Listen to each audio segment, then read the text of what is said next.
Ladies and gentlemen, sirs and ma'ams, dudes and dames, welcome to day 2 of the PTR.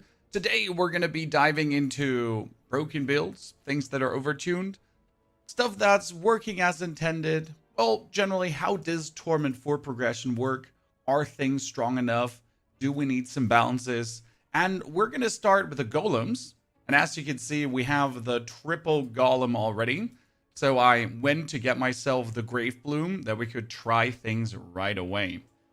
Now, big question is, if I wanted to take the Grave Bloom, right? And I would like to hit the Golem Mastery as a greater affix. Now I would have to go to the Smith, right? Masterworking, take this weapon. Then we got like the standard 50%. So we work it upwards. We get some more damage. And now the final one would be bibbity bobbity bobbity boom. And we would get maximum life. So this is now a dud, right? So the maximum life get greater affixed. That means we would want to reset the Masterwork status. I assume. Can you? Okay, so you can't reset that. Fantastic. No, actually I can. Just by pressing reset and then pressing it. Okay. So, and now... Little puppet, good to see you there. Red howdy. See, now Golem to hit twice. 75%. See, that's pretty good. Okay, then we're going to take our Ring of Mendel, right? And we're going to Masterwork that one up too. And we get the summon attack speed, which is unnecessary, but hey, it is what it is. We already got the Golem Mastery as greater affix, so we can't get it again as a greater affix, right? So now with a triple golems here, ladies and gentlemen, how is our damage going to feel? We got a like let's go into Torment 3 for now, just for testing purposes, right? I'm not sure if we're Torment 4 ready. Let's see where that goes. Where's the YouTube stream in a vertical version, sir? Because you're in the vertical stream. There's also a horizontal stream running. You just have to go on the channel and choose the horizontal one. We simply give you the option to choose your preferred aspect ratio. I need a helmet that has cooldown reduction. Right? Is there a unique helmet that has cooldown reduction? There is, right? Yeah. Resistance. How much cooldown reduction could I get? There is still 8% cooldown reduction. They actually didn't work on that. Oh, they made this overlay faster somewhat. This used to have like some weird kind of delay in it, or it's just because it's PTR, I don't know. But this is definitely on the quicker side. I wonder though, how many rolls is it going to take me until I get cooldown reduction? Because we finally have resource cost reduction on things again. So they actually added more potential affixes, right? So I'm actually, like, in order to get what I'm really looking for, it's going to be longer than ever nowadays. That's a little bit weird. Skeletal Warrior Mastery. It's not that I want that, right? I still want to have the cooldown reduction. And we're probably going to have to also obo gamble a bit to maybe get like a helmet that has cooldown reduction. Do that.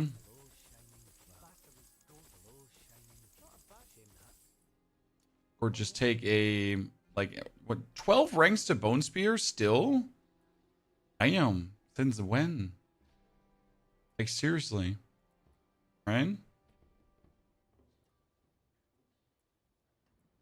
The good thing is that we have like infinite obolds, so we can just go for more and more, right, until we get what we're looking for.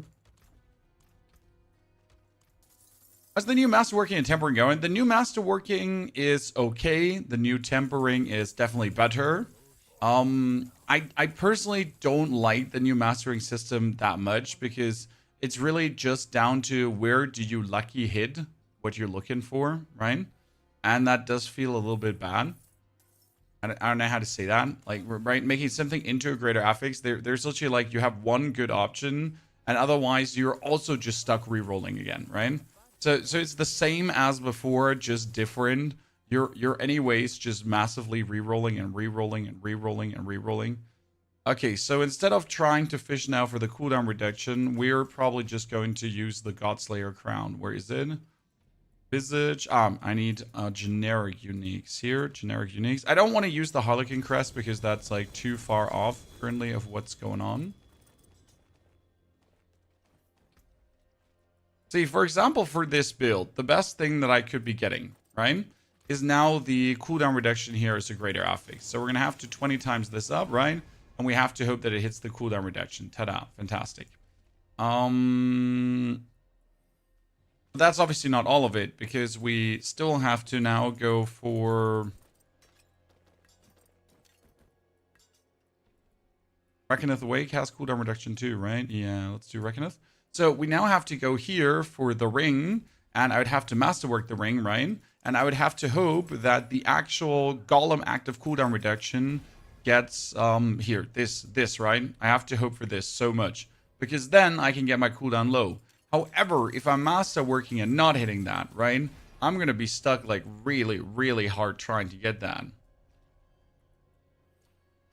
Which is a bit awkward, but we'll see where it goes. I mean, most importantly is to witness now how our triple golem is going to feel. I mean, my toughness is up. These are masterworked. We're going to have to get glyphs at some point. Here, let's take royal diamonds. And we're going to just head into Torment 4.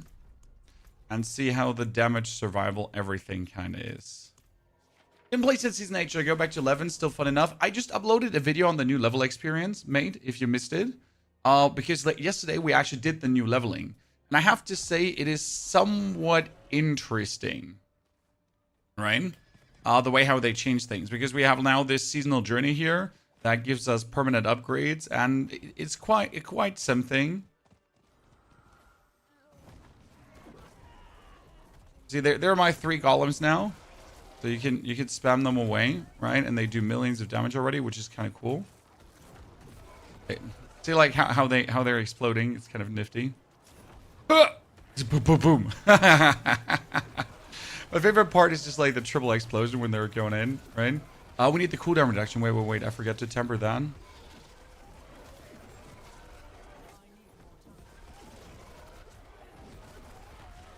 Yeah, the triple explosions are exactly working like I wanted to, but give me a second. We need to teleport quickly out because I need to temper the curse aura. Are we playing PTR? Yes, this is PTR.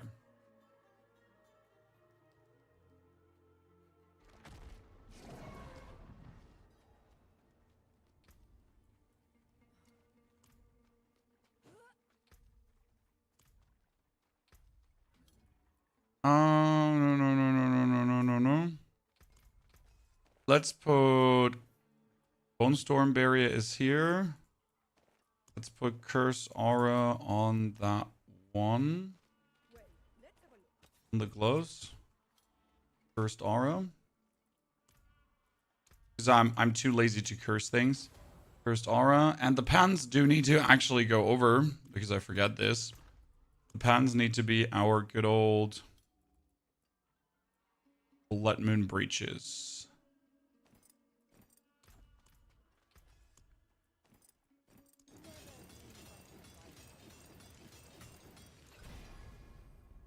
Golem Mastery. Cool. How many ranks to Golem Mastery did I actually get?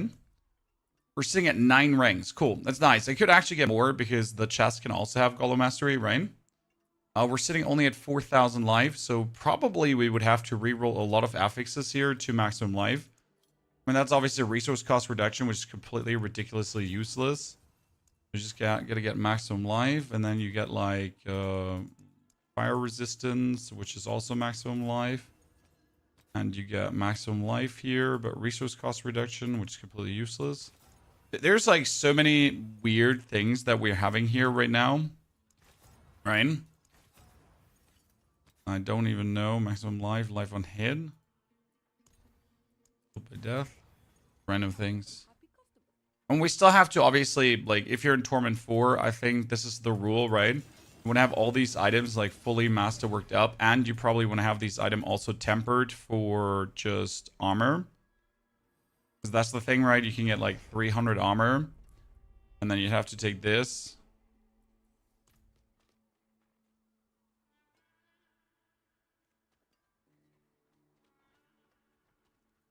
Oh, wait. I need to take that phone call. Give me a second.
3 golems. Yes, ladies and gentlemen, 3 golems. We got the Grave Bloom, which says you raise 3 smaller golems. And each golem is going to trigger your ability. And each ability trigger is also going to trigger the Full Gluttony. So we get the triple stack into the triple stack. Like here, see, like we go for this. And then we trigger our golems. And then we trigger our golems again, right? And this is like, right? You have like a rapid fire. Boom, boom. Like 300. Like we're almost going for the billions of damage already again. So like, do you see how what madness this is with 3? And go. Pop, pop, pop, pop. And the thing is, the more corpses we're making, the better this goes. Because they're actually consuming the corpses to reset the cooldown. So you're going to send them in. And they go pop, pop, pop. And look at the cooldown. How it's instantly available again. That was 500 million, by the way. This is exactly working how I was really hoping it would. Okay, we haven't put actually powers on. Wait a second. Oh shit, they're not unlocked yet, huh? Why are they not unlocked? I went for all the boosts, but didn't properly unlock that. Gonna have to look into it. I mean, probably could just kill things, right? Yeah, we can just summon Duriel.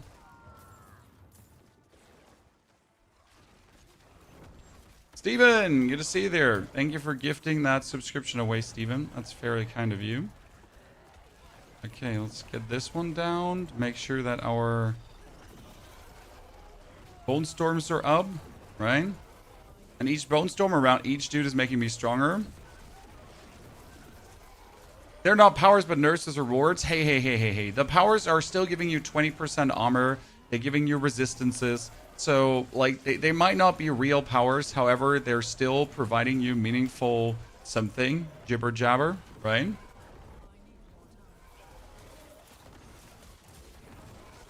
Which falls under the doesn't hurt to have. Okay, so we can just, I'm just jamming my golem button, Chad. This is like the most rapid fire golem we've ever had currently.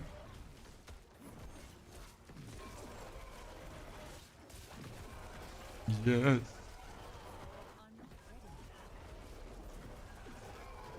Everything is coming together, Chan. I was really hoping that it would turn out like this. Look at how they're just jumping around. Are you in season 11? Yes, Carnage. This is the PTR. This is Duriel instead of the Hell Maiden. So, like, in case you missed this, this is like the new. He's the new Hell Maiden. Obviously, this is like a fraction of the damage that we can deal right now. So, wow, he just went away. Did you see that triple damage? Because the interesting part is the golems do triple damage if the enemy's alone, right?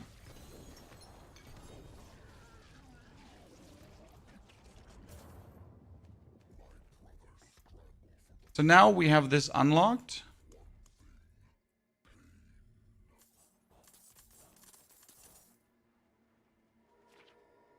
He's an ugly Hell Maiden. I find it kind of funny that I see her. Is there any clue how much toughness one needs to make a tier 4? No, Mr. Harkins. So, like, how do I say this now? We have a very, very bad problem. Toughness says the total amount of raw damage of each type you can take after considering all damage mitigation source. So I can take 50,000 physical damage and then I would die. However, how do I know how much damage an enemy deals? Right? How the fuck do I know now how much damage an enemy deals? I literally have to jump down an enemy's face, inside his throat, and then I have to have him hit me while I hover over my life, and then I have to hope that I see how much damage that was now. Right? That's what I have to do. Which sounds plenty stupid. Because there are no damage numbers from enemies, right? Okay, where's the Heavenly Forge, and why don't I have a thingy to the Heavenly Forge? Oh, they're forcing me to go. Let me see. Can Rack unlock seasonal? Grant seasonal progression items.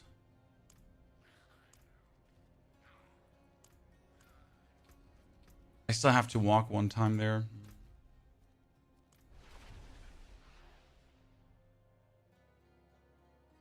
If you have 60k toughness and generate berry as well enough, you can do 2 form. The thing is, yes, we will figure this out, Marino. Yes, we will figure out how much toughness is enough toughness, right? Like, I have 50k toughness right now. See, like, I'm taking damage. Yeah, I understand. But how do I know how much damage is that?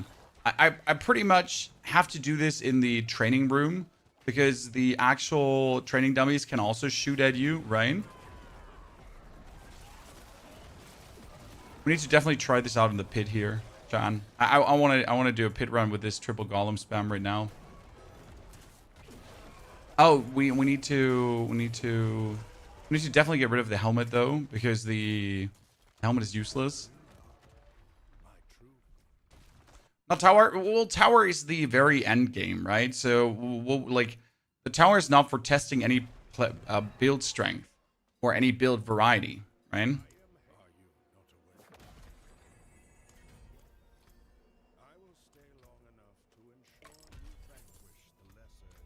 Video, could you please talk to me? So I wanna have these slots here unlocked ASAP.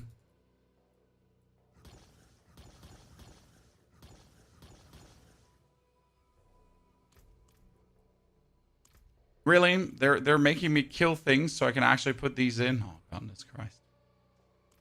I liked the Masterworking before more than now. What about you? Me too. I preferred the old Masterworking too, more than what we have currently. The newer system is obviously simpler, right? Simpler doesn't mean better. It just means simpler.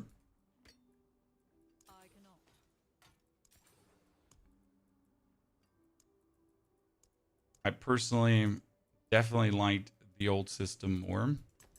The new tempering is obviously a boon. So I kind of would like to have the new tempering plus the old Masterworking. But the old Masterworking also in reworked, kind of.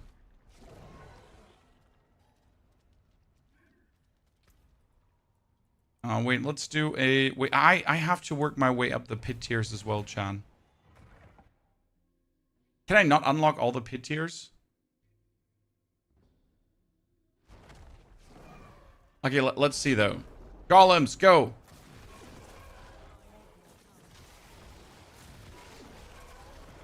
Oh, they're so much fun. The crazy part is if they jump after another, one jumps in, kills already, and then they consume corpses, right? So the first golem activation killed some things. Then the second golem activation triggers Fell Gluttony. And that Fell Gluttony trigger will then consume corpses to give us cooldown reduction. And that's what you kind of see here, how we're having the golems just continuously go on and keep doing like massive damages, right? But there was negative Integra damage, so there's some weird negative Integra damage possible, definitely.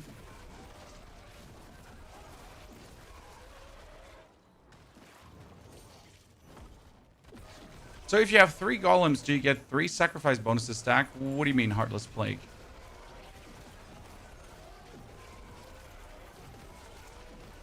The 3 golems are from the Grave Bloom, and if I now sacrifice these 3 golems, it would still be only 1 bonus.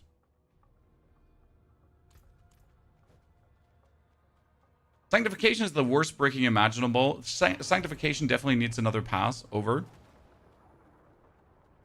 The way how they have done Sanctification is definitely not good.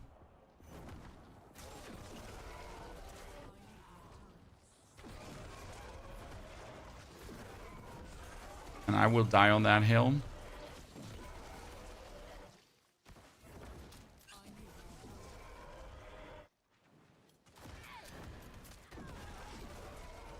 The problem with the new Masterworking is you don't get any bonuses. Exactly. So your actual stats stay exactly as they are, and you're not getting any bonus, attack speed, cooldown reduction, maximum life, whatever. I mean, I'm running around with 5,000 max life right now. That's by the way, though, why they made the toughness system.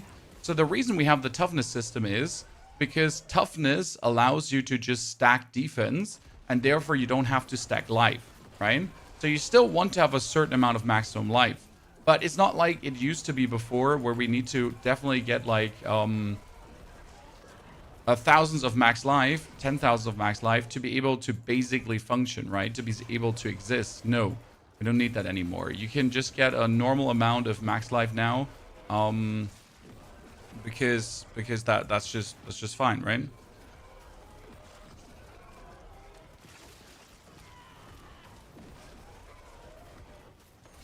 The cooldown reduction boosting. Oh, the cooldown reduction boosting is awful. I mean, I made my Litless Wall, and I greater affixed the cooldown reduction, right? I have my Godslayer crown, I greater affixed the cooldown reduction. But that is, again, like, I have my Golem cooldown reduction here, and I need to greater affix that, luckily, to maybe get some more. Like, it's definitely going to cut into, like, a lot of... Oh, that was 970 million damage, chat. Okay, we're almost at 1 billion here with the Golems already. When we know the Golems will actually be able to do billions of damage, so there's a fact and a half. Oh, he just died in contact.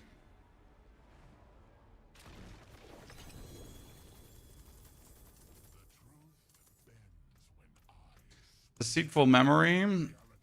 It seems still like I cannot unlock. No, I finally got my slot there.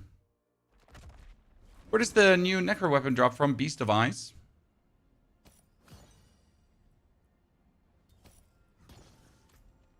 Beast of Ice. Is the tower rewarding? No. No. No. No. So we're also playing Reckoneth Wake here, right? Because Reckoneth Wake also has cooldown reduction. The problem is, as you said, if I now Masterwork Reckoneth Wake, right? So Masterwork is up to 20. I now either get the greater affix to cooldown reduction or I don't. And if I don't get the greater affix to cooldown reduction, I'm actually screwed, right? So now I got nothing. Great.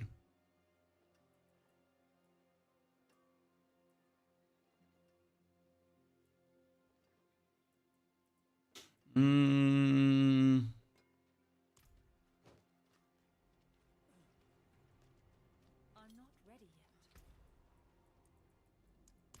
we need to try an Infernal Horde too. And we should try to do runes. I wonder if I could play Quocks. But what would I use for Quocks to get more...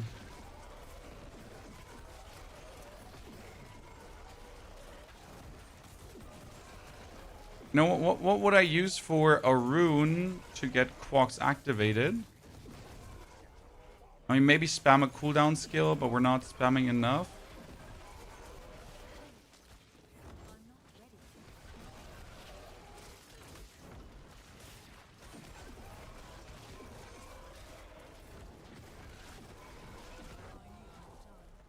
I want to add the Fists of Fate here.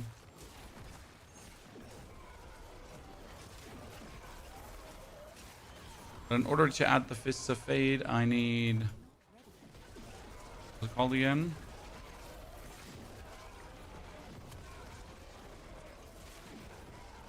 In order to add the Fists of Fate, I need...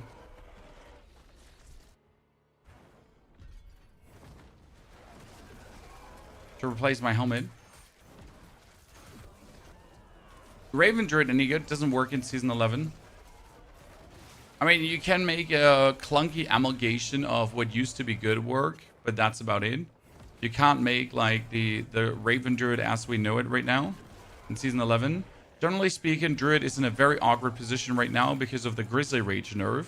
So it is still giving you a massive damage bonus. However, you can't keep Grizzly Rage up permanently, which is a big nerf to the overpowered Druid in general. So that's a bit of a bummer. Might actually make Boulder Druid now better than ever, because the Boulder Druid did not need to play Grizzly Rage, if I remember correctly. I was playing Cataclysm for that, so yay. One up on Boulder Druid, I guess. They leave the Case Armor? No, Case Armor's gone. How's Golem on PTR? Brilliant. It's working exactly like I wanted it to. I still need to figure out, though, the right items, right? Because, a bit tricky. You also need to get the right greater affixes, right? I need the Golem Mastery here desperately on this item. And obviously you need this as a max roll. So, because they only deal like 60% of normal damage, and if you don't have them at full max, that's kind of bad. How do you level the seasonal power thingies? By playing with them. So if I go now into the Helltide and I actually play the power in the Helltide, then I am leveling that up as well. So it's kind of like how it works, right?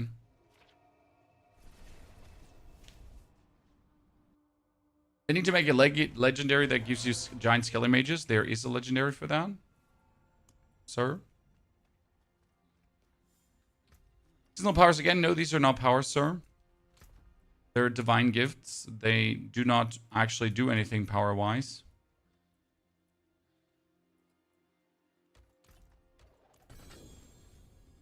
Let's check an infernal.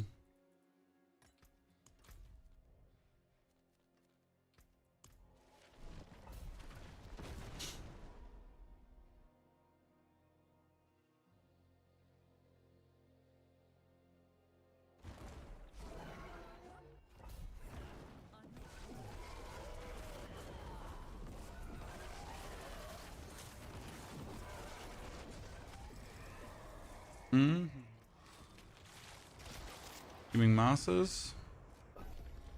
My problem right now is the Bone Storm duration. Like, we definitely don't have the Bone Storm duration uptime mixture that we would need to continuously keep this rolling. Oh no, I forgot we're getting the new weird affixes as well in oh yeah. I didn't even think about it. We're gonna get this whole weird shit in here too, right? Oh, holy moly. That's going to make Infernal Hordes an absolute cluster clunk fuck of doom. I mean, just think about it, right?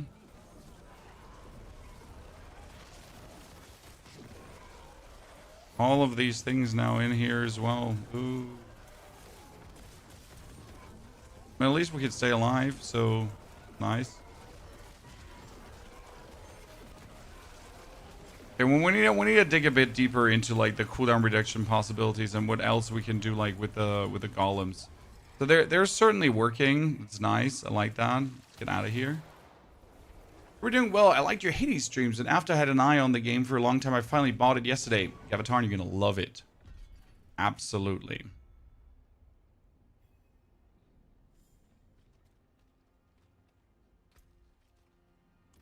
So, triple golem. Let's get a helmet with cooldown reduction, shall we? Also, we need to temper something different, because right now I tempered defense, right?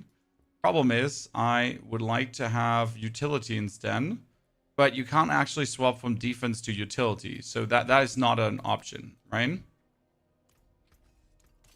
That is still a limitation in the system. You're kind of stuck with that. So let's get a new chess piece.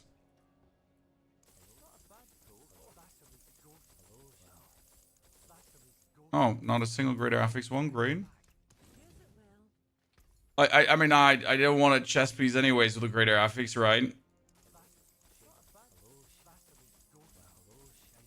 I wonder if it would be easier to get a greater, to get a chess piece now with Golem Mastery, because technically with all the things that you can now get on a chest, right? Shouldn't it be easier to get one? And shouldn't it be very easy to get shitty ones? Because look at this max life per second, essence per second, and armor. I don't want essence per second, right?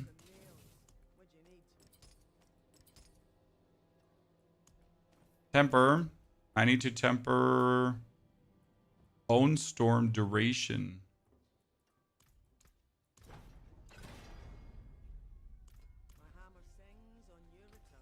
And goes for gloves, by the way. They need Bone Storm duration. Because now we have 50% longer duration, and the Bone Storm is sitting at 17.83. That's more feasible than before. Because we are actually playing Shielding Storm, right? Biggest thing that's still missing is actually triple rerolls here. That makes me still severely sad. How do we not have triple rerolls, right? How is this a thing that I still, in order to get what I want, have to go for double rerolls.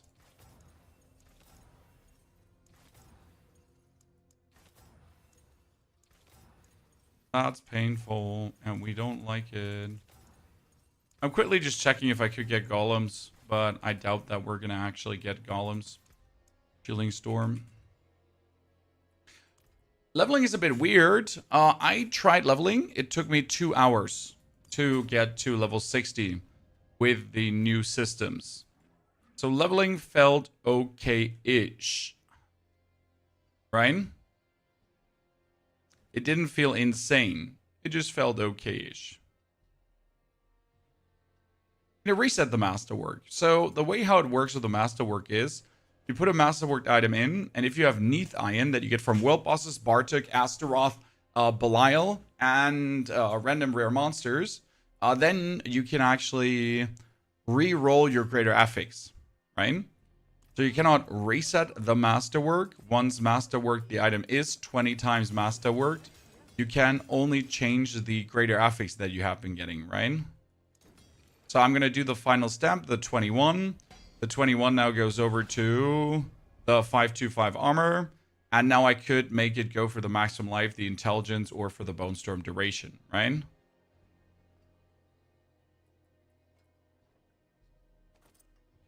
That's tops what you could do.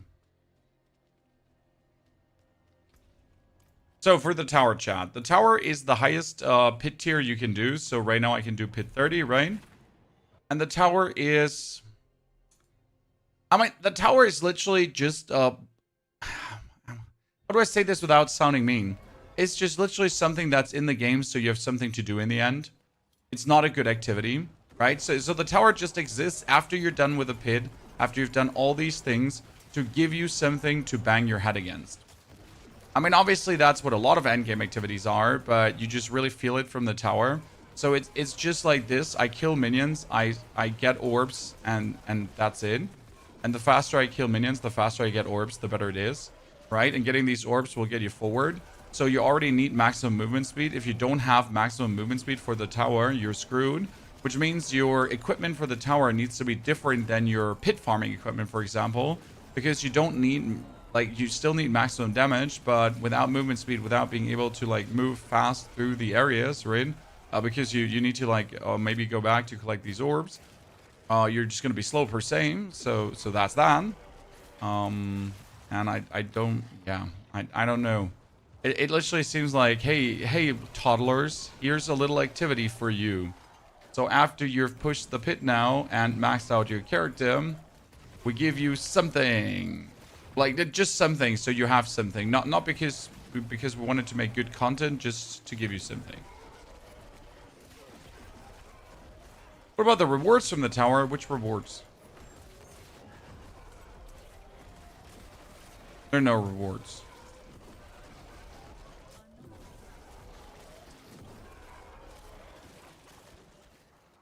Lots of people won't play tower. I mean, if you want to just see how you're holding up against the crazy freaks, I think the tower is kind of like a fun thing to do. However, like, you got to consider that without your glyphs being level 100, it's useless to go into the tower. Without all your gear pieces being 20 times masterwork, it's useless to go into the tower. Without you having sanctified every item piece, it's useless to go into the tower. You know what I mean? So I'm just not sure for whom is the tower, really. Who is supposed to go in here? Because unless you really have everything maxed, right? It's worthless to kind of even consider. Because obviously only the truly maxed out people will see something. Or they put no rewards in the tower. Well, because the reward is the friends you made along the way. So that's the boss. And he's done, and now, wow, we have tier 30 complete, chat.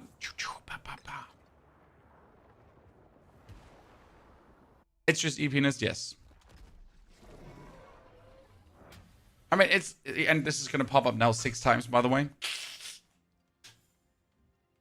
So I'll be honest with you. It seems like they just put a leaderboard in to have a leaderboard in. The tower's obviously beta. Right? Here we can now go for the leaderboards, and I'm going for Necromancer, right? This is tier 1, jump to me. I'm pit 124 tier 30.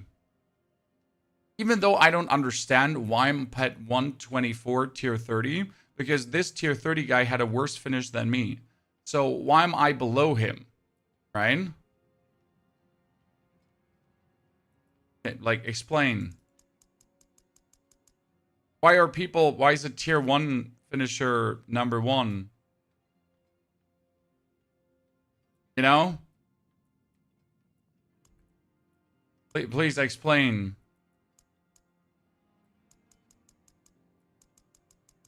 I mean, here's a pit 90 finisher.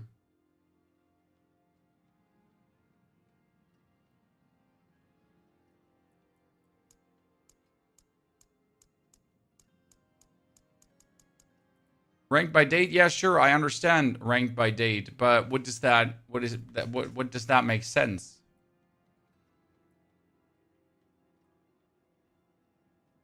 You know? Yes, it has to do with the date. So first come, first serve. Is the number 1 player always going to be the one that went the fastest through and just did a pit level 1?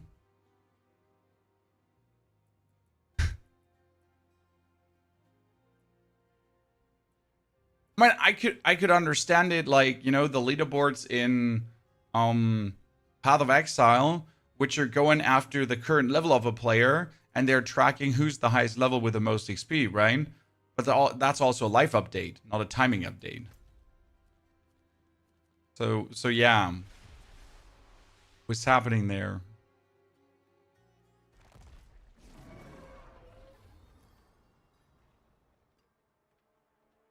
Triple golems, come with me. I'm still not sure if we should use the Litless Wall, by the way. It's 80% critical strike damage bonus. Wow, my golems jumped too short.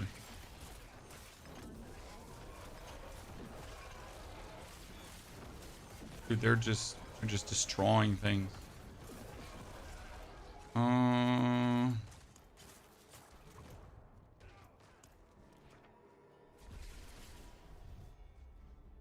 How is the sorcerer without the teleport spam? Well, Barbarian can teleport spam now. Even. I think Sorcerer should still perform well. We could try to recreate our Fireball Sork if you want to. Because I think the Fireball Sork last season was pretty amazing. And we could just recreate that one and see how powerful this is. Obviously, I would want to play Frozen Orb. But just to see, like, in comparison, strength level-wise, what we got going on, that would probably be the easiest thing.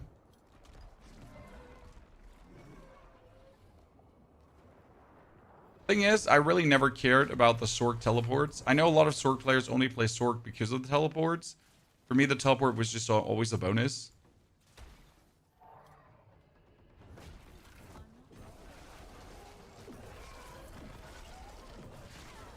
Oh god, I didn't have a barrier. He smashed me without my barrier, chat.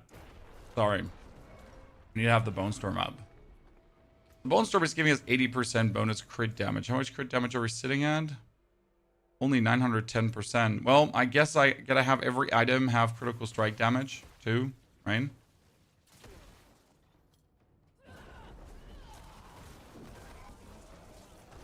So, like, the big damage difference here between me having the Bone Storm up or not, it's like qualitative, like a huge chunk of damage, if or if not, that is going on.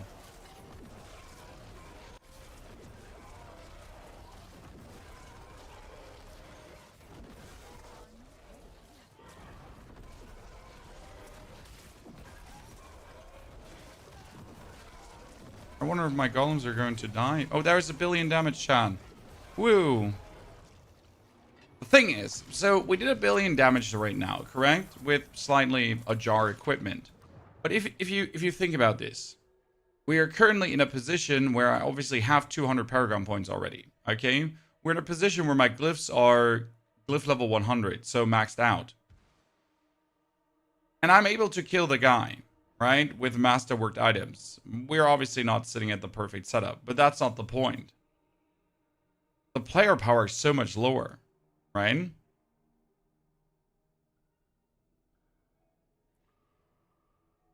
That's quite significant. I mean, considering that we have Golem Mastery here now with 2 ranks, and the old Masterworking system would bump it up to 4 ranks. So that's another 40% bonus damage that's missing. Same goes here with the Golem Mastery. That would be usually sitting at 5 ranks or so, which is another 100% bonus damage. There is so much player power missing. It is scary. I need a helmet. Okay.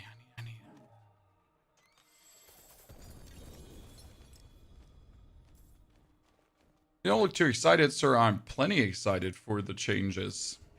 I'm just genuinely worried for the average player. In many ways. How much they will be able to cope with this. Because if the player power is going down, the casual player is never amused by that. Because who wants to see their power actually go down? Right? Who's like, yay! I'm so looking forward to dealing less damage. Super excited for the chance to deal less damage. I love to deal less damage. Like, you know, dealing less damage is so amazing.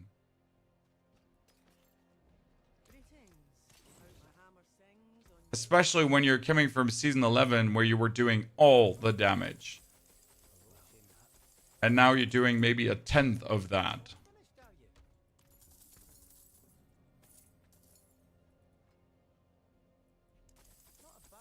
You'd be like, yes. I'm so pumped about this.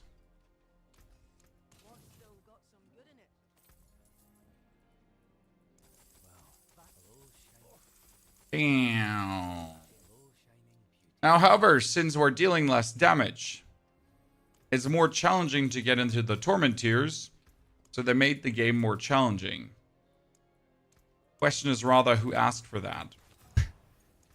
I know there are people that enjoy their Diablo to be more challenging, and don't get me wrong, I understand. I just simply don't think that most people were looking for that, right?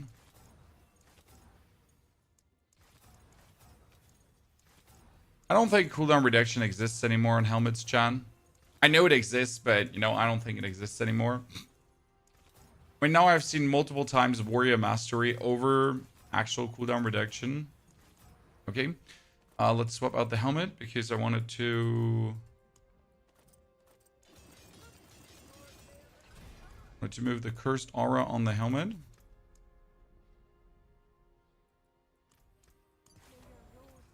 Then I need to temper Bone Storm. I don't know if we need a search window here, by the way, Chan.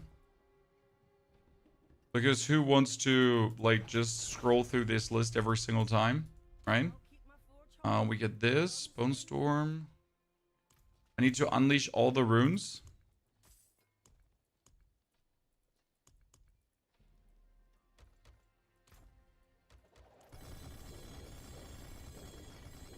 I need a rune combo.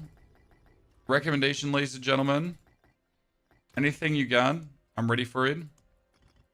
We want to optimally use Quacks for the bonus damage because we can just easily restore the resource.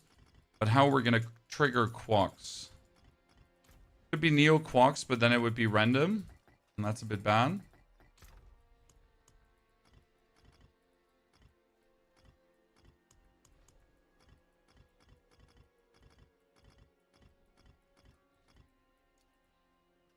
So we need Quacks for the bonus damage.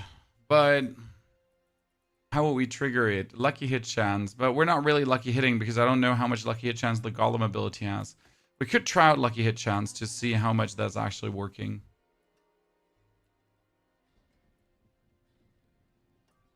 Nagu doesn't really work, right? Invoke a skill from another class. Cast a skill with a cooldown. What other ability would we use? Ultimate cooldown is worthless. I was thinking about actually invoking like the normal cooldown reduction.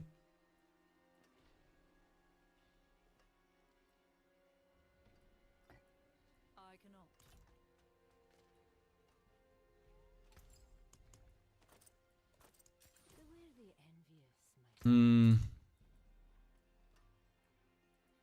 I'm technically running around the whole time.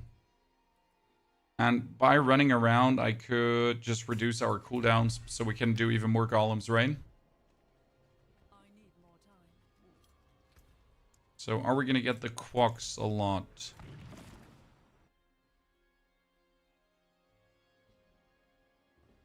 The leveling was whack. I get to level 60, but I couldn't go into the pit because I hadn't finished my seasonal rank yet. Yeah, but that's well deserved, sir. Just finish your seasonal rank, like, for the love of God. I mean, who's stopping you from actually finishing your seasonal rank, right? It's only yourself.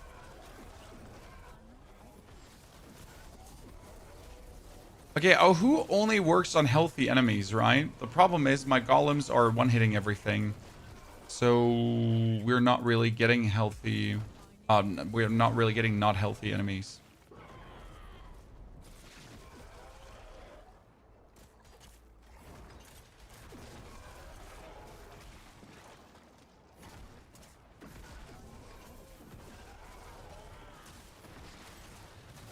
I have a hard time keeping my Bone Storm up long enough.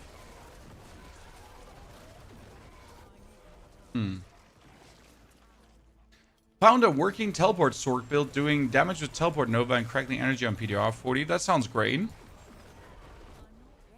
I mean, no one says that you can't play the standard teleport, right? And also reduce the cooldown of that standard teleport. You can't just only evade teleport anymore.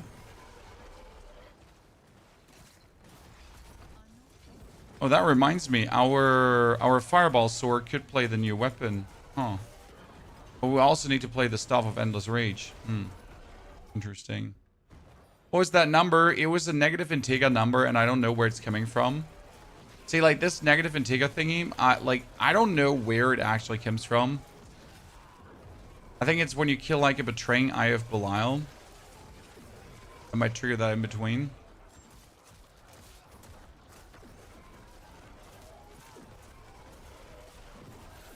Okay, cooldown reduction is working. Our quocks is also triggering in between. The cooldown reduction is obviously triggering nicely because we're jumping, and that allows us to have even more golems. So that's actually 10 out of 10. Quite nice.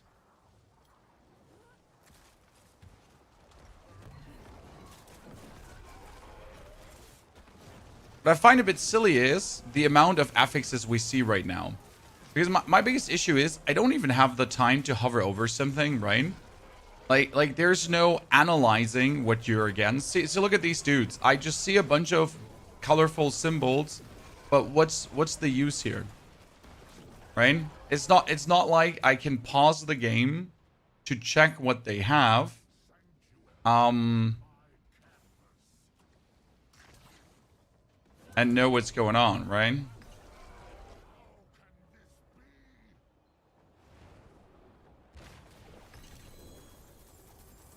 So weird.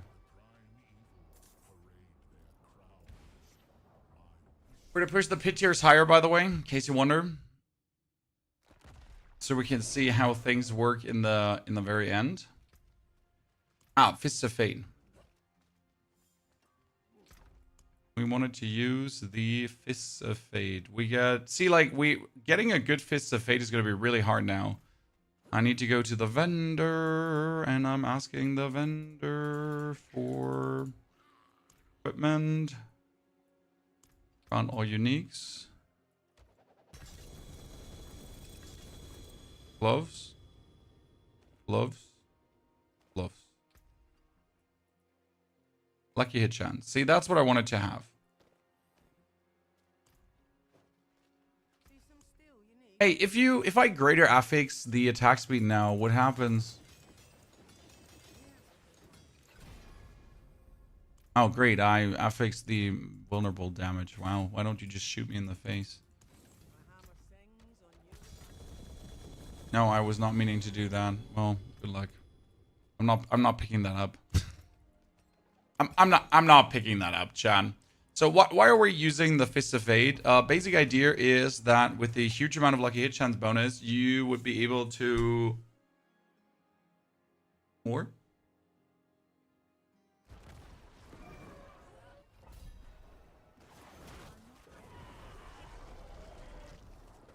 Colorful affixes is actually okay for the game. Well, you're saying that, but I couldn't disagree more.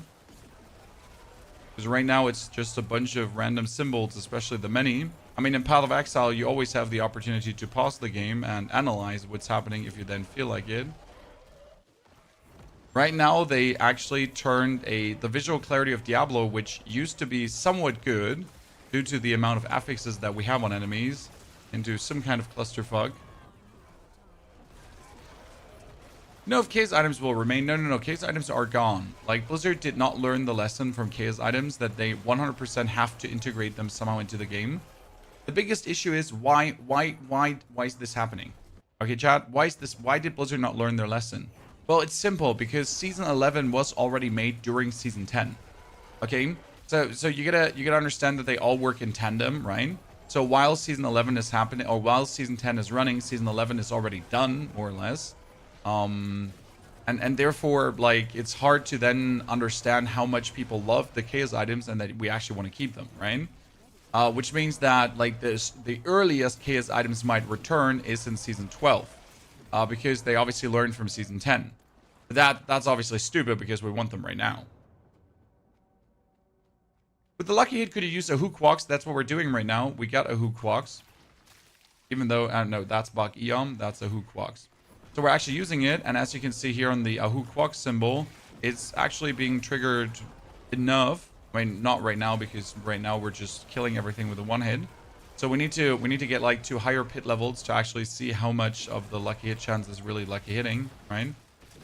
It's a bit of the problem here right now. We are currently doing a pit 35 because we have to work deeper. You are in the minority that didn't like the case items, and that's okay. I mean, there's nothing wrong with disliking a mechanic.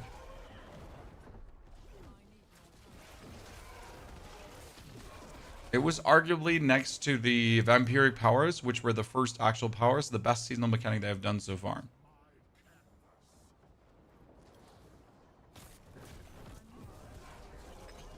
Are the bonus sacrifice affixes worth or always look for double aspect? What do you mean? Double aspect from the Sanctify? Yes, the double aspect from the Sanctify is the best. There's no questions asked. Well, what is the best? Double affix. I mean, think about it for a second.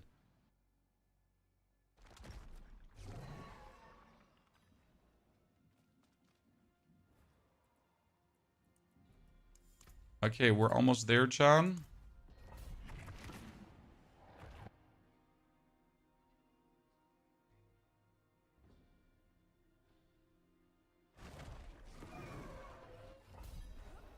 Oh, people are being really negative right now towards the changes.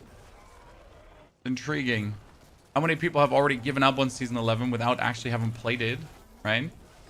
So the general sentiment is a negative right now, and I hope Blizzard gets that. I mean, I'm not mad. I would enjoy this season regardless of the changes, right?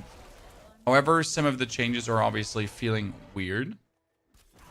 It'll be intriguing to see what lesson Blizzard learns from the PTR, though, because obviously they can't just turn things over, right?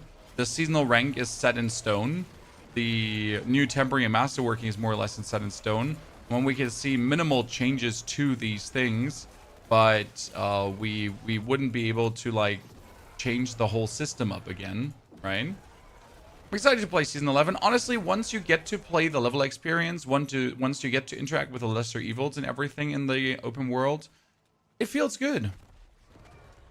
It feels good. But I'm not looking... Oh, how do I say this now?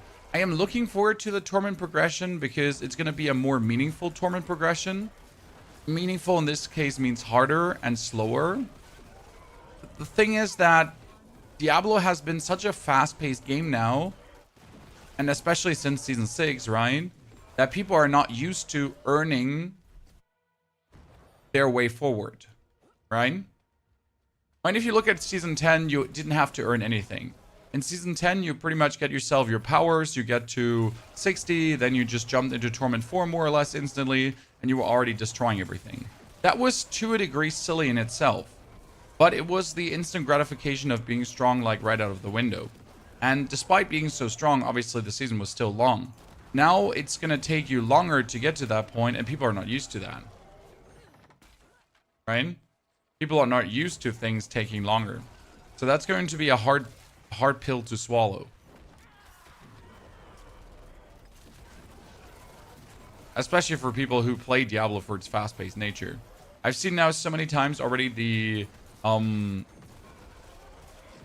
comparisons to Path of Exile 2, which is useless because Path of Exile is vastly slower. Still, right? I mean, leveling was even faster. I got to level 60 faster than in Season 10, and Season 10 was insane. There's no endgame. That's wrong, sir. There's the tower now. I mean, you get the tower. You can grind the endgame to make your character strong to then claim the highest leaderboard spot possible.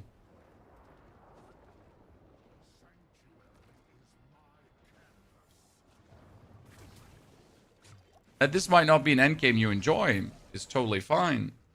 Don't say there's no endgame.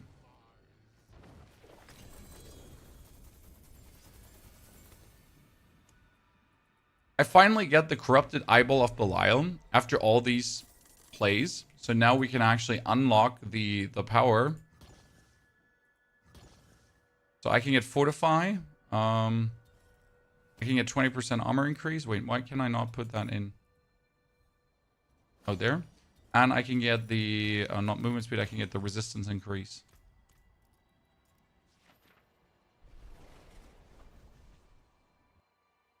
Did they confirm Lilith not dropping Spark intentional? Yes, because you're going to get here a Spark, there a Spark, and from the seasonal reputation board a Spark. So there's no Spark from Lilith needed.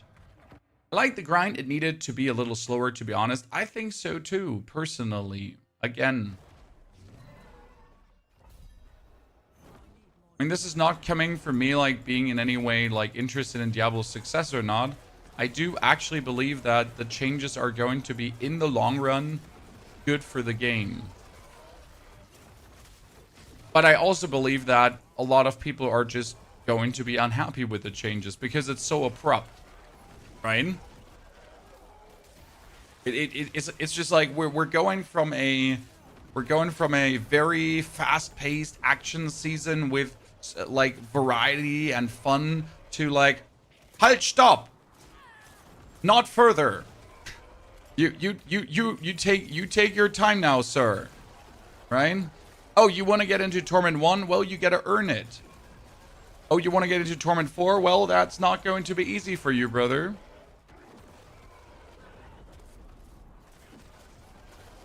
I do personally believe, though, that as you then get into Torment 4, it's going to feel good getting there because you're like, man, I really put in the effort. Right? It's not like the participation trophy. It's more like, I earned this. Now, the problem is that some people just don't want to earn it, right?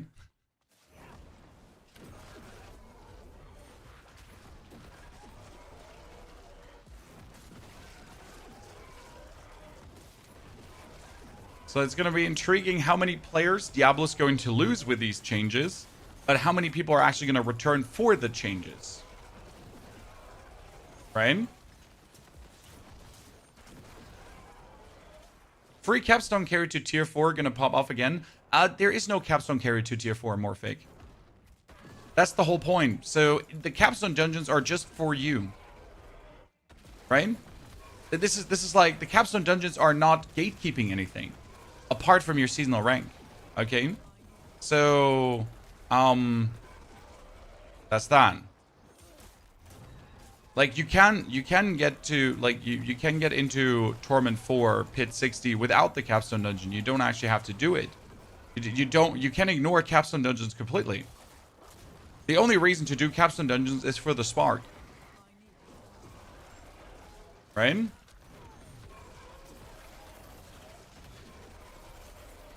My issue right now is that the Capstone Dungeons are level locked. Okay? And you do not profit from doing them early. Which means the best way to do a Capstone Dungeon is doing it overleveled. Right? There's like no reason to go into a Capstone Dungeon in underleveled. Like right now, for example, I need to do this. I need to do the Sins of the Many, and I need to do the Tempest Oasis. So what am I going to do now? I mean, I need to do Tempest Oasis. And I am in Torment 4 already, but Tempest Oasis is Torment 2.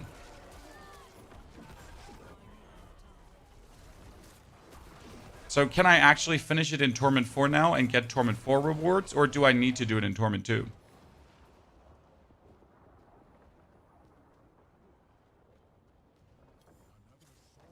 Right, PoE 2 is good too, yes. I mean, optimally, you would play both ARPGs. Because both ARPGs have tons of content, but still the content is limited. Right?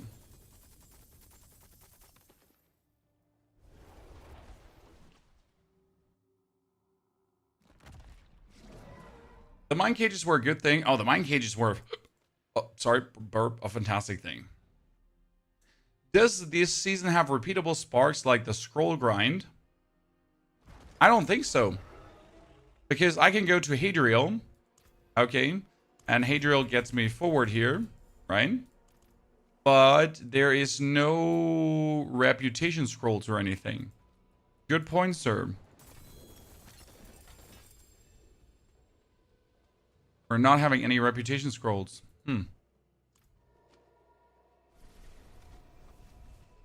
Season 10 was the easiest season Diablo ever created and the most fun. It certainly was the easiest. I'm backing you up here. I'm not arguing against. Okay, let's go into this here Torrent Menagerie. No, not Torrent Menagerie. I need to go into the Tempest Oasis. It's Torment 2, but I'm going in Torment 4.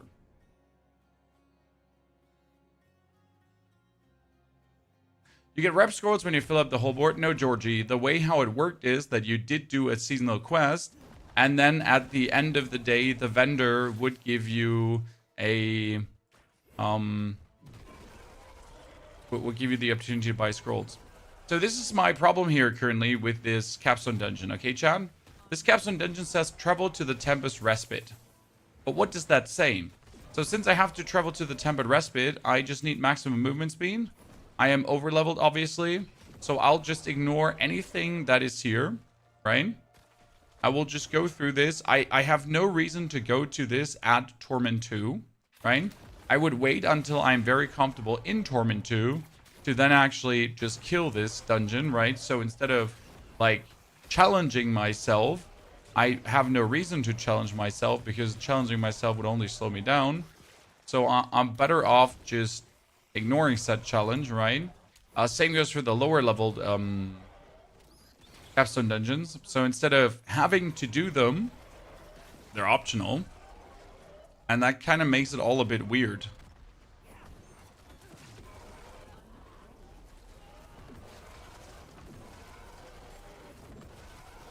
Destroy the Tempest Altars. Do I have to destroy them, or can I just...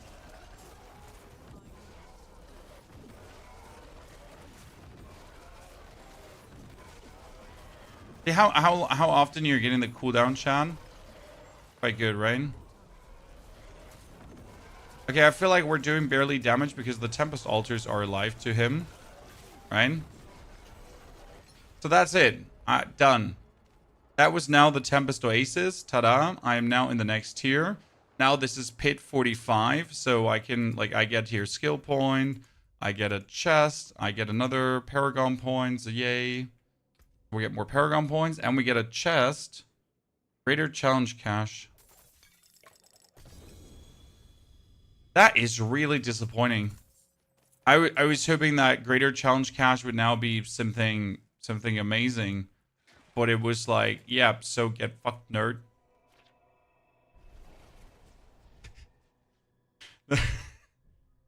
Get fucked, sir. We hate you. I mean, gold, nice, right? I got a lot of gold, a lot of fragments, a lot of that kind of stuff. Okay, let's see the Pit 45, the sins of the many. Wait, no. Did I just do that? No. I did the Tempest Oasis, but why does he show the sins of the many as marked? People sleeping on Hydra in Season 10, by the way. Hydra is currently the top pit finisher, sir. Hello, Martina! He didn't hear me. Remove K's armor from Season 10, yes. I don't apologize, Arcane Dream. Generally speaking, if you want to check out like which builds are performing well, I recommend checking healthtides.com/pit, because that's the official, unofficial pit leaderboard where you can usually see the top pit finishers. Probably mean today instead of tonight in your stream title. It's fine, Tactful Rager.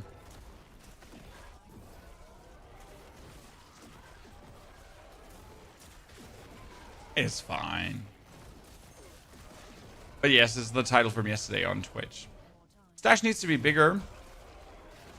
I mean, it's the age-old stash needs to be bigger question. Like, I can only tell you I have a very big stash in Path of Exile 2, and it's still never enough. But, like, that has a lot to do with me being very, very trashy with my stash. So I'm not really taking good care of it. And I might or might not have a lot of bad things in there that shouldn't be in there. The same goes for your Diablo 4 stash. I mean, my stash is enough for 5 different characters and 8 different builds per character. We need more stash discipline.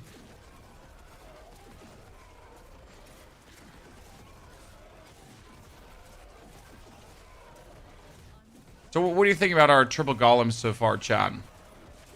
They look kind of fun, huh?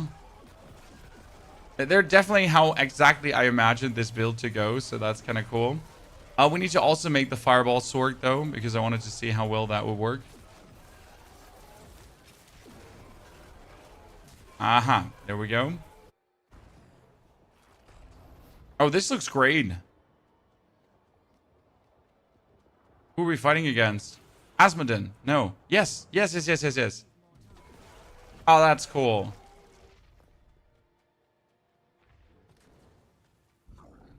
Chat, you get to see Asmodon's death animation. Watch this. Watch. So the portal and the portal form below and...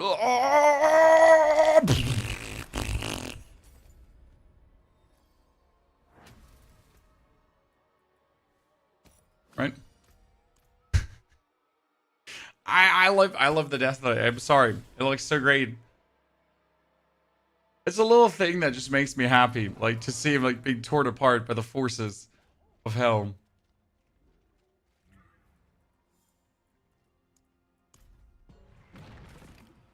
What is Season 11 bringing to improve build diversity? VH, you're asking a very bad question there. Could you ask a different one?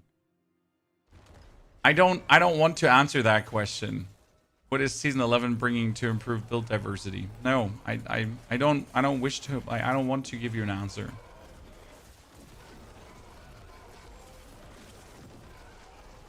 So the problem is that build diversity is dropping.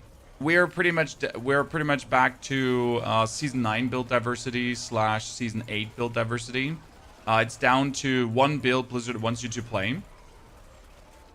Right? So we used to have this in Season 8, Season 9, kind of like where it's like two builds maybe per class, if even.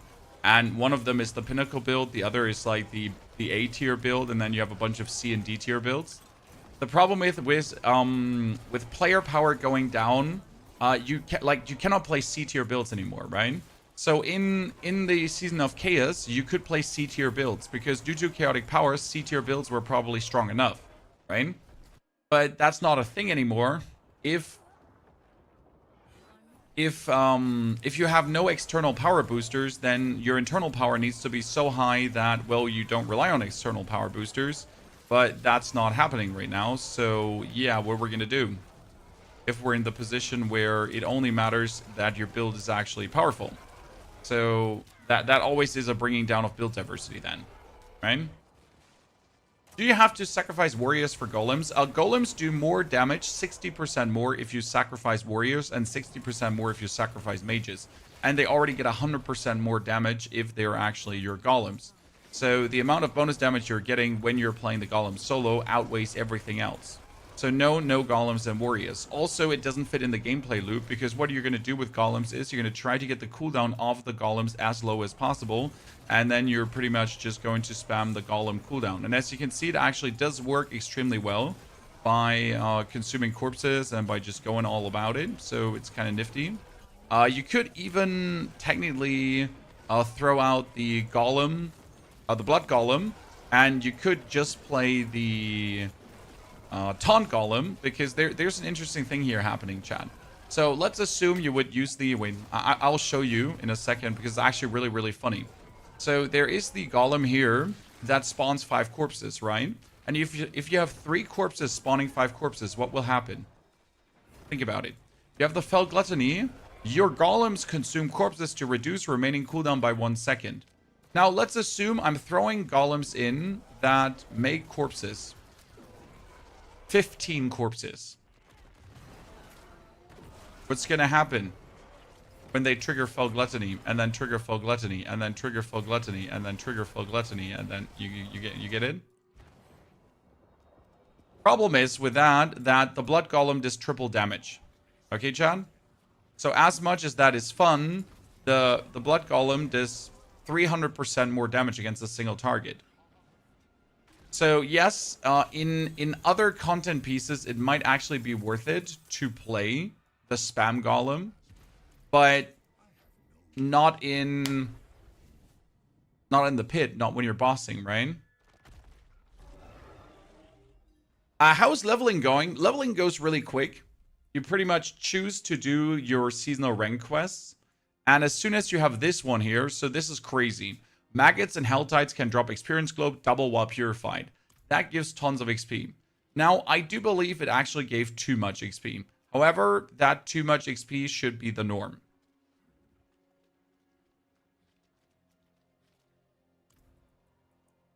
Okay, we made it all the way to Torment 4 with the golems now, and now we shouldn't be one-hitting things anymore, so let's see. Did they reduce health pot too? Yes, health pots are reduced. However, they changed the health pot system. So you only have 4 health pots, but you're actually getting every 30 seconds a health pot back automatically, right? So health pots slowly pretty much regenerate. And I think they generally increase the health pot dropping. You would think now, oh no, we get less healing, but that's wrong. Because actually... Fortify is healing you too. So they changed Fortify to work in a way that when you take damage, a part of your Fortify value is going to be consumed to heal you. And that is like a bonus heal on top of a heal. So if you're playing without barrier and you take damage, then Fortify, heal. Damage, Fortify, heal. Damage, Fortify, heal. And then you keep stacking that up again. 3 billion hit, Chad. Okay, golems are going plenty well without Chaos powers, right? Golems are plenty strong currently. Love to see this. Nice. Golems look nice immobile, yes, because they gave them this jumping, right? And like they're consuming corpses for the cooldown reduction, plus I have lucky hit cooldown reduction consumption. That's why I'm running around like reaping everyone. So in case you wonder, Pony, why are you going around reap everyone? Because the reap is my bonus cooldown reduction that I just get. That's why I also don't need to play the other golems, because I just walk into the enemies and I just hold down my right mouse button. I cannot die because I'm consistently having like the Bone Storm just give me barrier, right? So we have here the Bone Storm barrier just going on. So I can just stand inside my opponents and I can just completely reap the living shiznit out of them. So that's kind of useful.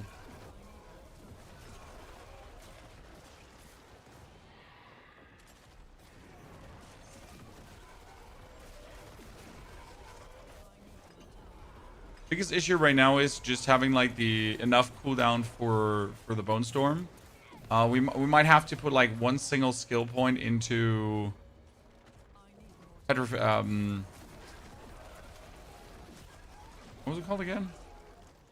One single skill point into rapid ossification would be a thing, because then I would get some more cooldown reduction on this.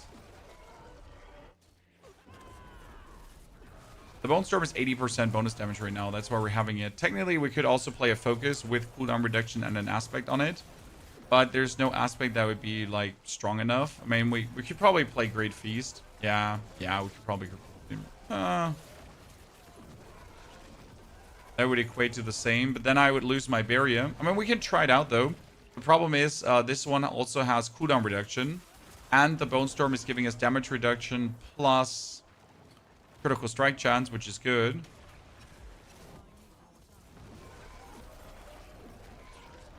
Bone Storm is giving us somewhat tankiness values, right?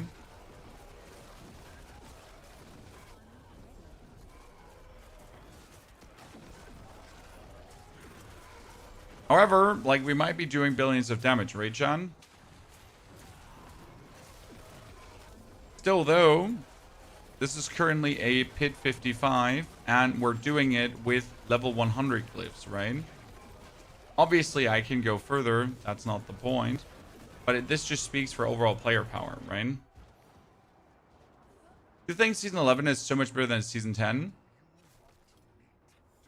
I mean, Season 10 will always be my favorite season for the up-and-coming times, to be honest. Because it was just brilliant. But I do like a challenge. So I don't mind the game being harder.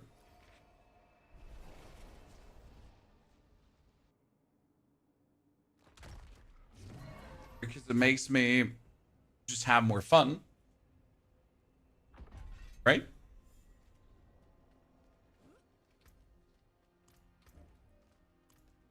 So, what did I want it to do? We wanted to get a focus, right, John? A good, sturdy focus. Preferable with cooldown reduction. Let's see what my obol gambling is saying, right? Give me some more bags of obols here. Thank you very much. Okay, I like to have a focus. Where's focus? Focus. And I'd like it to have cooldown reduction. Obviously, that won't happen, right? Oh, there it is. There it is, chat. Woo, cooldown reduction. So instead of using the Litless Wall, and then you could put the aspect, and that's the thing. So how many minion aspects do you have? You have reanimation, that's 60% damage. That's it. That's it. You could possibly play Unyielding Commander for 110% damage boost. However, this would only be good if you could use it every 7 seconds. And I'm not sure how well that will work out. I mean, we can try Unyielding Commander, right?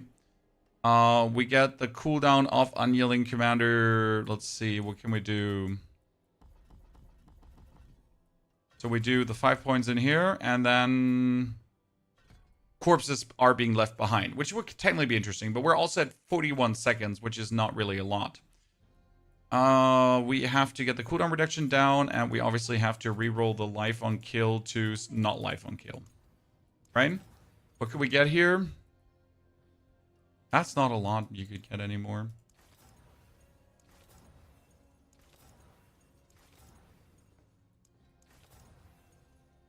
Critical strike chance, probably, because we want to be at as high critical strike chance as possible, right?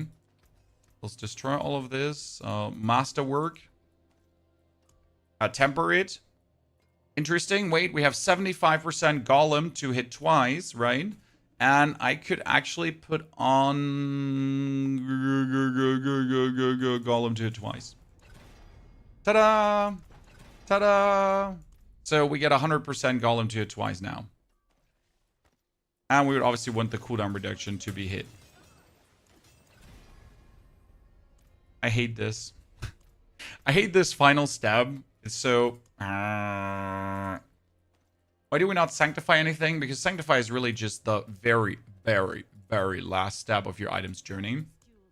So I don't think that sanctification should play a big part in what we're doing here right now.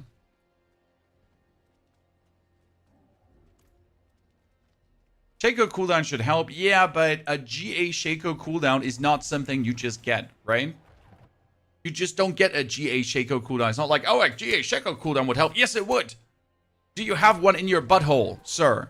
Can you please pull it out? Because I would like to see your GA Shaco. Could you please show me that GA Shaco in your butthole? Please, sir. I would really like to see it. Could you just get it out of there? Thank you.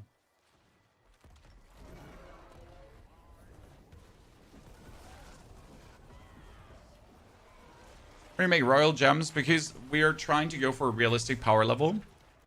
Okay, so I I could make the ground gems, but what for? We're not trying to see what's maximum possible. We're trying to see what's realistic possible. We're already stronger than we would ever be, right? So, like, if I make now the biggest gems possible, what then? I wanted to change a rune. We need the ultimate cooldown rune.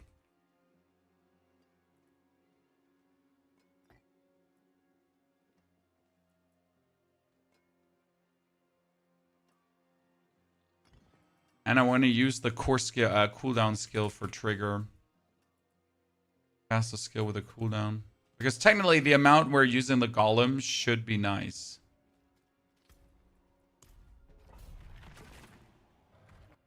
I think to get one mythic is not hard. Yeah, but you need to get the right mythic with the right greater affix cooldown reduction. And that's just gambling. It's not a question if it's hard or not, but if you actually need it to make a build work, then build not good. Oh god, they forgot a key, right?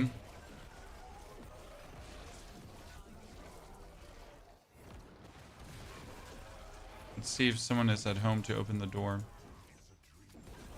Or if I have to. Ah, yeah. See, like now, my Army of the Dead is somewhat at enough cooldown.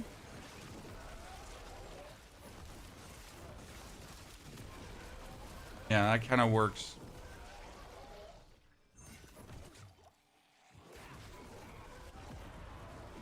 If I can get Army of the Dead working for every single pack, that's nice. I need to see how well this works against a boss now. What do you think of the tower? Is it any good? Nah. Pass.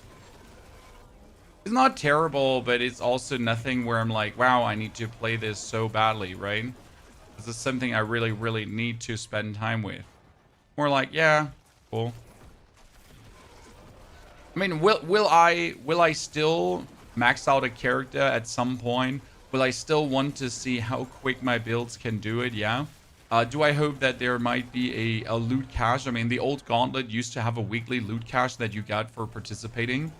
So maybe, but honestly, unlikely. The problem is that you have no chance to compete in the leaderboard, right? You have to understand that the leaderboard is going to be filled with Asians that are totally legit getting all their equipment, right? And you're going to be like your little self who's actually farming solo and having fun. And then you're going to be like, oh, I should go into the leaderboard. Oh no, all of these people have like quad greater affix items that are perfectly sanctified. And they all have their glyphs level 100. I mean, alone grinding your glyphs to level 100 this season is going to be painful. Right? You're not going to enjoy grinding your glyphs to 100 this season. It's just not going to be the greatest fun of all of time. I mean, can you get your glyphs to 100? Certainly. It's not going to be as easy as other stuff, right? Is there a build guide for this one? On Mobalytics, you have the build guide for this one. We are tinkering around with things, though.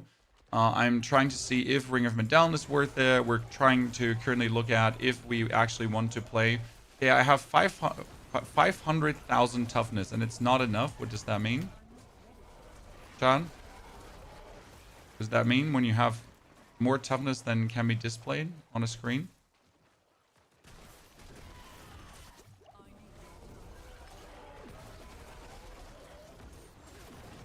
Need to make it to a boss because I wanted to test out my power. So we're less tanky, by the way, with this setup, with the Army of the Dead.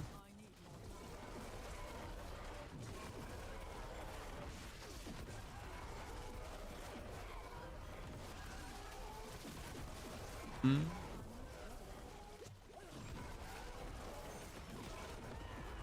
I finally like that we have like a speed farming golem setup, right? Because usually your golem cooldown was holding you back. But as you can see, I can just go through. And this is not even the lowest golem cooldown possible, so I can definitely get it lower. No cap unrest and armor is bad. It's actually not bad because you can get away with very low life. So I have only 5,000 life right now, and only 5,000 life is terrible. And if I actually stack armor and resistances, I will get away with this. However, that's also where the problem is, because where are my golems? My golems are not here right now. Oh, they're stuck. Great. They were just standing around there. I was commanding them, but they were not coming. So the biggest issue is with the system right now that you don't know what you have. Right? But I don't know what I have. I have 55,000 toughness. What does that mean?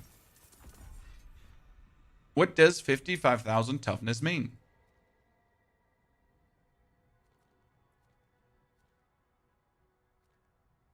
I don't know.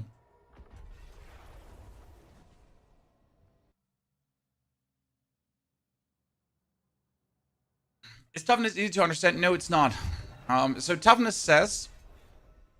Toughness is the total amount of raw damage of each type you can take after considering all damage mitigation sources. Okay? So I can take 62,000 shadow damage before I die. But how much shadow damage is a Torment 4 boss doing? How much physical damage is a Torment 4 boss doing? Right? What does this mean?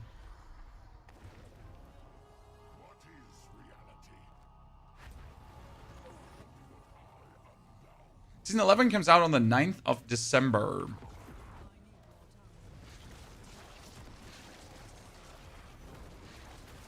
So how much damage are we going to do against Belial now? Like, this is Torment for Belial, right? And he just swipes me with one hit if I don't have Barium.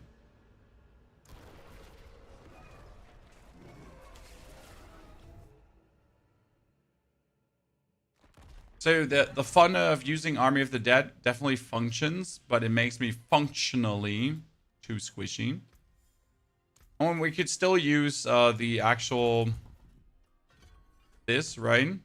As a personal Bone Storm for the damage reduction. However, you probably have to use Soul Rift.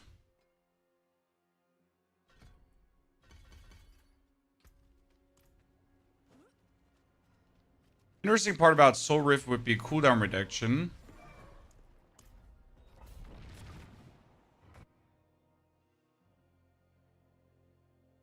Because Soul Rift does a lot of soul sucking, and all of the instances of soul sucking have a chance to reduce cooldowns.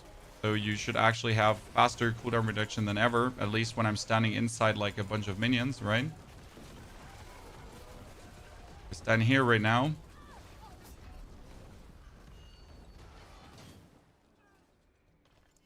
Yeah, that definitely will work. But we gotta work in our defense now, chat. We gotta work in our toughness. So what I believe with the toughness is that you now have to look into your board, right? And any armor, right? Any armor that you could take, not for your minions, but for myself. So if there's something like here, total armor percentage, you want to take it. If there's any resistance, you want to take it, right? I mean, I actually went over here to get more resistance. Same as like here, right? Whatever resistance you can get like down here, I definitely will need to get this. There's no questions asked if I should get this. I definitely should get this to make me more tanky. They actually changed this one. Wait, they changed this one too to armor and resistance. Wow. Wow. That's kind of cool.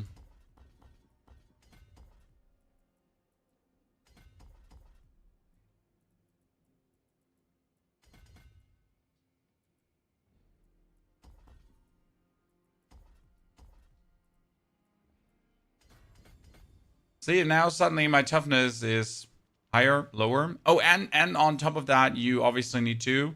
So, since there's no limit to this, right? You technically need to consistently run instances. I mean, consider it, there's no limit. So, more instance, more tanky. Right?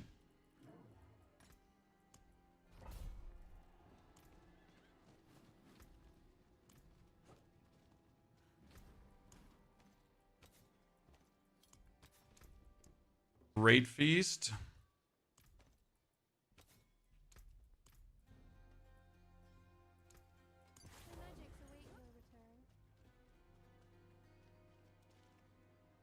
Oh, not Heavenly Forged. Wanted to go to my Infernal Hordes.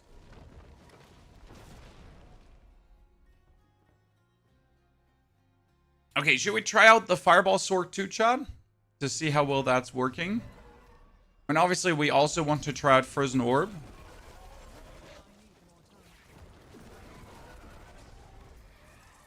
The problem is the Frozen Orb was doing negative Integra damage, so I'm not entirely sure how well that one is working. I'm probably going to have to do the Frozen Orb Fireball first and then Frozen Orb afterwards.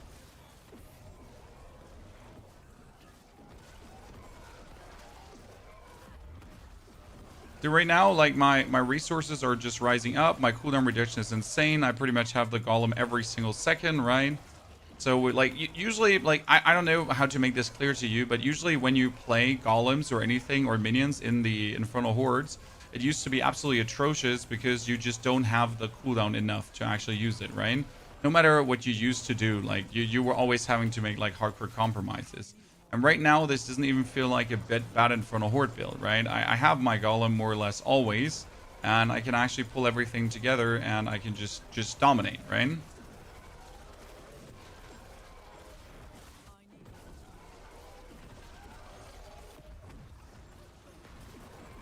Working plenty fine. What's Bardock's purpose in Season 11? Neath Iron. Bardock gives you Neath Iron, and Neath Iron is needed to re-roll your Masterwork. Where are bosses like Duriel now, mods? They're still there, here. But you actually have to go into Torment before you can go to them. You just don't get them for free.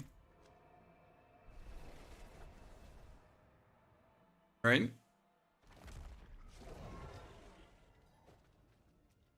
And then we have here... Oh, it's still a million XP. So the XP for Wister Cash is, by the way, insane. Those are our friends, the triple golems. Create a new character. Sork. FB. Where's my Fireball Sork from last season? Mobalytics. Fireball Sork.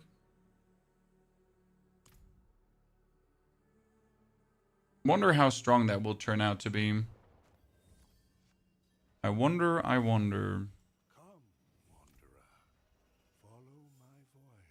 Hello, Mr. Mrak. Character boost.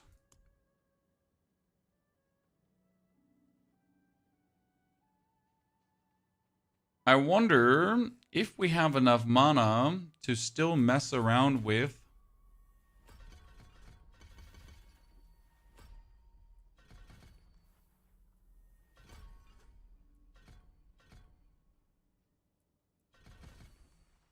the...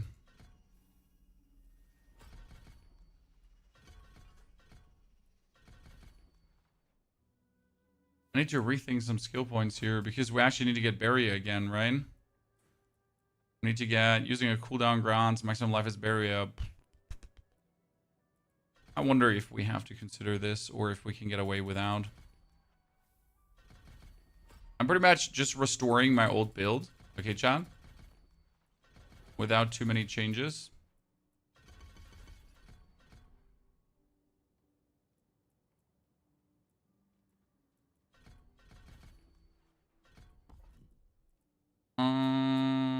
And Isus.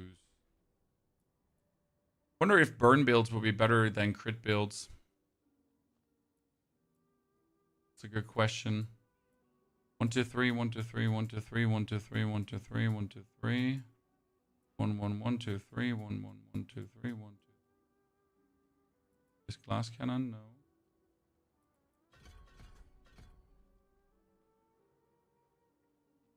I got 1 point too much. What did I not take?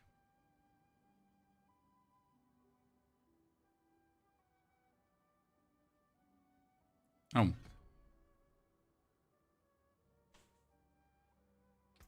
I really hope Fireball is viable. Well, it was viable last season.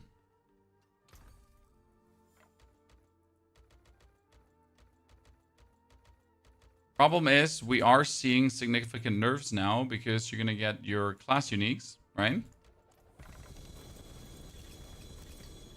And now I might still have this Fireball staff, For example, here with the not Vox Omnium, the Staff of Endless Rage, with the ranks to Fireball, correct? But I cannot also get more ranks to Fireball. So this one I can now Masterwork. But what's going to happen? So it gets me more damage, right? And now I can hope for Fireball projectile speed or for Fireball cast twice, right? So you see that was Fireball cast twice. It got greater affix. Cool. So I'm guaranteed to have Fireballs to cast twice. That's obviously nifty, right? Oh, what other thing did we need? We needed Tal Rashas. That's a 13% Tal Rashas. I'm not even going to wake up for 13% Tal Rashas.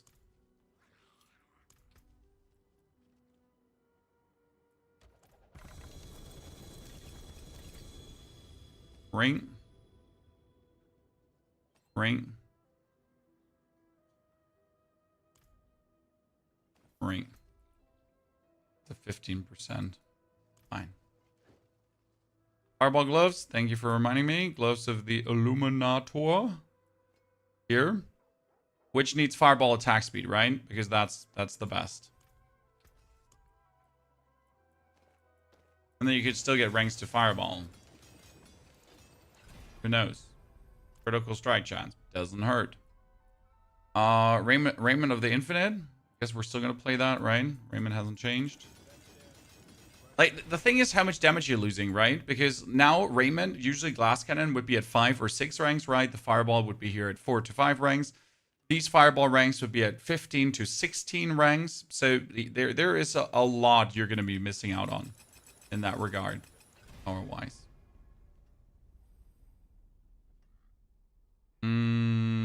Flicker Stab.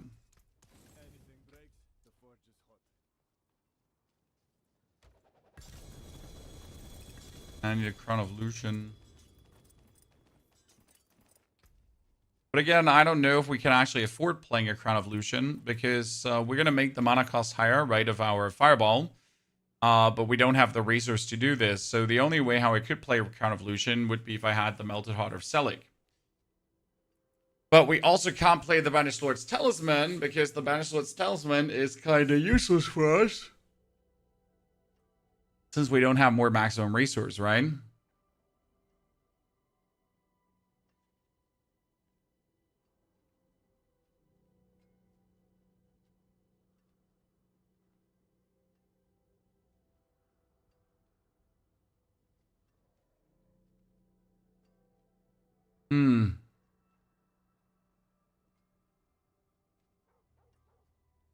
I don't really see how we could play the Crown of Lucian there right now.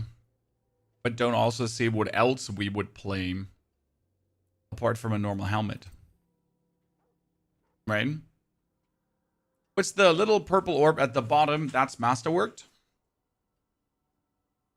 It says you have the item 20 times upgraded, and then you went for the pinnacle masterwork.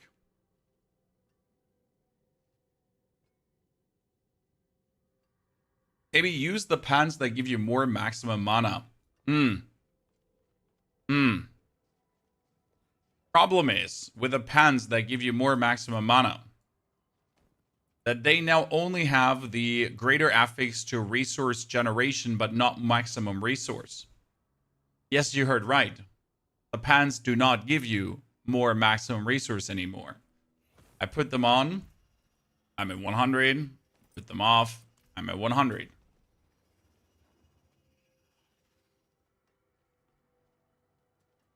Yep. I know, sir. Oof. What happened there? Let's put the Paragon points and see just how much damage comes out of this. As of right now. Melted Heart is making a comeback. Yeah, but that comeback is useless for 90% of the player base. Right? So yes, Melted Heart is making a comeback. Yes, Melted Heart will be there. It's useless for 90% of the player base. Because how many people are actually going to see the Melted Heart of Selig? Right? How many people are going to actually get it?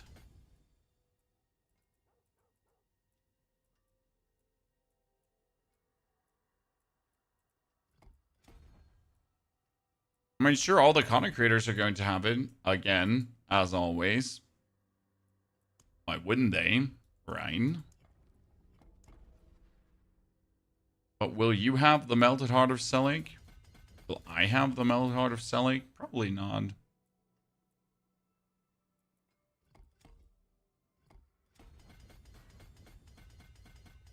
No Melted Heart of Selig, gang.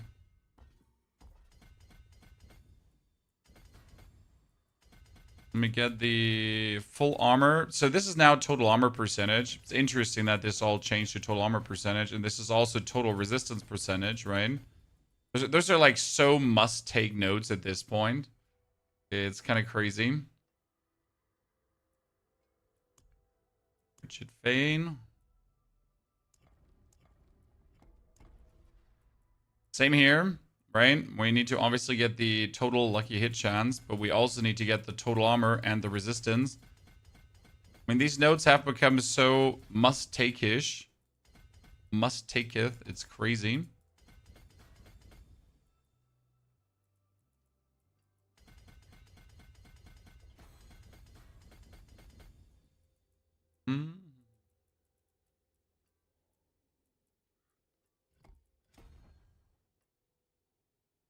For Eliminator. And we go over to the side. And we're going to go for the fundamental release.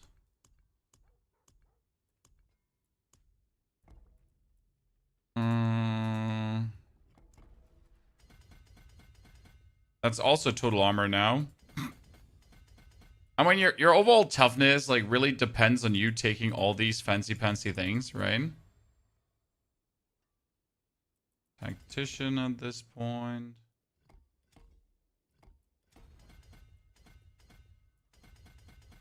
Gonna take this stack again too. Total armor percentage, wholesale, rain. You get the crit. And over here, you have again the total armor percentage and the you cannot not take these notes, right? Considering that your toughness is like your actual goddamn defense, like it would be so ludicrous to say no to all of this.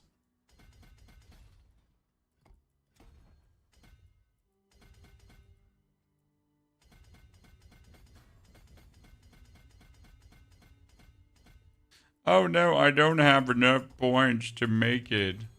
Because I need to take the total resistance here too, child, and I need to take the total armor there too. Really not sold on the toughness thingy. I mean, I took everything toughness-wise right now, and I sit at 26,000 toughness, which kind of feels really bad. Right?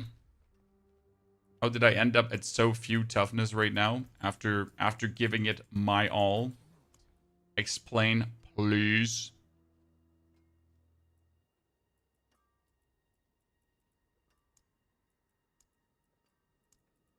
Here, I need not Grant skulls. I need royal skulls. I could get more armor. Toughness gang Chad.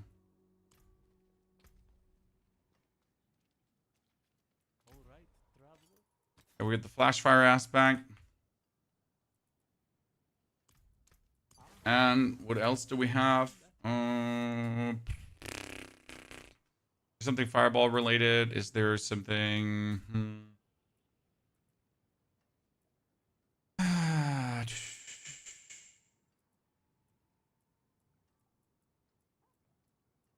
I mean, you know what? I'm gonna be simple. We're gonna just do conceded for the time being. Conjuration.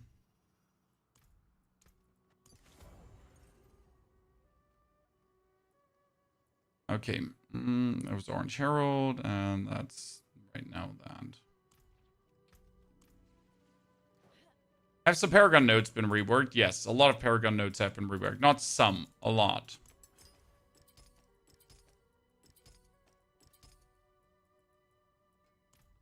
Okay, how we're going to feel damage-wise. We are currently sitting in Torment 4.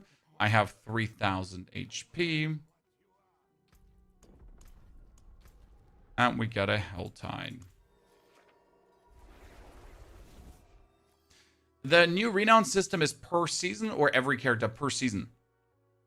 The seasonal rank is meant for all your characters. So as you can see, I got this unlocked on every character right now. I need to only complete pit set. See, I have this already done. I got my Resplendent Spark. I got the Harbingers. I only need to do pit 75 to get it done. Remember not long ago them trying to simplify armored resistance? I do believe that the toughness system in the long run is better, but they definitely missed like giving us a lot of explanations. Okay, I'm almost dead instantly. Great.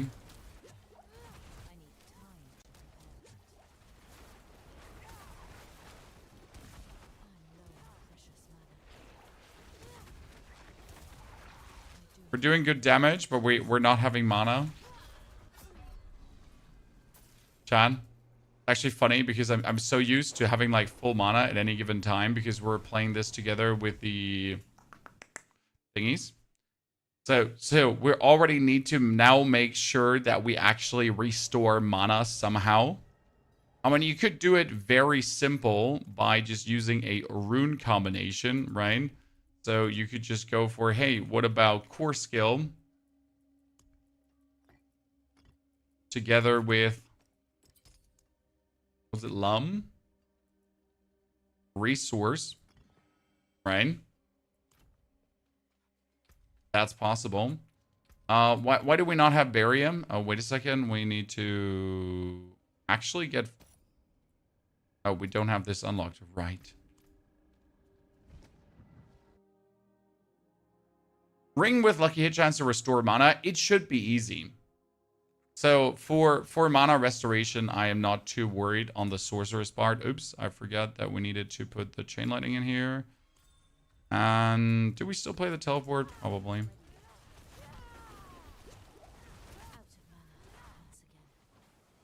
Out of mana once.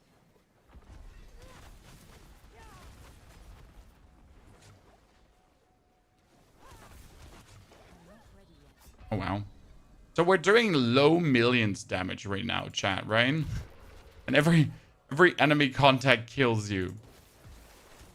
At least the way how we're playing it. So might be that we have to play defensive skills again. Might be that we have to start playing what's it called again? Ice Barium. Yeah. Fireball gloves should help with the mana as long as they bounce. They're bouncing. I'm currently testing the Crackling Energy Sorg with no defensive on the cool bar. I mean, the new item is really amazing. So Sorg definitely has to figure out defense. I mean, I think like just 30,000 toughness is not enough, right? So you gotta like go and be, hey, so what about if we go for armor? What about if we go for armor, right? And then every item piece that's also not a, what is it called again? Instead of dodge chance, we need armor. Instead of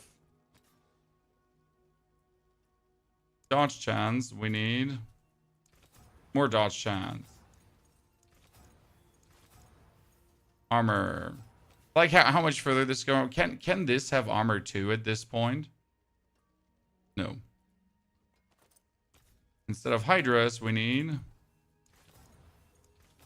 armor. Where's my armor? You still get armor? No. I just wonder where it is. Okay. Chan, the item does not have armor.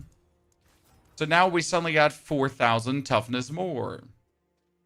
Check your resties. Your resties are like what they are, sir.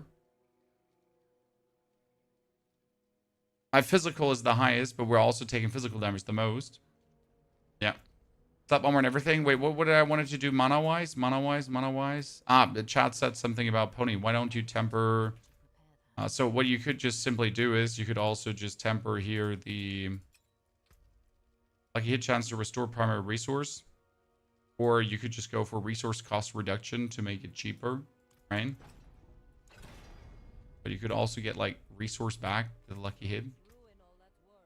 Enchantment. Oh, we currently have Chain Lightning and the Teleport Enchantment because we're using Crackling Energy for damage. Ah, wait, I teleported out for a reason. No! Chad, I teleported out for a reason.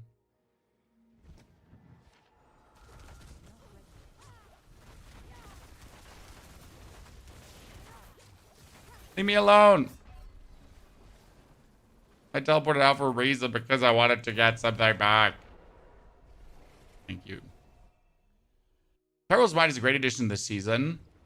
Yeah, but you're going to get it at the end of the season, not at the start of the season. You know? I mean, yes, Tyrell's Might is nice, don't get me wrong, but you're going to get it at the end of the season.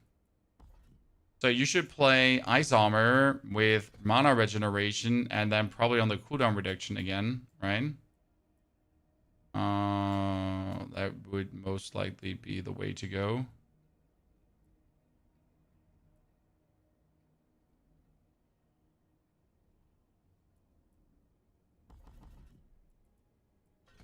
And then we probably have to play also the barrier protection to at least get something. Surely.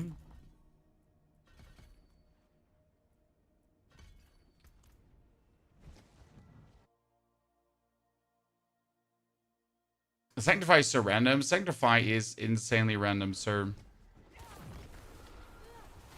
Now we at least have some barrier going on. I did 30 million damage, chat. Look at me. I'm the chosen one. And this is nothing, obviously, compared to last season where we did do, what, billions of damage? Oh, I forgot to put my barrier in there. So at least mana-wise, we're good now, Chan. Right? As long as we're hitting things, we're kind of, like, secure.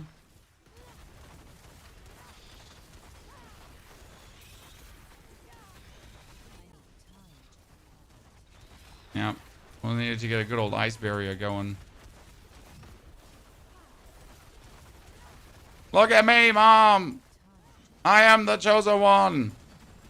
I am the one who knocks. However, this is only working right now with level 100 glyphs, right? This is something to keep in mind. I was out of potions. I rated the PTR season 11 on a scale from 1 to 10. I mean, it's definitely a harsher game. So just jumping in, making things work, no, not happening. Not compared, like last season, like you just threw together something randomly and just had a lot of fun, right? This throwing together randomly and just having a lot of fun is not on the menu anymore, right? You get a meaningful sit down and think about your actions and what you would like to do and what you would like to pull through, which is a complete different feeling than obviously what we had last season. I do believe it will be very rewarding down the line, right? It will feel very good. How much slower is the leveling? Faster. Faster. If you actually... So, yesterday we did do the leveling, and everything gives so much XP, it's crazy. Okay? There are... How do I say this now?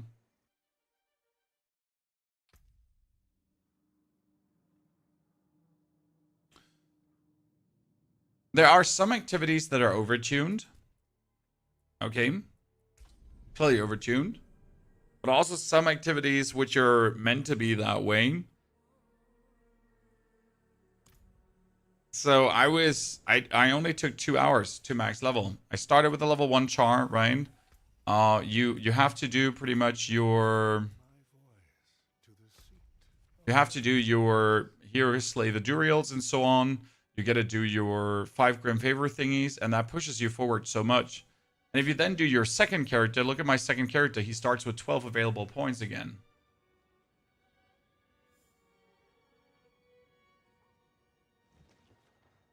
You want fun or rewarding? Honestly, it's fun and rewarding to level up. We pretty much put together a video this morning, TBX, where we wrapped everything up. Kind of like the way how Diablo feels right now with the new progression. And I gotta say, it feels good. But there needs to be some fine-tuning on the length of the Capstone Dungeons and other stuff. So yeah, as you've seen, like here, Fireball Sword, just trying to throw her together is definitely not leading to much success. Not in comparison to the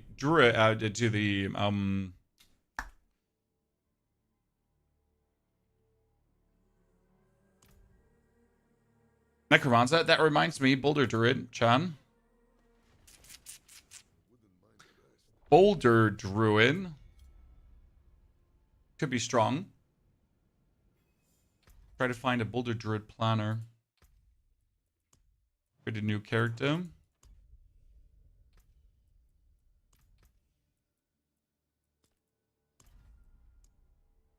Boulders. When is the last Boulder Druid I made, Chan? Season 8. Did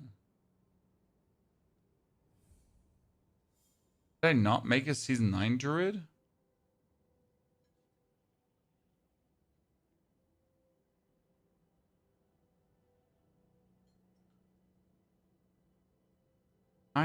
Season 7?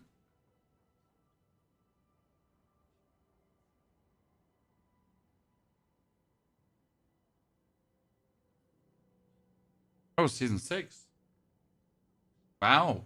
So long ago? Been a while.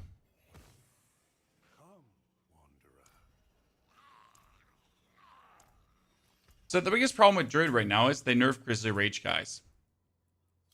And you can't be stacking Grizzly Rage like crazy anymore. It's still a good skill, but it's somewhat awkward.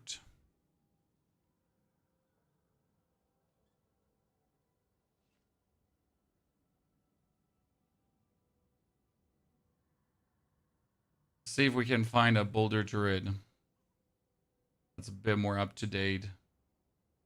Question is, will we play Grizzly Rage Boulder Druid or will we play a Petrify Boulder Druid? Probably Petrify, right?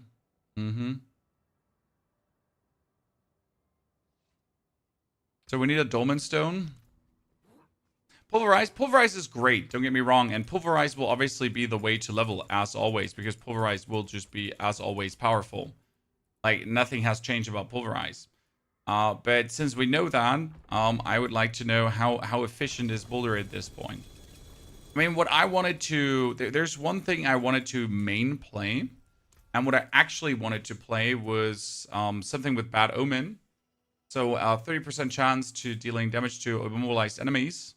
The problem is that these lightning bolts are not the lightning bolts that are also coming out of the Cataclysm. And it's kind of like a bit weird. You would hope to do like a full lightning storm build, but it's not really doing that for you. Ever played Boulder, then you certainly missed out, sir. Boulder is insane.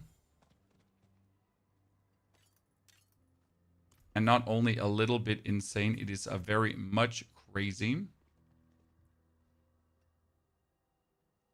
We need a Vasili's Prayer. We need a... Play a T-Bolt's Will if you wanted to.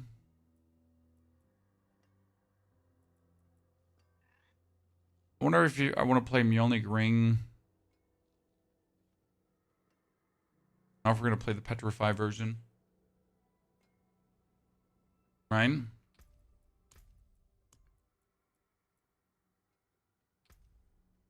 The tempers are going to make it hard. Interesting. We might also have to play Iridias for the cooldown reduction. Shit. We tried Necro yet? Yes, we did Necro the whole morning. In case you missed it. The triple Golem Necro is going really, really good. So high recommendation. Really fun playstyle. Let me see if we need... Like, usually you would go for Nature Magic cooldown reduction. Because there's one problem with the build. Why did I just re-roll this? What I was looking for... I was, like... I don't know why I just redid that. So yeah, the biggest thing that you're looking for...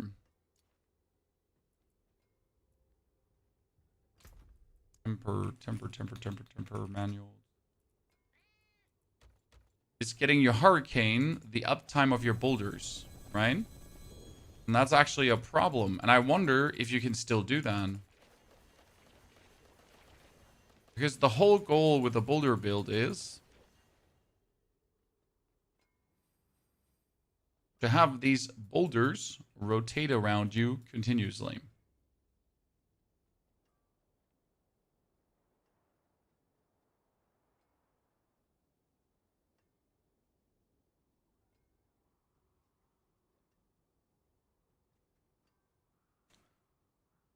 Right?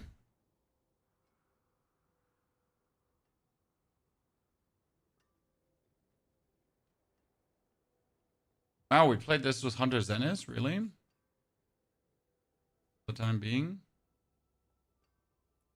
Okay, let's see. Let's put some skill points. So you need to do this, right? We need to skip over all the skills. We got Bulwark. Get that. And we get 1 point in here. Even though I guess you, like, it's only plus, it's not multiplicative.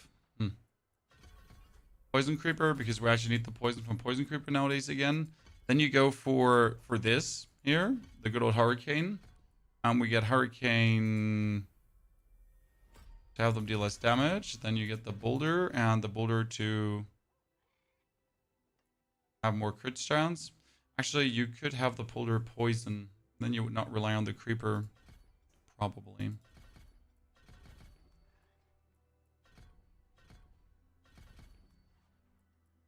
I'm going to play Petrify. I'm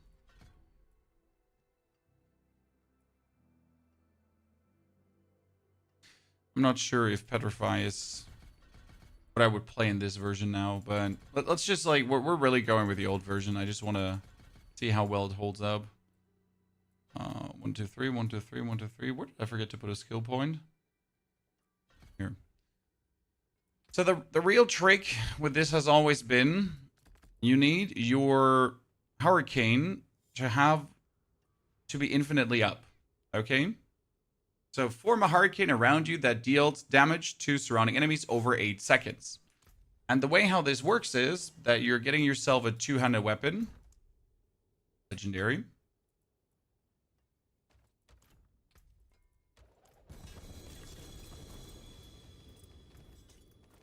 And that two-handed weapon is going to play the aspect of retaliation. Oh, that's a good question. Is retaliation still good? Huh. Huh. What am I talking about? Well, the thing is that retaliation gives you damage based on fortifying. And usually you have a lot of fortifying. But I don't know if you are going to have a lot of fortifying anymore. That's a legit question. And then we're going to play the aspect of the metamorphic stone. Okay. Here. Meta. With the aspect of metamorphic stone, my boulder is now a core skill. So we can now spam it. Okay. Thing is, we need to temper the hurricane duration. That's 37%. And then we also need to get it on the boots.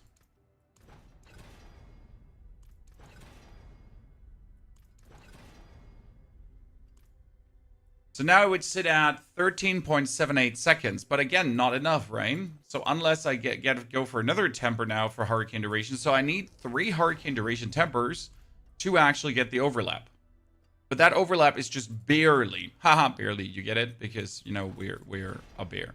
So now we would sit at a proper overlap, right?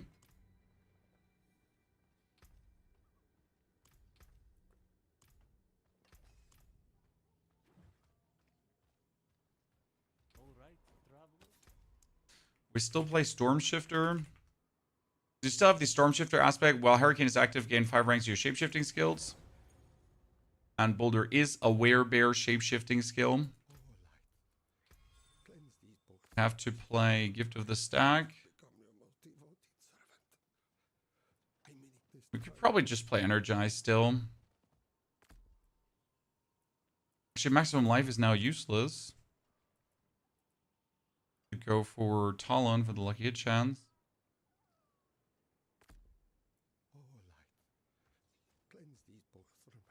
Is he not going to let me go spirit bonding unless I go to Tool Dulra Chan? That's so weird.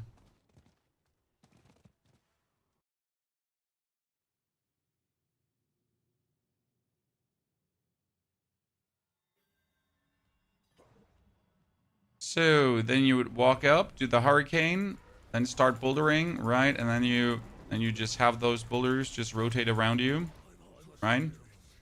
And multiple training dummies.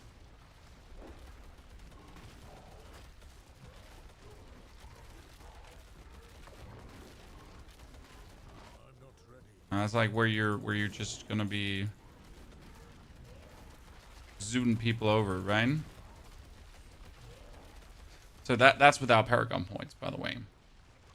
Put some Paragon points in to boost our damage. And see actually what it comes out of. It's one of my favorite builds of all time. Because I just love the idea of having rotating boulders around you that smash everything into smithereens, right? I think you understand the allure of this, ladies and gentlemen. Who does not want to have like multiple billion pounds boulders just rotating in circles and truly going full carnage mode? That would be dominate. Dominate based on intelligence on the druid, yeah.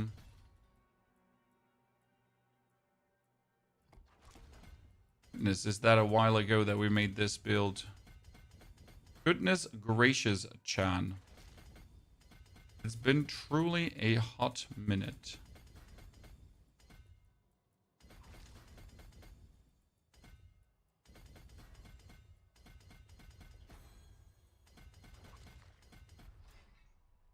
Okay, then we get the... What is this? Earthen Devastation board. Yabba dabba doo. Please and thank you.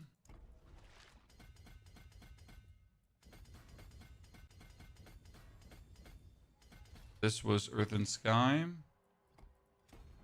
Hey, I still remember how to make this build, Chan. I'm old, but not that old. But look at all of these, right? This is total armor percentage.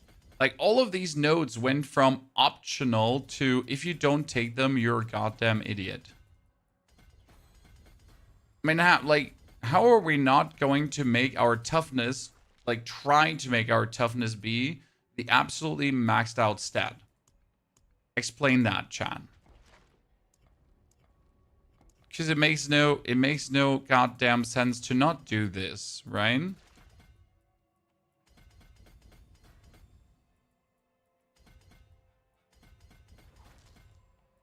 I mean, look at this board here right now alone. It's only a resistance board. Nothing else but that.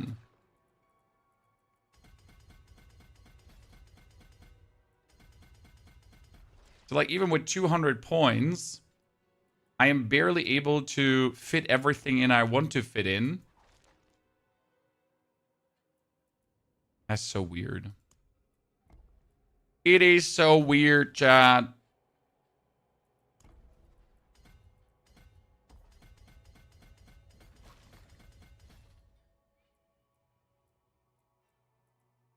Outmatch.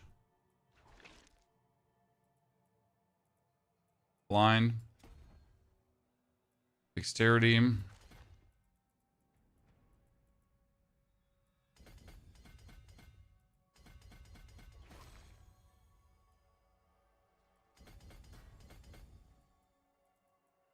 Cool.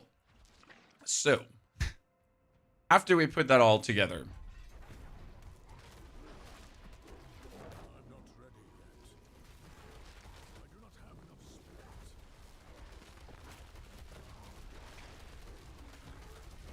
and there are the overpowers coming, finally.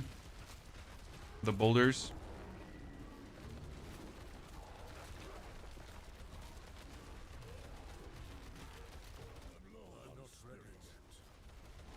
In order to get more overpowers, though, you need to play the Zan rune still, right? Because the Zan rune will guarantee overpowers more. I guess we're gonna play Zen, and then we're gonna do more Rune.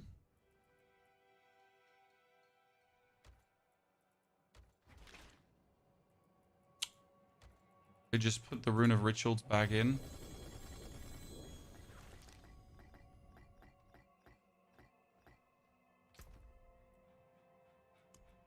Leveling was going to be slow. No, leveling is definitely fast, but I'm not sure how much of that leveling is intended.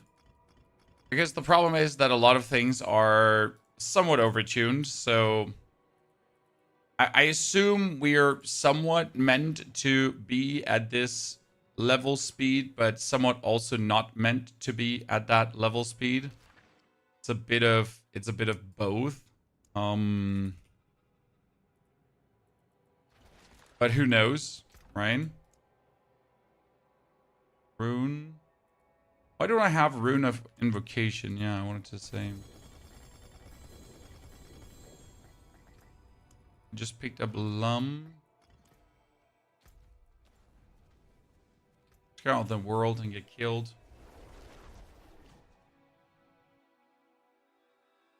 I've played your build with Shadowblade Necker. Thanks a lot. I need some upgrades to my gear. Can't go higher than Pit 74. On life server? Well, you gotta definitely work on that, sir.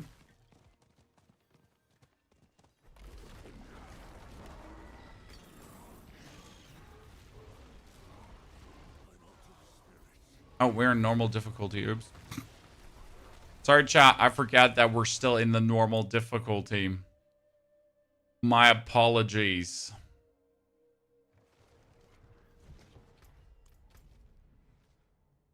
My heavy apologies. Huh. By the way, why are we just throwing things together without trying to absolutely min-max thingies here? Because we need to see how it works when we just throw things together. Right? I mean, that's just the way how it goes. In the last season, you could just do it, right? You could have just thrown things randomly together and it would just work.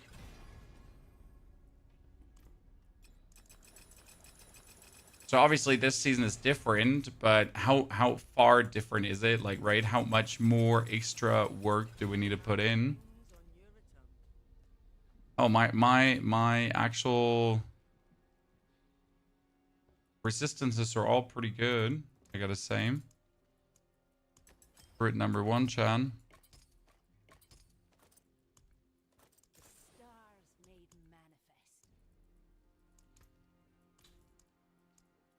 Fire.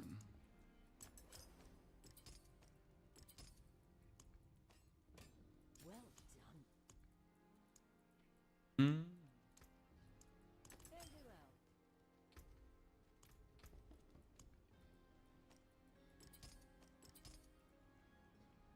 Good. How much life do I have? See, I only have 8,000 life as a druid. What is that, chat? 8,000 life as a druid. That's nothing. Might as well not exist.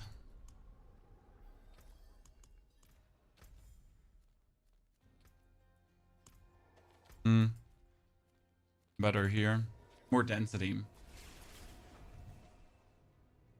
I don't see any insane powers for this season, so we should see some good variations in build. No, we'll be dead.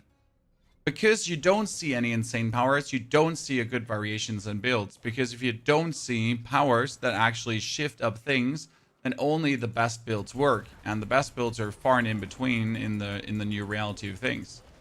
So that's like the big issue right here. Ah, okay, damage-wise it's working. Perfection.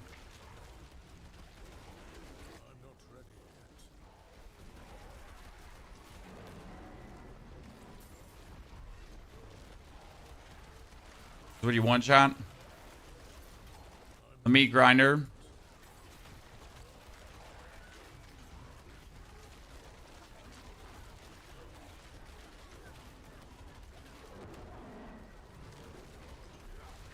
Meat grinder, meat grinder, meat grinder, meat grinder.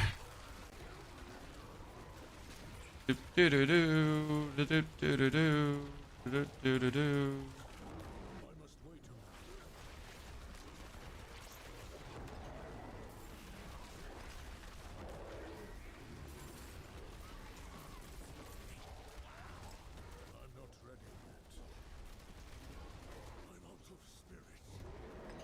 Alright, so we need to work on that damage output, but just from a working standpoint, even with the missing things, even with no lucky hit chance to restore full resource, because that's what it formerly used. Okay, so this build always used lucky hit chance to restore resource. We're going. Oh, you know what I'm missing, Chad? Oops.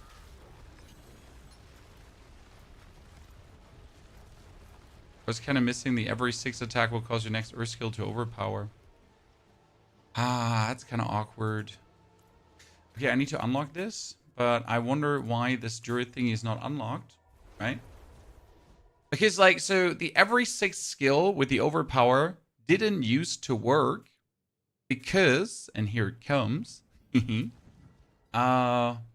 used to be kills, right? Every 10th kill, you have an Earth skill overpower. And that made Boulder Druid obviously weaker, because if every 10th skill is it, then what the hell, right?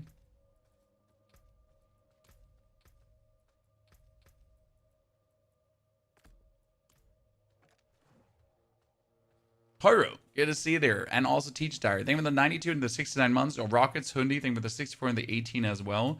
Pretty to all of you, ladies and gentlemen. So why are Spirit Bonds locked? I have all of this unlocked. Right? Unlock every boon from every spirit to gain access to spirit bonding. I did that. Why won't you give this to me?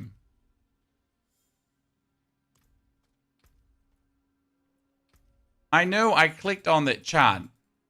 Chat. It's not my first time. It's not my first rodeo. It says locked here. In case you miss it. It says locked.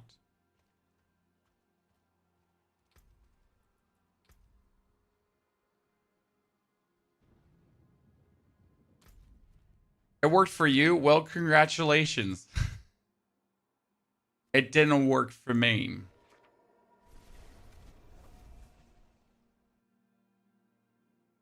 However, that's not the point, right? We're just here checking if things work right now.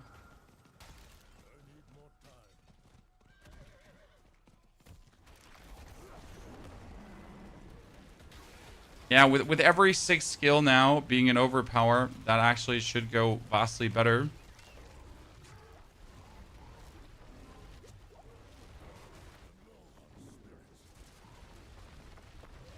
Need more movement speed. Didn't allow me to cast my thingy again.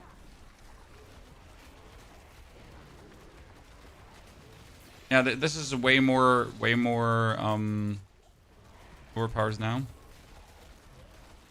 But despite having like 100,000 toughness, guys, right? So I have 100,000 toughness, but I die. But why? See, like that's where we're not understanding it, right? I don't understand why I die. Because I have like 11,000 life, right? I have the so-called 100,000 toughness, but why is that not enough? So where's the problem now? And identifying that problem is quite harsh, because obviously I died now to poison damage. Okay, that means I need more poison resistance, I assume. However, how am I supposed to know that now, right? I don't know. It's like when it comes down, toughness is a weird nut to crack. You have a build for Melted Heart Barb. I'm not going to make mythic item builds this like for the PTR, my friend.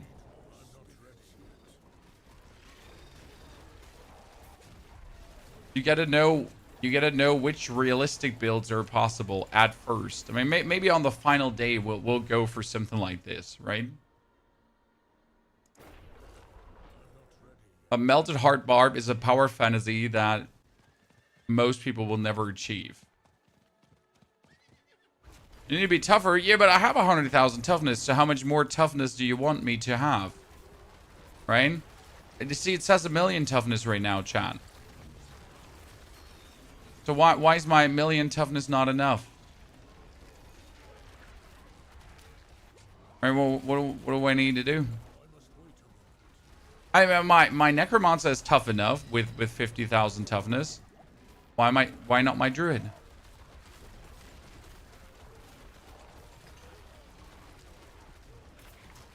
Explain.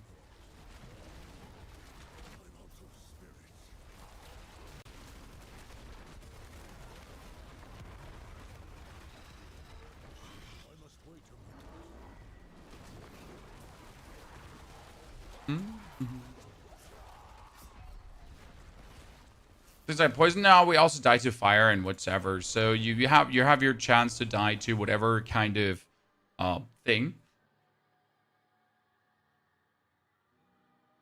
Is there still resistance gems? Yes, but resistance works different. So we have armor is all resistance. Okay, so you have your armor, which says reduces incoming damage by 63.8%. This applies to both direct damage and damage over time. You have 10,080 armor from primary equipment, blah, blah, blah, blah. Then you have physical resistance, which reduces physical damage. Then you got the actual fire resistance, the lighting, the cold, the poison, the whatsoever, right? And all of this together is your toughness. And it tells you how much damage you're allowed to take before you die. The problem is, obviously, the toughness is everything wrapped together. So we have a lot of armor, but we have low resistances. Therefore, my toughness seems high, but it's not. If we would now decide, okay, sure, maybe instead of skulls, we should play diamonds, we are probably going to end up having the same toughness value, but only that the toughness value, obviously, this time is then going to be more skewed towards the elements, as you can see, right? So same toughness value, physical is vastly lower, but my actual armor is up, right? So now my actual resistances are up. So yay. But it's the same toughness value.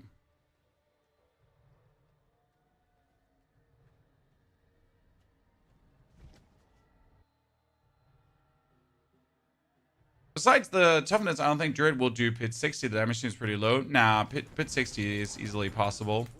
The damage seems low on everyone, though, right now. So the main problem with the low damage is that you're just missing all the additive damage, surprisingly or not. Because you're obviously going to be using your tempers for... You're going to use your tempers often for utility, right? I need to use my temper here currently for the hurricane duration. That my hurricane duration is up enough. So that's obviously something I need to do. There's no question mark if I'm not going to do that. And if I'm not doing that, I'm obviously missing out.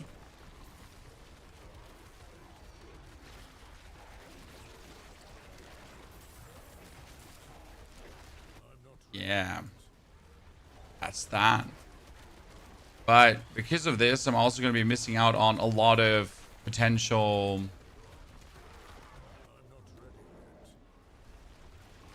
additive damage. What I believe is that you really have to look at your equipment. Because right now I don't, like, my equipment is subpar, right? And I don't have a single item piece that's actually giving me the stats I want. Look at my hammer. It's maximum life, spirit on kill, and a chance to make enemies vulnerable. What's that? What the fuck is that?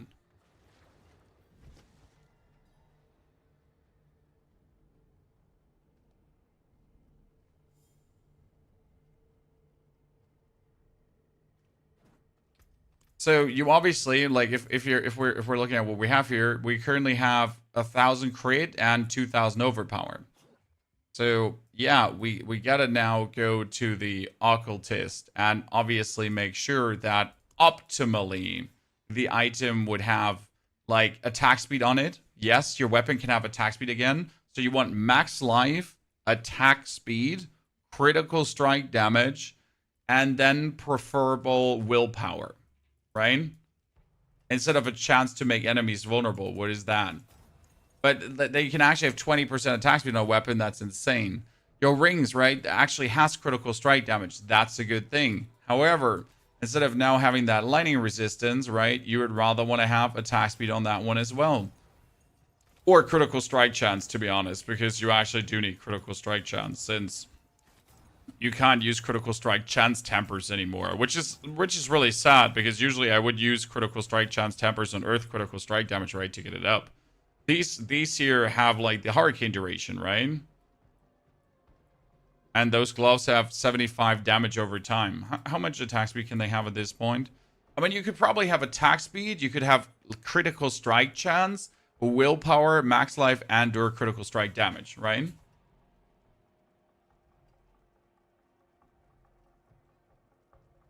Peeve, if this is the season 11 stuff is what all streamers were excited for, I have no further comment. Peeve, I think you don't understand what excites people, right?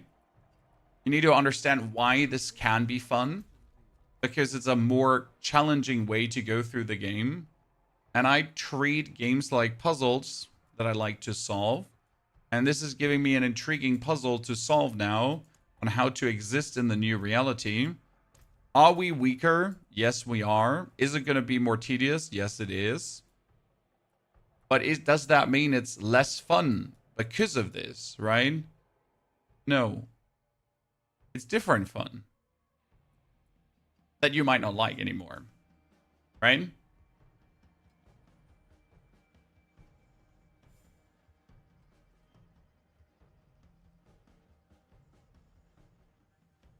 How much resistance to all elements can you get on your items? I think it's a percentage, if I'm not mistaken.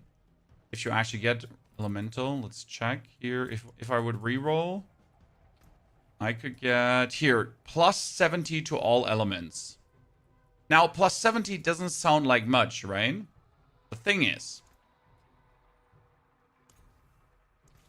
that if you get plus 70, it gets multiplied up by here. This is 58. So we're currently sitting at 1429. Okay. And this elemental resistance, like we get here a percentage increase, right? Total resistance, total resistance, total resistance, total resistance. So even a small value is worth it. I think once figured out, it will be cool. Exactly. Exactly. Once figured out, it will be cool. And people will once again find a way to trivialize it. That being said, toughness definitely needs an easier explanation, because the explanation we have on toughness is useless compared to live servers, right?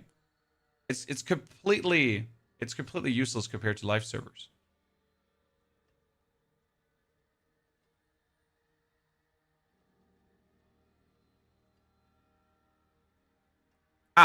What we could do is we could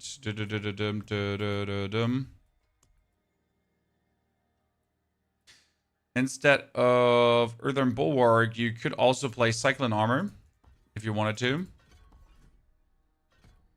And have Cyclone Armor not push enemies back, but pull enemies in. Right?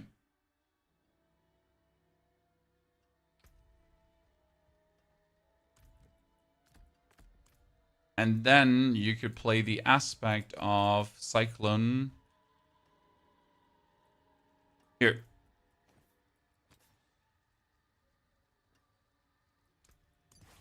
So this now gives you more physical damage reduction and everything. So Cyclone Armor gives you anyways powerful winds surround you, grounding you, non-physical damage reduction and physical damage reduction, right?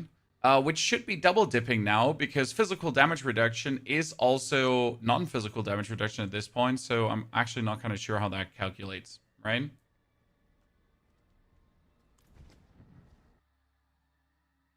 Is toughness a combination of all stats that make you survive more? Yes, that's exactly how it works. The Brimstone Capstone is not so much fun. Which one is the Brimstone?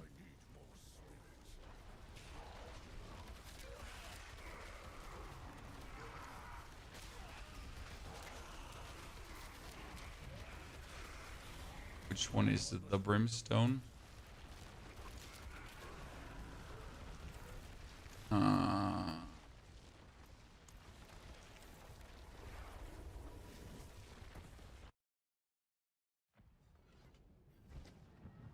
Where's max life? Yeah. Good question, sir. Max life is gone from here. It's now only toughness and that.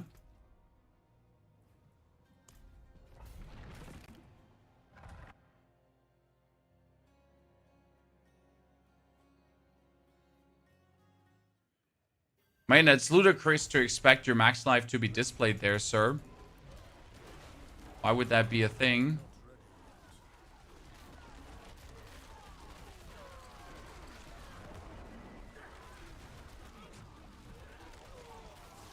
Imagine expecting max life to be there.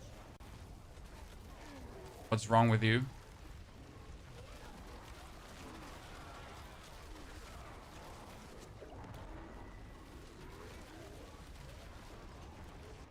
You know what the biggest problem right now is? That we're not getting the we're not getting the cooldown reduction on the petrify as we're supposed to. Because technically you're supposed to be able to spam petrify, just for you to understand, right? But we're not getting that right now because we are missing one spirit boon that for some reason the system does not want to give you. Right, the system was like, Pony, no spirit boon for you. And I was like, but sir, I'd like to have the spirit boon. Really? A lot. But I consider that I'm also missing 20% armor from the seasonal. Because that one also doesn't work on new characters, right? So you would actually get 20% more armor. And you would get more elemental resistance from the seasonal. So those help.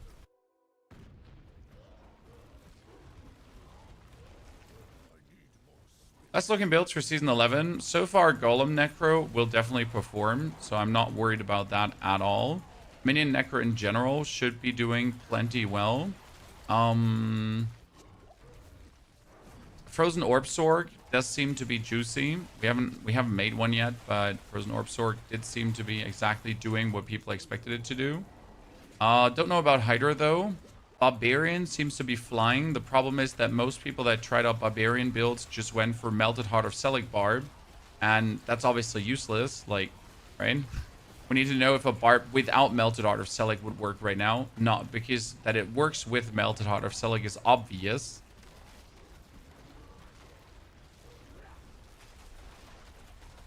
Like, duh. Congratulations for finding that one out.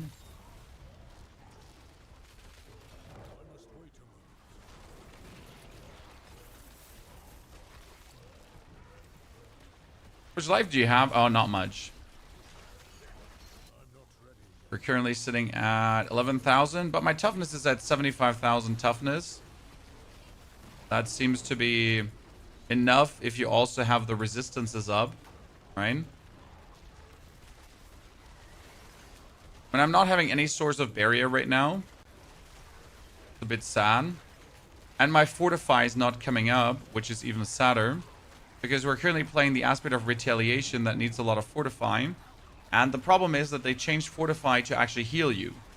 Why is that a problem that fortify is changed to actually heal you?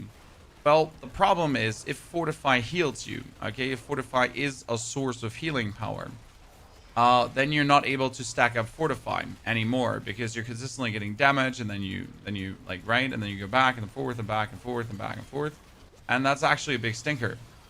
So right now playing the aspect of retaliation is somewhat useless, I reckon.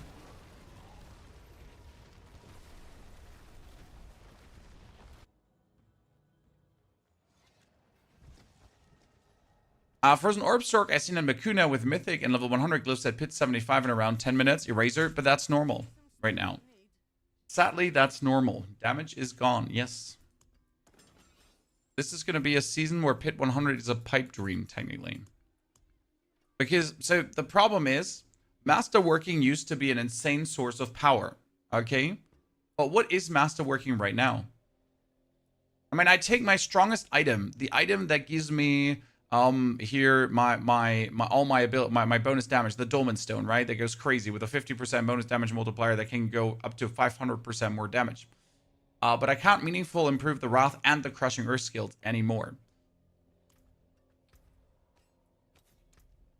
By the way, we don't know. Do I play Changeling Dead?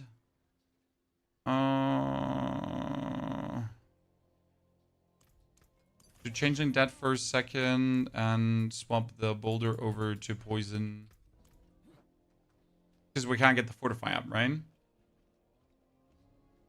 So Blood Necro is cooked. I mean, Blood Necro has been cooked for a distinctive while already, sir. For distinctive while.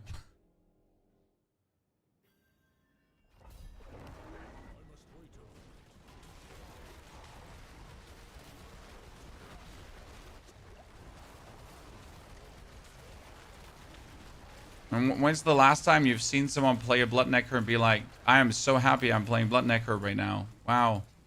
I wish I could play more Blood Necro, right? Hasn't happened in a hot minute.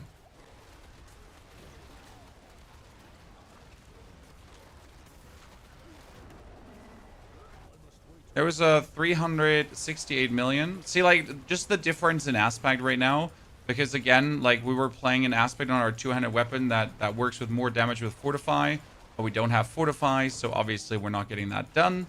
So now we're obviously doing more damage. I mean, I don't doubt that I can get this here to do billions again. So that's out of question if I will get that done. Just like how much you have to do to get to the billions. So Boulder can definitely get there. But again, it's like, yikes.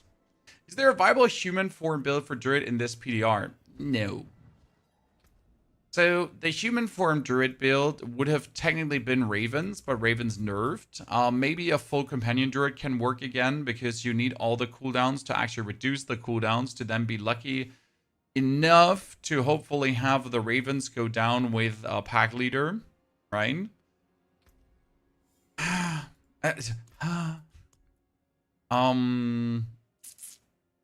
There is technically a build for Lightning Storm, but that's a big technically. It might work for leveling, but I don't assume that it will actually work very well for the end game. Pulverize still works. Pulverize absolutely still works. Rotten Lightbringer is absolutely still a super boost. Grizzly Rage got nerfed, however. The problem with Grizzly Rage is you can't extend the duration anymore. Okay. So Grizzly Rage now has a 10-second duration.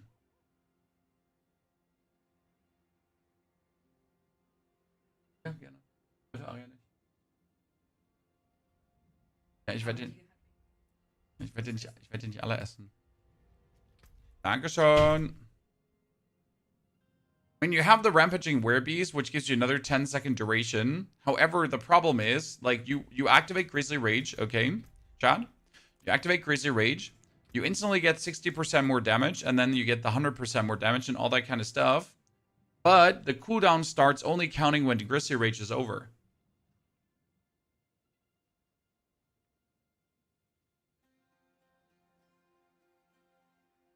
What does that mean right now?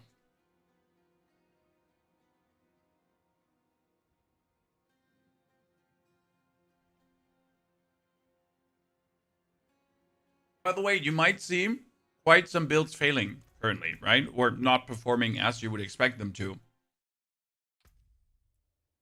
That's intentional today. Okay? We're pretty much trying to make builds with minimal effort. Right? That would have worked in season 8, 9, 10, 7, 6. Like in the last 5 seasons, all of these builds would have worked out of the house with what I did. Right now, they don't. Right?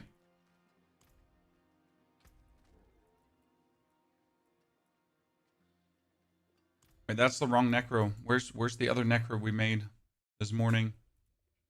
Oh, third test.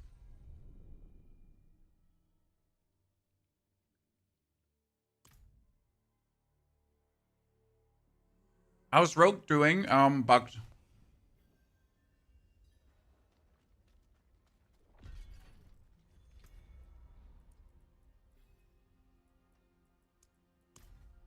Nothing for Necro that's working? Sir. Sir. What am I eating? These are piggies in a blanket.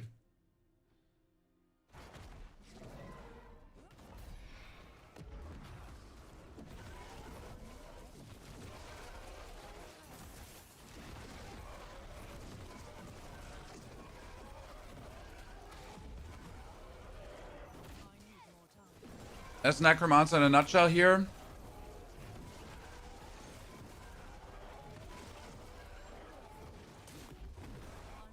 You got just flying golems. They're going through. They're destroying everything. Or that negative fatigue damage. That's not happening.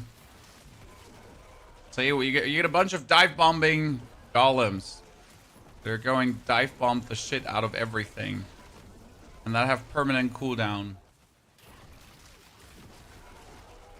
Absolutely love that build. This is pit 60 with 100 glyphs? Yes, sir. So obviously the build will come out weaker, but obviously I will also have different affixes and everything. So it's like a given and taken. However, though, the overall power again is lower. I think a maximum of pit 75 is what we're going to see. So pit 75 is the new pit 100. If you're actually able to do like a pit 65, if you're actually able to get into Torment 4 and do Torment 4 bosses, I think your build is going to be good this season.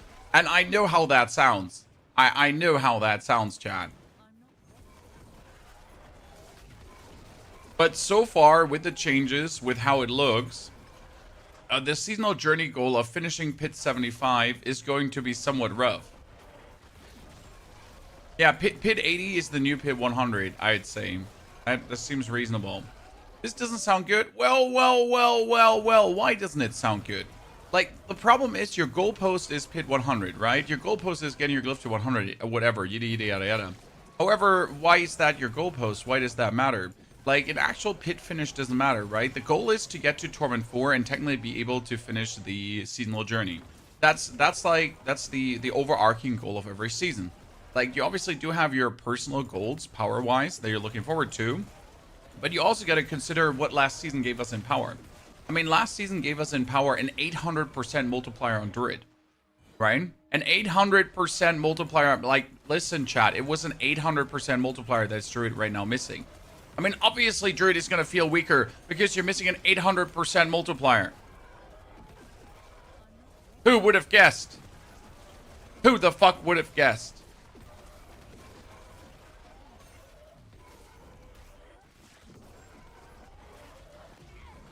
So, I guess we just gotta work with a different kind of goalpost right now. But yeah, this is here how Necromancer works by throwing golems around. It's beautiful. It's so strong too. And it works really well in every piece of content. The issue will be making this work while leveling, because while leveling I will have to use all my minions instead of just the golems, because you need like the golem cooldown reduction. So that's going to be tricky to get that low. And you need the aspect of fell gluttony, so if you're not getting the aspect of fell gluttony, and we all know that that can happen, you're anyways cooked.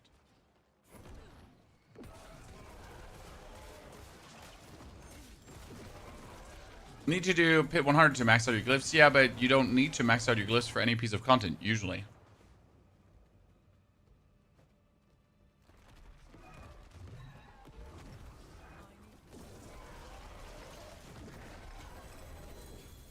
Ta-da!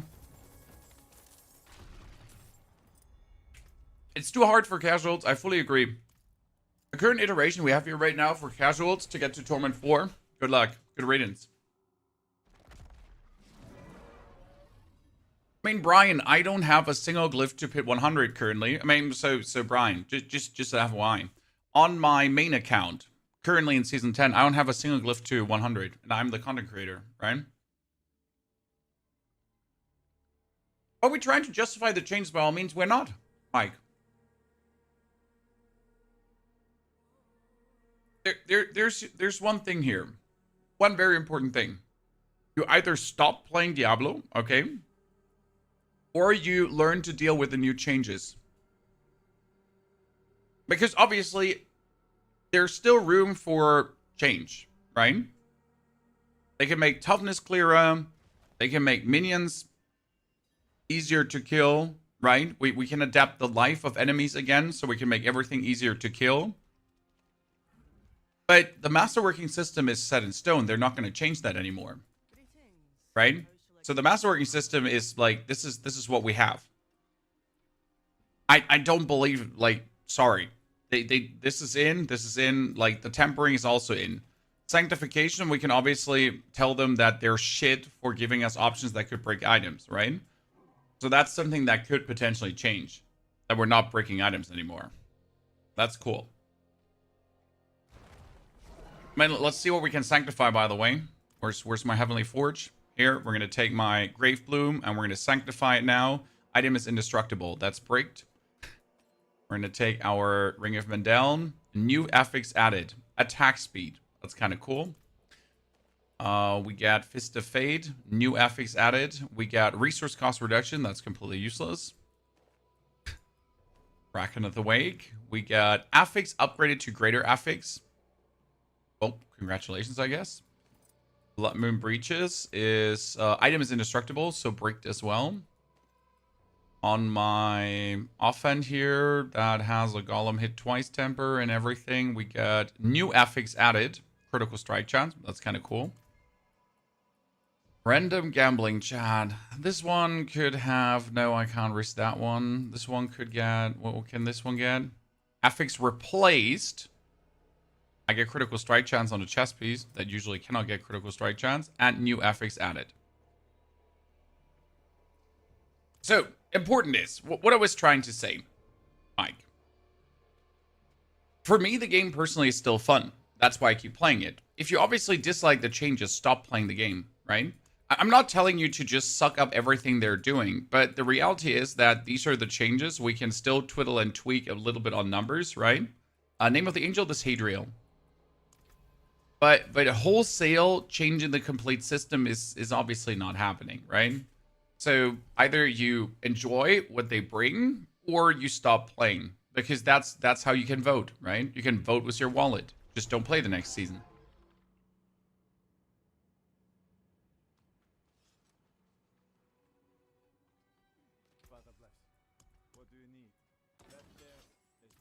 I'm a simple man, though.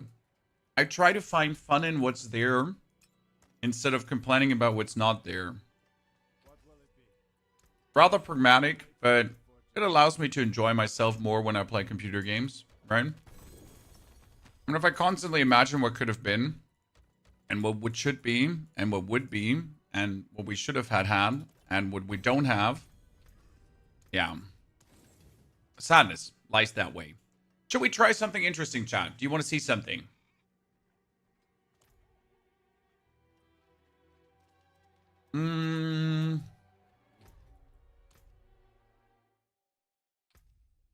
We can try to get the bone spirit cooldown low. I want to know if that's possible.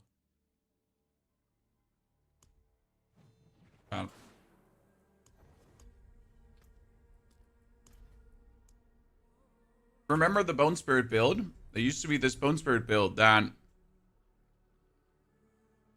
with a shattered spirit aspect, can spam like crazy. I wonder if that still works. When's the last time? Helltides, Pit.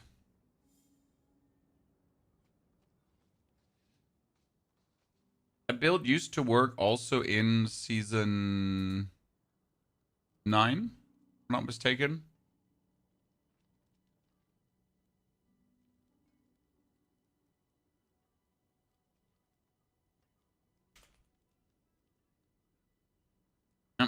I think a lot of people kind of forget, like, you know, as a season 9 top finish was Pit 110. A season 8 good finish was like the best. See, this was season 8, chat. This was season 8. 124, 118, 117, 116, 130, and these are the best players, right? Necromancer was Pit 116. This was the absolute cracked out dudes. So, like in season 8, you were happy if you even remotely get to Pit 100.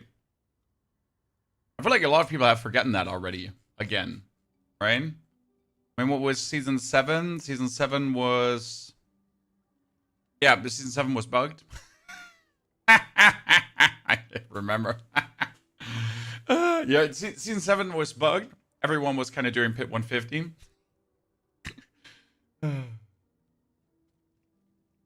The tower needs improvement. I mean, the tower's shit. Elkin. The tower is shit. I'm totally with you there. Absolutely not enjoying that one. Okay, so what can we do, ladies and gentlemen? We need to get the super all boost. Okay, so what are we trying to do? We're trying to recreate the Bone Spirit build. Now, the problem with Bone Spirit is in last season you had guaranteed overpowers and critical strikes. Okay, but also with tempering, we could easily get the Bone Spirit to the point where we wanted it to be. But now missing that Masterworking and tempering, I'm not sure if we're ever going to get in that direction again. So that's actually worth the investigation here. Let's put this all up. Then we get this up. And now the big issue is with the Bone Spirit. So we can get here the Bone Spirit and we can get the crit. So that's important. We can get the Serration for the bonus crit probably. We have to get the Rapid Ossification, right? But we also can't go for Rapid Ossification Tempers anymore, which is quite interesting. We have that. We have the Bone Storm. Actually, do we have the Bone Storm because of the critical strike chance? Yes, we have the Bone Storm because of the critical strike chance. We need to get these 3, and we actually need to get this as well. Let's leave the 4 points open. So we have the Bone Spirit for spamming. The Bone Spinners are obviously not there. We get the Bone Storm, and you get the Corpse Tendies to pull together. We don't have the Curse. We get this one. We get the Corpse Explosion for the time being. And we are in need of Blight.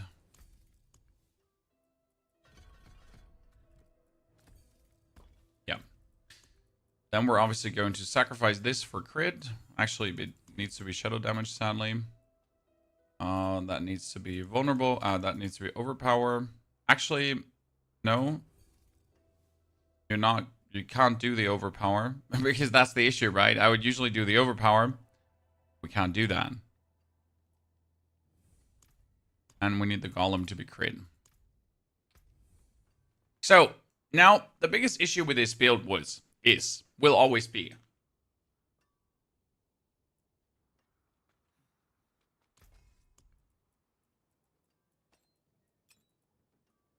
in order to get our spirit back, we need to temper the Macabre skills restore resource, right?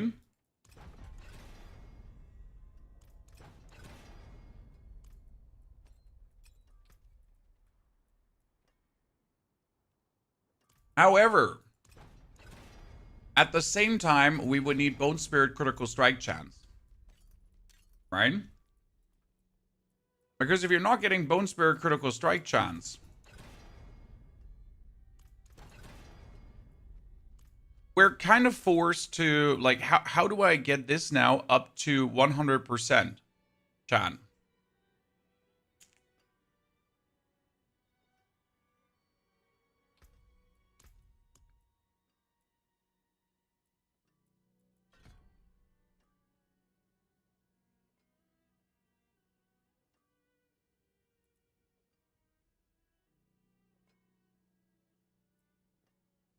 Optimally, we're forced to pull the points out of here right now for the time being.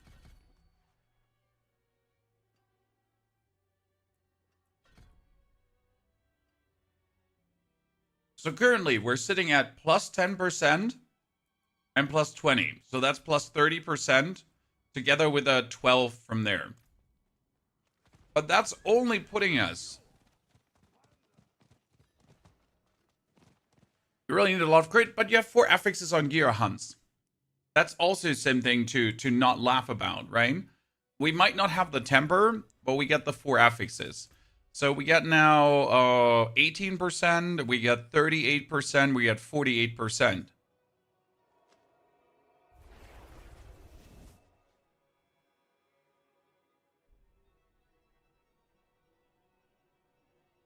Are capstones challenging? If you do them with level 30, yes.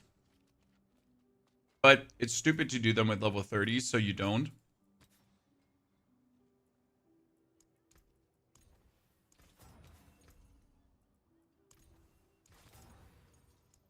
So that's a 7.5%. That would be... I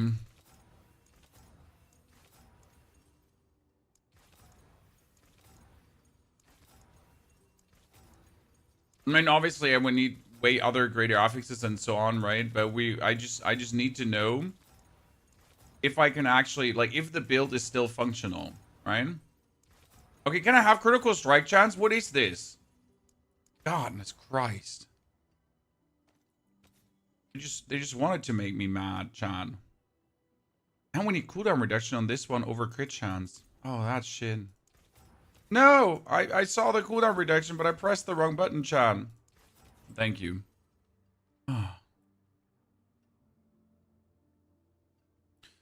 So, crit chance. Life on hit. I wonder if life on hit is actually a good thingy, by the way. Crit chance. So now we're sitting at 24.6 plus the 12 is 36. But that's still not enough, right? That's 36 plus 30. So with everything we just did, we're not even close.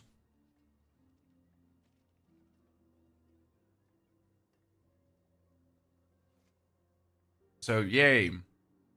We're sitting at 66 crit chance. I only need 34% more.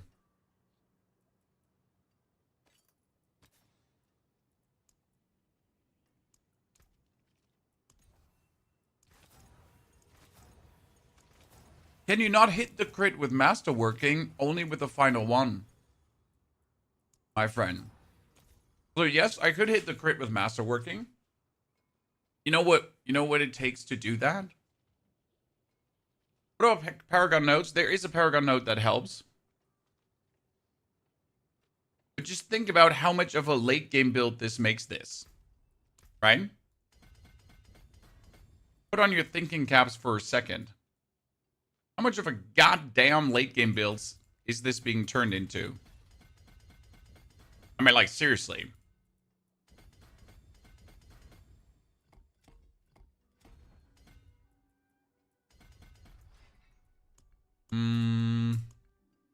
You can choose Bone Graft. Bone Graft board, kind of cool.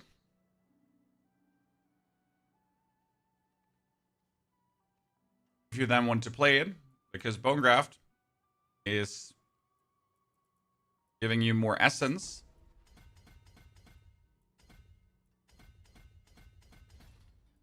And it gives you here more critical strike damage, right? And it gives you the essence glyph.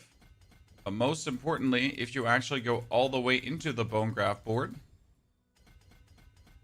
it has damage reduction and armor and life and resistance.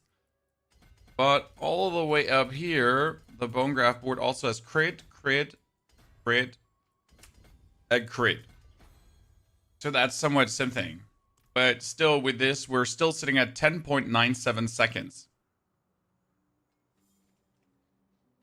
So we need more cooldown. That means my helmet needs to have cooldown, right? Let's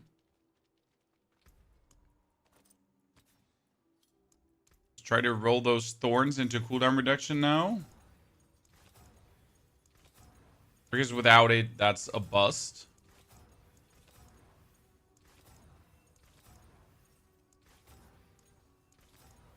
Cooldown. There we go. So we're officially sitting at 10:06 seconds. Use the rune that gives you 50% crit chance. Not a bad thought. His ranks. It's 25 though, not 50. So we're sitting currently at 50% critical hit chance, ladies and gentlemen. So we would go up to 80%. Oh wow, I currently have Great Feast running.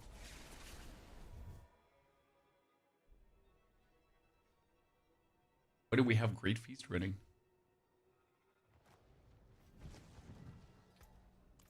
We need Bone Spirit.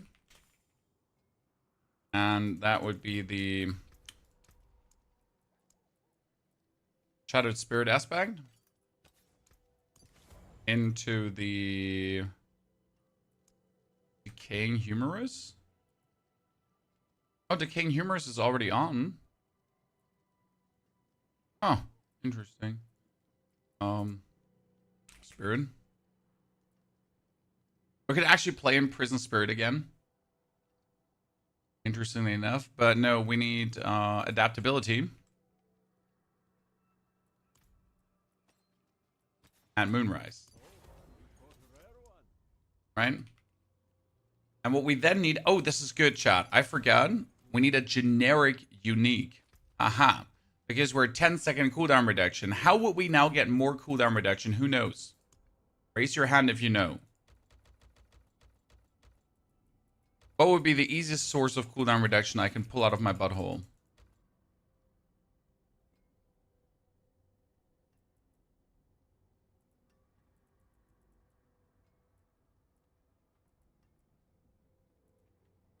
Little Paingorger's gauntlets, right?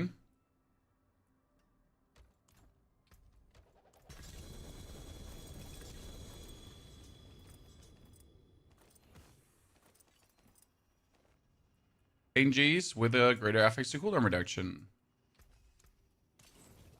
Problem is, so the biggest problem with cooldown reduction in general right now is, so you see this 13.2%, right? And that would make you happy. Now, even if I masterwork it, that 13.2 is going to stay 13.2, right? Like, the only thing I can do is make another affix a greater affix as well. But I cannot influence the actual cooldown reduction in any way. Right? I might get lucky that the masterwork is actually throwing out what I'm looking for, or it might hit the crit chance or whatsoever. But it's unlikely. So you can't actually rely on the masterwork to really push you in a way that makes your build functional at this point anymore, right? Put on a weapon. I'm sorry for stressing you out.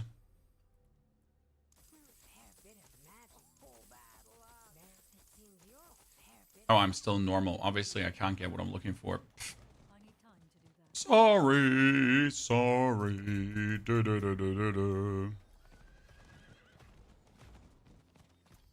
I forgot I'm still in the normal difficulty. So, we need to go to the Purveyor of Curiosities. Get ourselves a critical strike damage life on hit intelligence blade. Oh no, actually, I am wrong, chat. Ignore me. I am lying. I'm a dirty, filthy scoundrel liar. And you are all part of this scheme of lies. I need a shot of Rathiel.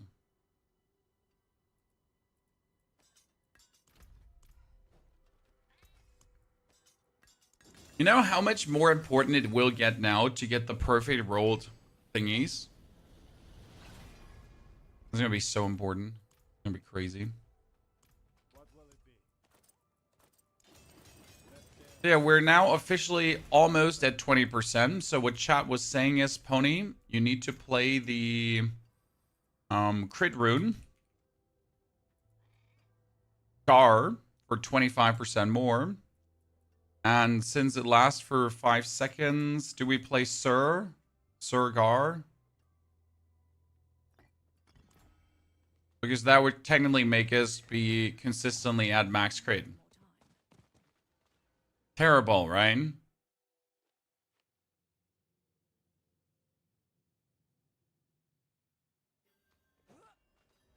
Okay, which means now, if I go for my multiple training dummies, I activate things, I hit him here.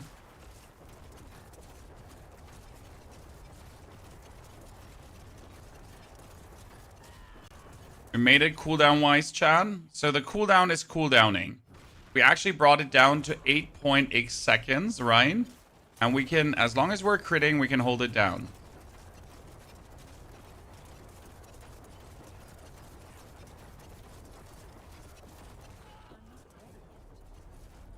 So that part is at least working.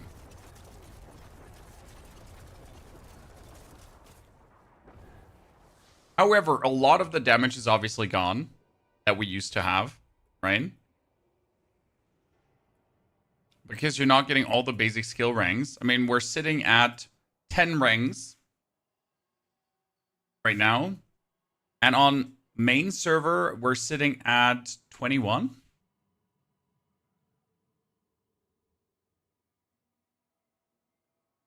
So I feel like this build here has way too many moving parts to even remotely get to work, right?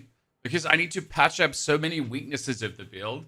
I need to like really look for that resource. I need to look for that crate, right? And I don't have the aspects, the tempers, the everything to even remotely go in that direction. Oh, we could probably play a Crown of Lucian instead of this helmet, though, right? But it works. Okay, so step number 1, you can get the cooldown reduction low.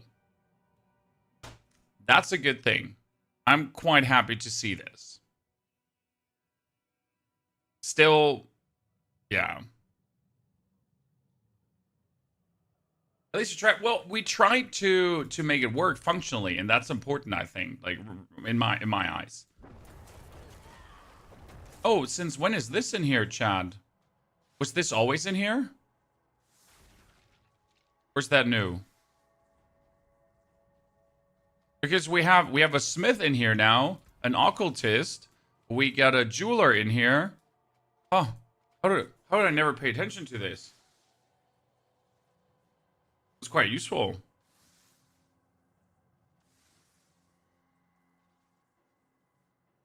Damn. So you don't actually have to teleport out if you want to make changes. I mean, this is amazing for testing purposes, right? If you just want to test a different aspect, if you just want to throw around like some masterworking blah whatsoever, if you just want to jeweler up, like, oh wow, the training grounds just became perfect. What about Bone Spear? I used to love that build. I mean, Bone Spear is already not doing enough damage in Season 10 with all the boosts that you could be getting, Dono. So, yeah. The problem is, they tried to make Bone Spear. So, Bone Spear had this happening here. Bone Spear deals 40% more overpowered damage and restores life, right?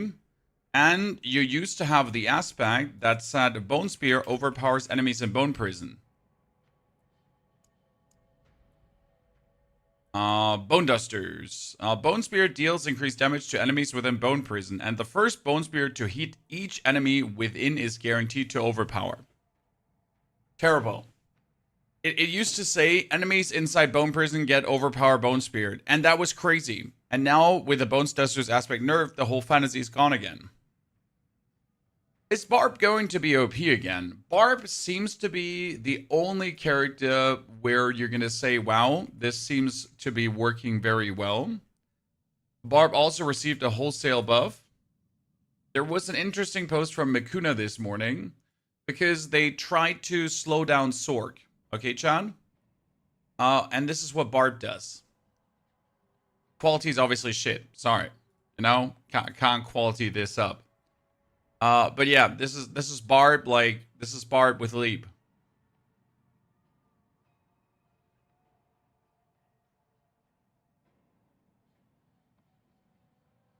Yay. Yes, Barb should be very strong.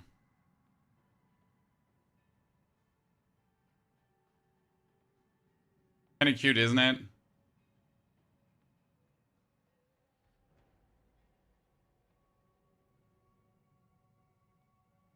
Each leap keeps your full fury full too for Selig. Yeah, but you know, again, more like Selig builds are not the norm.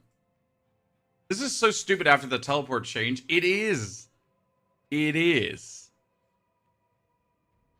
I mean, if you look again for that barbarian, and then you're like, hey, I'm a necromancer, so I can walk to my targets.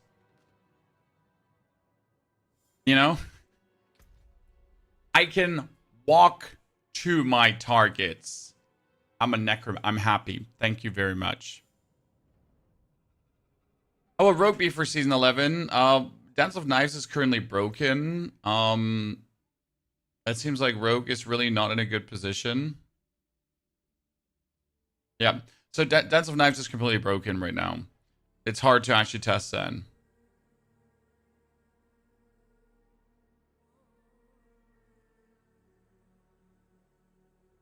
Mm-hmm. Barbarian seems to be wholesale happy.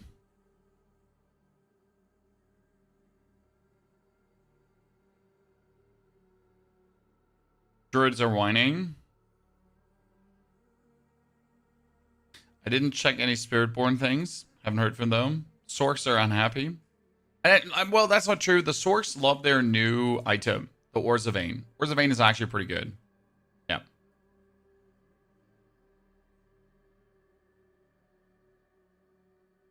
Are we playing Rogue today? No, we're not going to do a Rogue build today.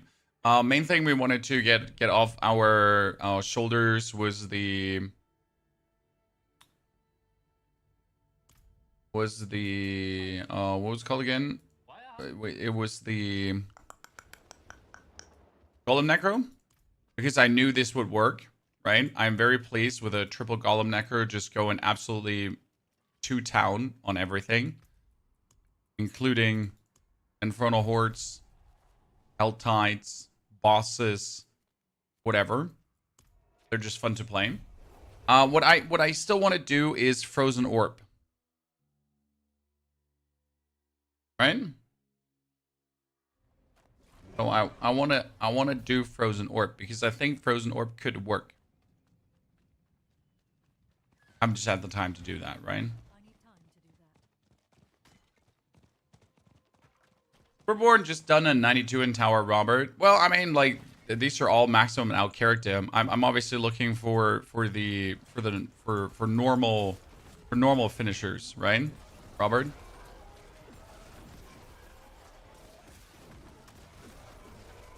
And if we're throwing enough mythics at the problem, each build can still perform.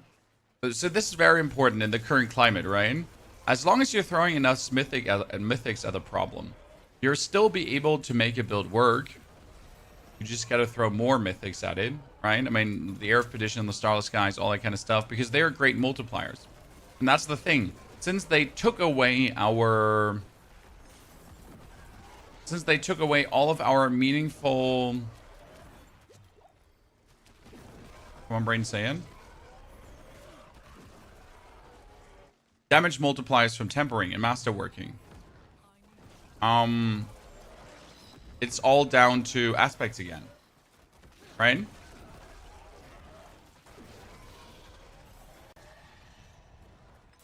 That's like, I think that's actually very important. Because now my aspect here is 49 out of 60. That's 11% I'm missing on 3 golems. That's 33% potential damage I'm missing out on, right? This not being 300% is a 40% damage that's missing on 3 golems again, right? The Ring of Mendel not being maxed out also, again, damage miss. So there's so much potential damage that we're just missing out on. That, like, just due to the aspects, right? So this is obviously maxed out aspect, which is also something you have to consider. We have all the maxed out aspects right now. Season 11 is seasonal melted heart. No, I heavily disagree. Unless you're playing a class that actually uses the melted heart, like a barbarian or maybe even the Sorg. It's definitely not going to be the season of melted heart.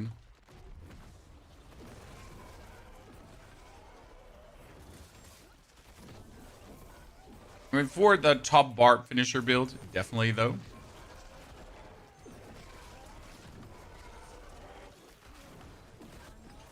That's the thing I'm realizing. Without mythics, most builds doing a joke of the damage. No, without mythics, most builds are doing realistic damage. And the realistic damage of a lot of builds is just sad. Right? So yes, throwing mythics at a problem makes builds work. But that doesn't make them good builds and good realistic builds, because this is something that I don't know has been distorted for quite a while now. Like, a good build should work with a key unique, right? So I'm playing a Golem Necker right now. If I get my Grave Bloom and the cooldown reductions I need, right, then it should work. Like, obviously mythics will make this stronger, but you don't need to be smart to know that, right? But if the build doesn't do adequate damage without the mythic, then you can, like, yeah, yikes. I wish Rogue could get back to the top spot. Rogue is potentially just going lower and lower at this point. Not anywhere close to the top spot.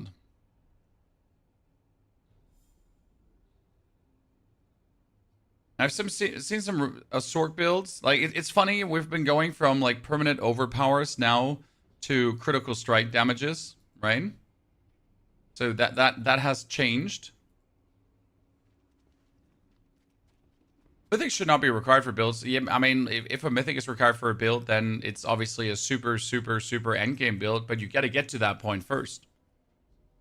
Right? Because going to the best class in Season 11 is too early to say that because we're still up for heavy change at this given point. I don't believe Blizzard leaving the power as it is right now. You got to consider that. So this is the Golem Necro, right? Obviously, again, we're not perfect out. However, we still have every item 12 times masterworked, okay? We have some items sanctified. So this would be super endgame. We have our Book of the Dead sacrificed towards what we need sacrificing at. Oh, we have our bonus damage multipliers and all that kind of stuff. We have 200 plus Paragon points in. We could obviously get some more Paragon points. We could get some more willpower to push the golems further. So there's still room for growth in that regard.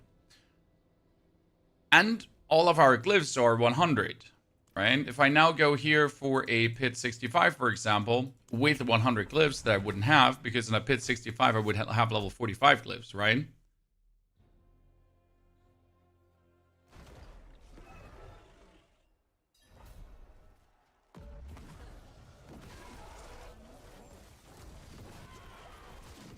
So obviously I can kill these things, right? Obviously I am doing billions of damage, but that billions of damage is fueled by me having all the gear, me having all the masterworks, right? Me having the pit 100 glyphs, and all the timbers and all that kind of stuff. If you consider, what did we do last season, chat? So last season I had my druid with 170 Paragon points, with 0 masterworks, more or less, right? 4 times masterworked, and definitely not the best items in the world. And he was doing a pit 100 on his left butt cheek. Like, obviously, don't compare last season and this season. Oh, there was a 7 billion hit. We did it.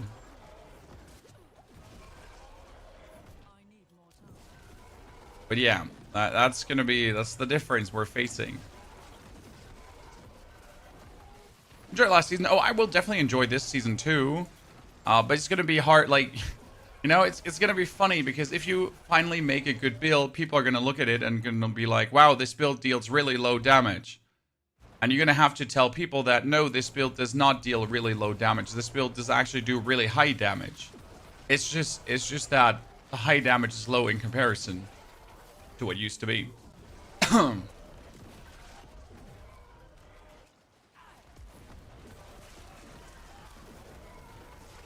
That the new reality is quite sad.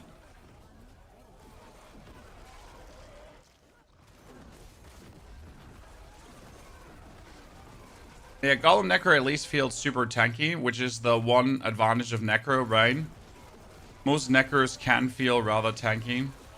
Necro has good Paragon boards for that. Necro lacks in mobility speed. I mean, welcome to not being a Sork, sir. Welcome to the class that has absolutely not a single mobility skill. No, wait, Chad. We have a mobility skill. The mobility skill is called the Inexorable Reaper. So I only have to actually play... Wow, this dude is so damaging. I only have to play the Sever, and then I have to use a Boots aspect, and that Boots aspect needs to be the Inexorable Reaper, and then I actually have a teleport with a high cooldown. Isn't that great?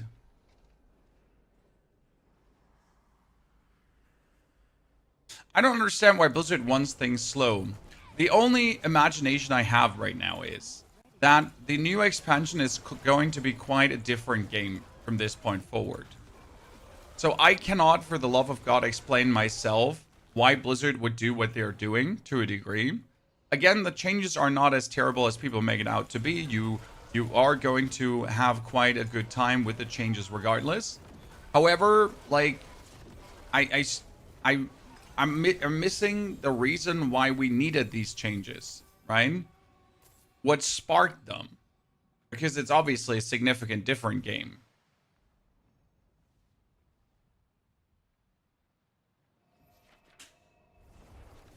It's going to definitely be a challenging season. That we know. Wasn't Season 10 one of the most populated so far? I would argue it was. The question is, how many players are actually going to return for a harder season, right? For a more meaningful season. By the way, again, chat, we have 47,000 toughness, right? And we just randomly died there because, again, I don't actually know what my 47,000 toughness does. I don't know what it does. Okay, so yeah, it's that. Oh, I sanctified all my items, so I cannot change the bone storm duration. Somebody's new vision of the game. Yeah, but they don't have a new somebody. That's the point. Is the monster AI noticeably different? Good question. The answer is no. I haven't like noticed like, oh no, I'm being backstabbed by AI way harder. The only thing I notice is how the game has become an absolute clusterfuck of effects at some point right now.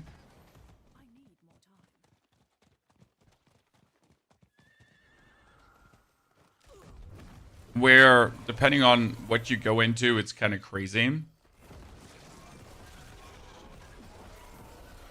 So by the way, that's us in the overworld, right? Feels good because everything just dies. I mean, compare this to the druid or the sword, right? Both were struggling. But again, this is me in the overworld with like 100 glyphs, right? This is what you got to consider. So I have 100 glyphs in the overworld. And then this feels like really, really good. But what if I didn't have 100 glyphs?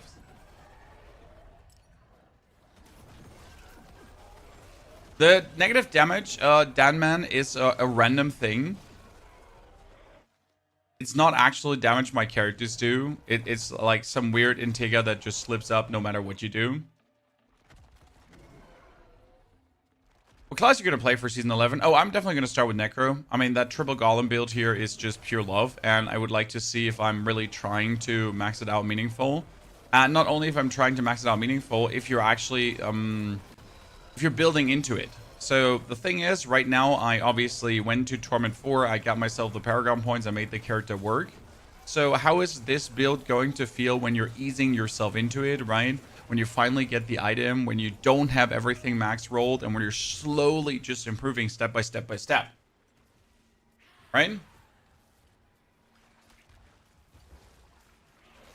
That's where it's going to be very intriguing.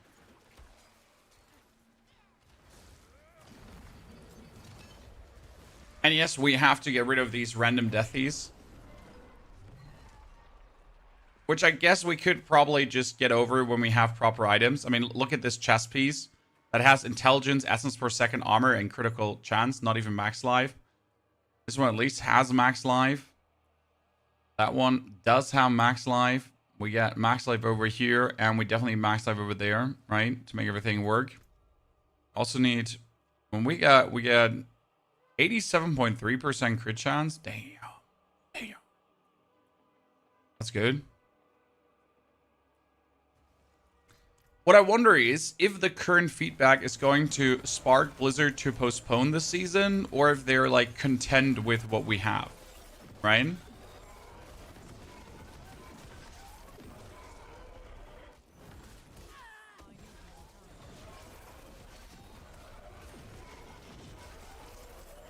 Think there will be a Black River build in Season 11? No. I mean, there wasn't even a Chaos Black River build, sir. Like, you know, in this season where we've had the most damage arguably so far, even in that season, you didn't have a Corpse Explosion build. So how would we have a Corpse Explosion build in the season now that does less damage? No, in the season now of, like, you need to squeeze out every single drop of damage possible. And Black River is obviously not a build where you can do that. How would that work?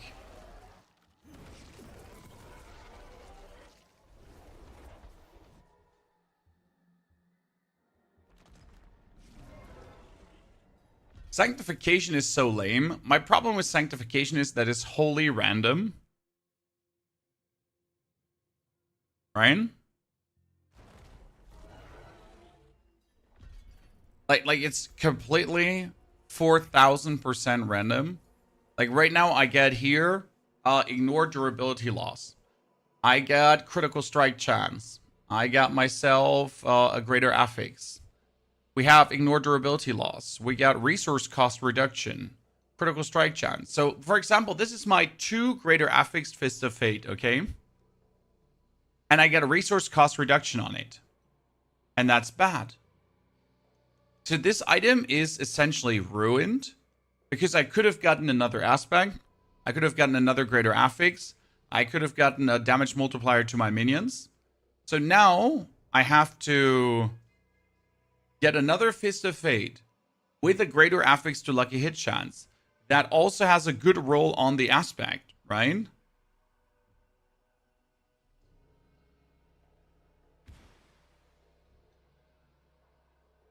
And then I could sanctify again and hope for the best.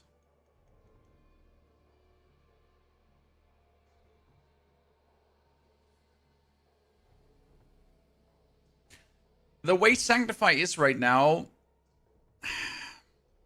it's the final step in an item's journey, and it's potentially going to be annoying, sad, and boring, right? So I'm gonna put my item in. I'm really excited to Sanctify right now, correct? I'm just sitting here and I'm like, fuck yeah, maybe I'm gonna get something good, right? And you're gonna click that, and you get item is indestructible. And you're like, wow. Someone kill me, please. Right? That's it.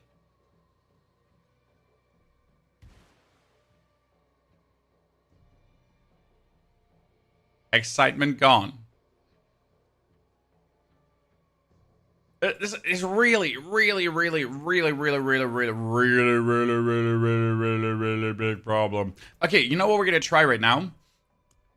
We're gonna go into. Oh shit, we can't go. I thought there was another Capstone Dungeon. No, there's not another Capstone Dungeon, John. I am so sad right now.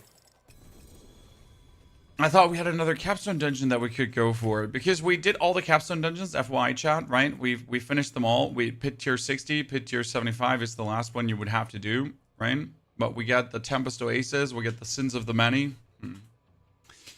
Sad. Exactly like Val Orbs and it's pure shit. No, Val Orbs are actually better because Val Orbs could like really significantly improve your item in PoE. You have to understand why Val Orbs are so much better. So in Path of Exile, you could get another socket slot, which is obviously insane because socketables in Path of Exile are insane. So getting like another socket slot is crazy. Or you could just improve one of your affixes, prefixes, suffixes, sorry. Also, like the Val Orb did do something significant to an item. Whereas Sanctify, I mean, I literally got a resource cost reduction on my Fist of Fate. Like, they might have as well kicked me in the nuts. Right? How many capstones? 5 capstones. Kidding. And this one got ignore durability loss. Why don't you kick me in the nuts?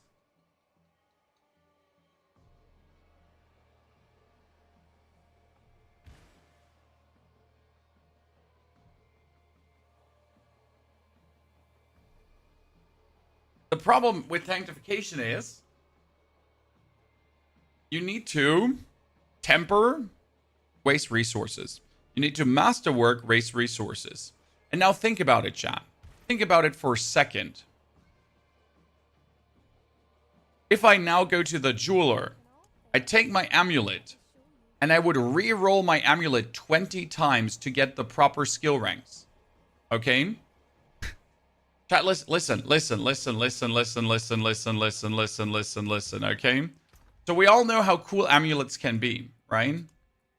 We all know what amazing things amulets can have. The problem is that the sanctification can remove an affix too. So let's assume you have an amulet with two skill ranks, with 2 bonuses to skill ranks. And then you go to the sanctification and it just removes one of those. It just removes your fueled by death. I mean, the amulet itself is probably 50 billion in money worth, right? And just with a click of one button, the item is gone.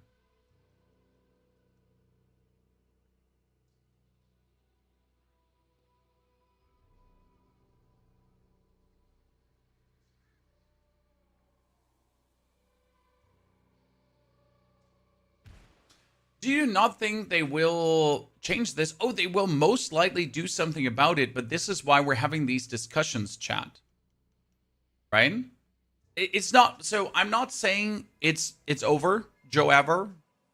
Nothing will change. We're doomed, right? Everyone stop playing Diablo right now. It's over. The game is dead. No, we're not saying that. We're just speaking our thoughts that are valid and what's making us sad. Right? What does 469 shadow resistance even mean? John Doe, come closer. No kissing. If you look at your armor states how much physical damage reduction you have. Right now I have 67.4% physical damage reduction. Problem is that a lot? Or is that not a lot? Then on my resistances, I got 63.2%. Okay? Or here, with 600 more, I got 6% more. 5%. 4. Sorry. I got 4% more. So 600 is 4%. However, not always, because diminishing returns, right? So if I now double shadow resistance, I'm not sitting at 120% shadow resistance, right? If I double shadow resistance now, I would be sitting at, what? 81%. Benny, I never did a flurry build. I don't know why you keep asking about a flurry build. I never did one. Oh, the PTR is extremely important. Remember that one PTR that made them postpone a season? Because they noticed, shit, our game is shit right now. What was it? Season... Was it season 7? Was it season 8 or 9? Where they had to postpone the whole thing.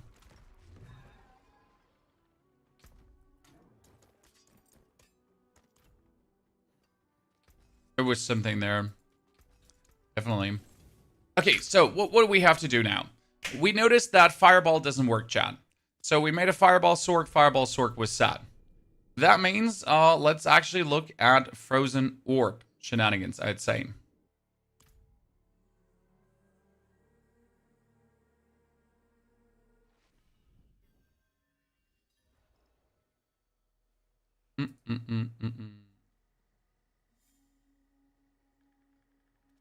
So, where did I have my Frozen Orb from?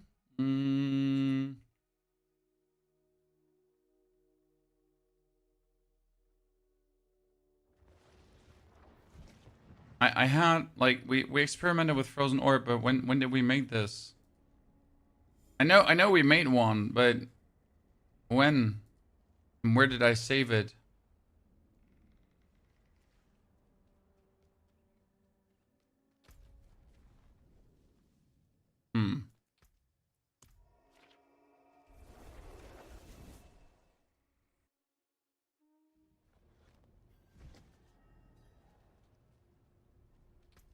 Mrack.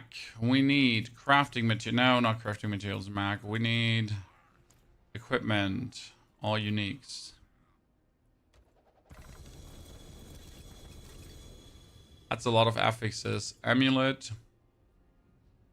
Amulet. Ring. Ring.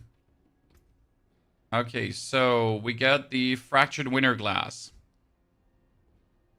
Fractured Winter Glass has a chance for Frozen Orb projectiles to cast twice, right? Conjuration cooldowns are reduced by 0.3 seconds when a Frozen Orb explodes. Frozen Orbs deal 8% more damage per active summon and have a 65% chance to create a random conjuration when cast.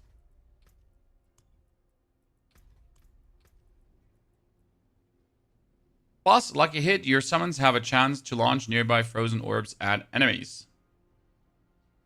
So that's the Fractured Winter Glass now in a nutshell, right? And what you also want to have is the... Wait, let's actually do this in Torment 2. No. I need lair boss keys. Why are we doing this in Torment 2? Because I know I can just easily delete the boss in Torment 2 with the current Fireball build. We need to kill Deceiver. But which boss is it again? Ores of Vein is Barshan. Okay. I'm not ready yet.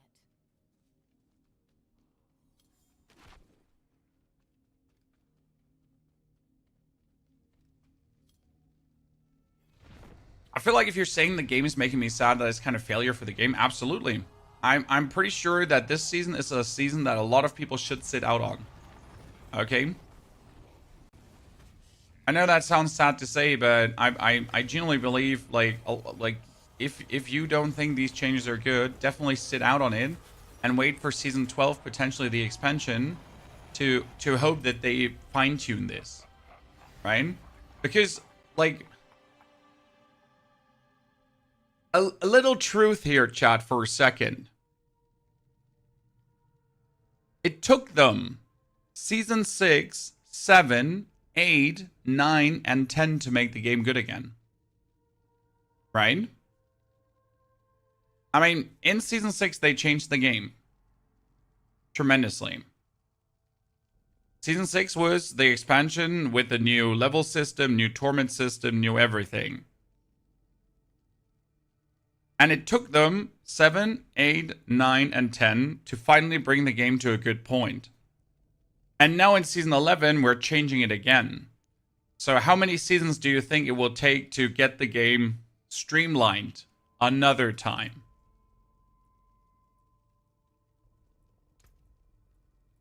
What do we say? Varshan. The new item is a maze, right?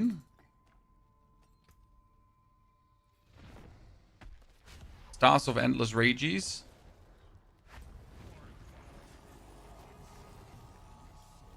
Or give feedback. I mean, you should always give feedback if you feel like giving feedback.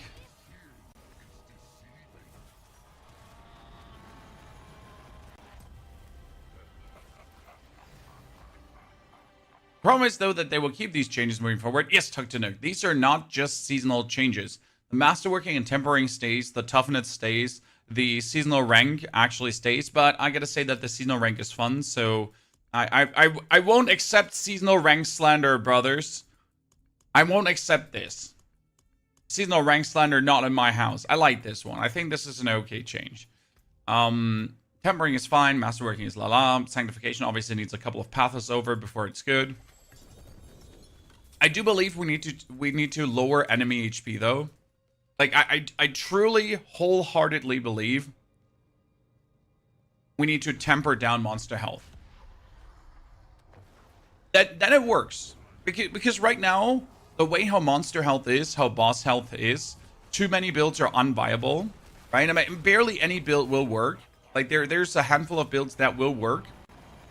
1 or 2 per class instead of 5 or 6 per class. And we're talking not only about not working, like you might get into Torment 1 or 2, right?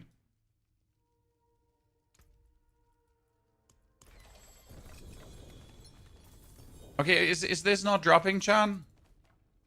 Is this not dropping? It says Varshan, I'm not crazy. Ores of Vein drops from Varshan. Has any one of you actually gotten an Ores of Vein already?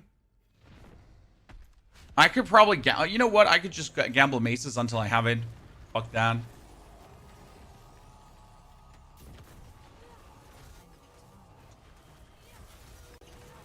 Give me my Ores of Vein, you little shit. Worst season was Spider Pat. I won't accept Spider Pat Slender, sir.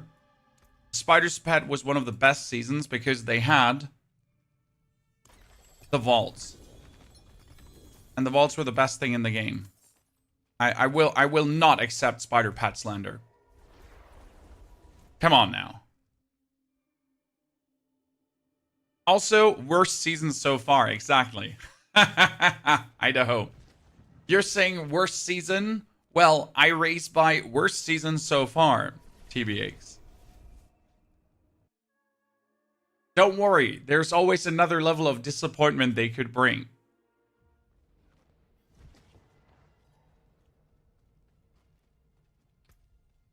You still have to select the loot every single time from Baal. Yep. Every single time.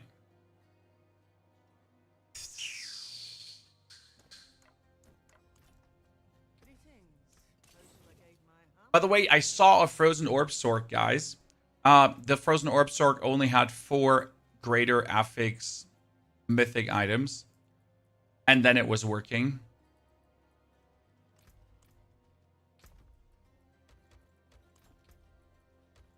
Okay, let's gamble maces until we get what we want.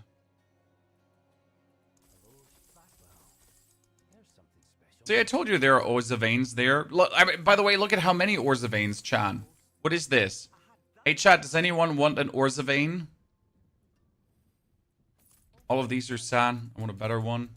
I would have loved to find a greater affix one, but here I am, just...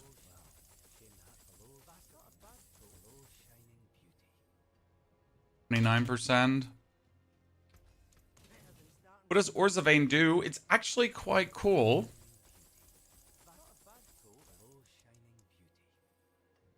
I kind of like the design of this. So Orzavane says, for each defensive skill not in your action bar, you deal 29% increased damage and gain its associated enchantment effect. So you move Teleport out, you move Frost Nova out, and you move Ice Armor out. But that also means that you're going to get the healing potions apply Ice Armor and have a chance to refund themselves, right? We're going to get Unleash, up to a 10% chance to unleash a Frost Nova after hitting an enemy. You're going to get the Teleport. That shows a 4.02 seconds cooldown, even though it cannot be cooldown reduced for some reason. And you're getting the Flame Shield on top, right?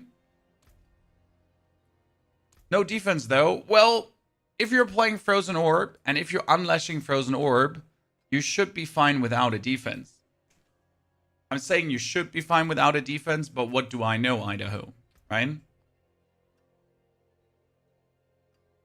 Technically, if we make sure to get enough cooldown area shenanigans, it should work. Okay, where's my Fractured Winter Glass? Did I just break the Fractured Winter Glass? I think I just broke it.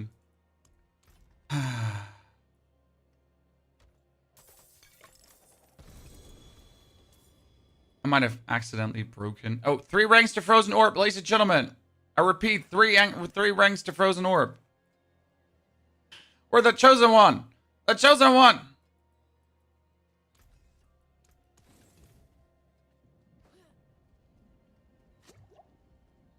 Okay, I need a Winter Glass again.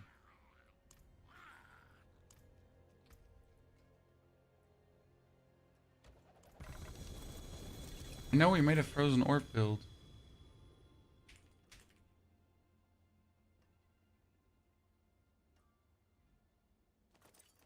Amulets, amulets, amulets.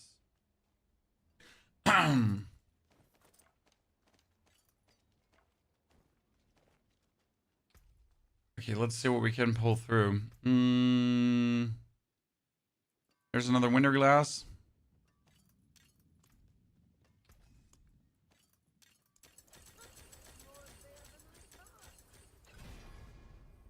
So that's 9 ranks to Frozen Orb. That's kind of cute with a greater affix.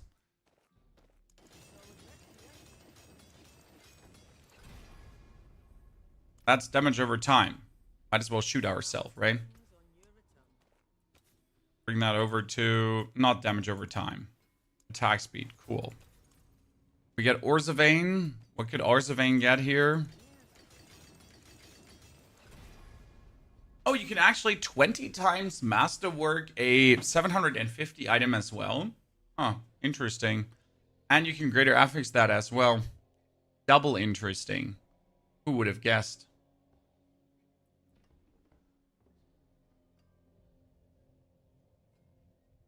So the problem is that prior Frozen Orb Sorks were always completely different, right?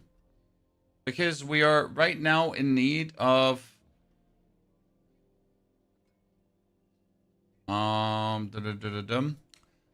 we're right now in need of all the summon skills, if you think about it.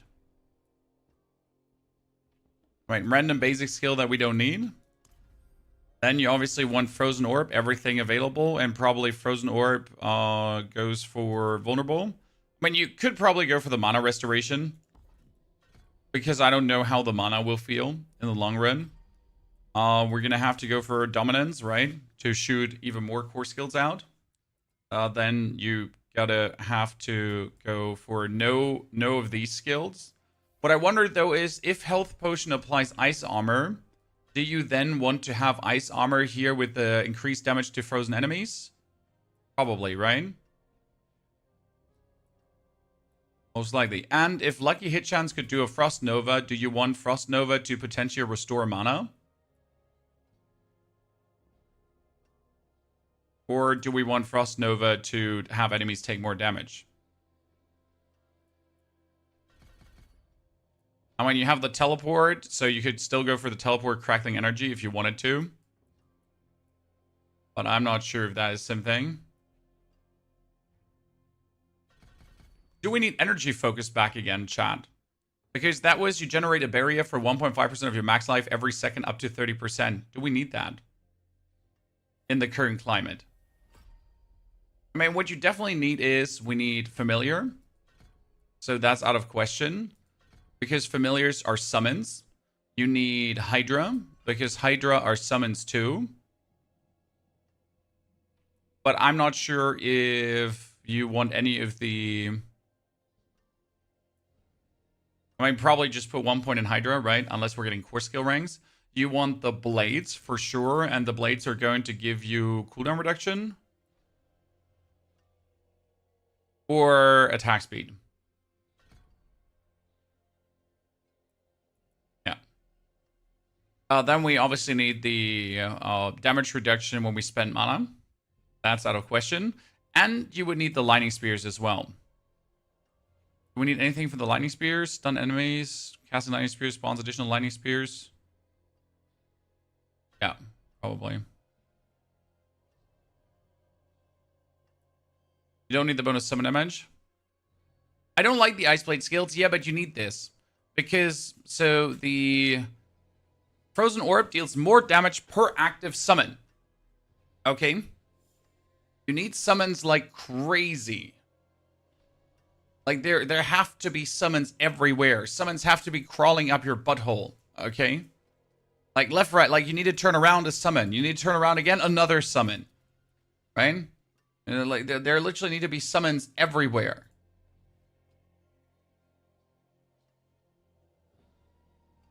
Or it's not going to work. We need to focus.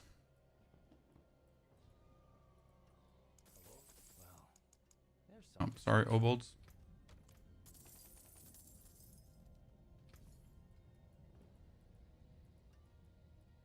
Focus.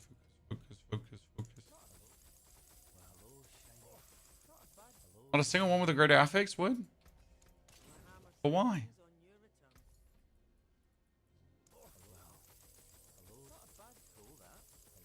Thank you. So intelligence. Here, critical strike chance. But life on hit and life on kill. Jesus Christ. Why does it have to be life on kill and life on crit, Chan? Why? Explain. I mean, maybe life on kill is now secretly good. Who knows? Maybe I missed something.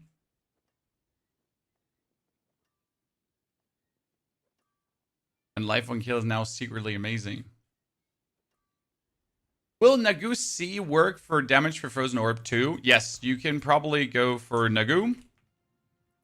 And you are going to try to get the wolves. So yes, these companions, like, well, the problem is they're companions. However, they should count as summons.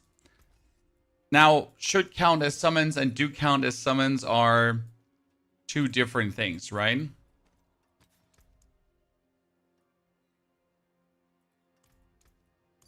Conceded. Then...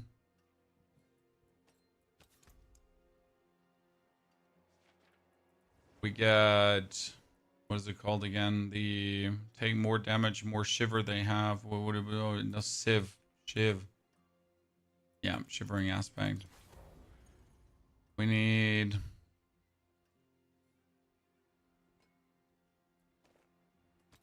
I mean, that's the question now. We could go for...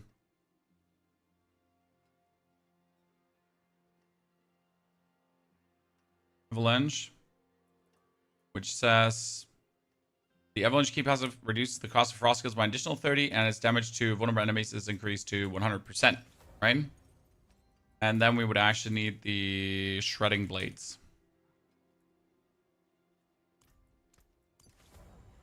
Yeah. We have the Conjuration damage reduction. We get the Orange Herald currently, and we have the Deep Freeze, which is useless. We could do Pyromancy. So you could do this one here. The casting Pyromancy skill immobilizes, casting Shock skill burst movement speed, casting Frost skill grounds a barrier.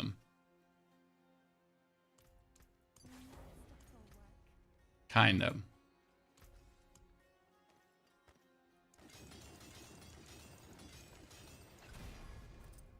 Let's upgrade all these items. At least feel alive somehow. Spend the rest of the skill points because we barely started spending them all. We're just messing around here. We need the damage while healthy. Sorry. We're working of like an old planner. That's pretty much working without the summons, right? Because that's the issue. So the Frost Orb usually works without the summons. But now we're kind of like have to work with summons. So it's a bit different. It plays a bit different. It vibes a bit different. Do we want using a cooldown grounds barrier? I mean, I still use the cooldown here of the...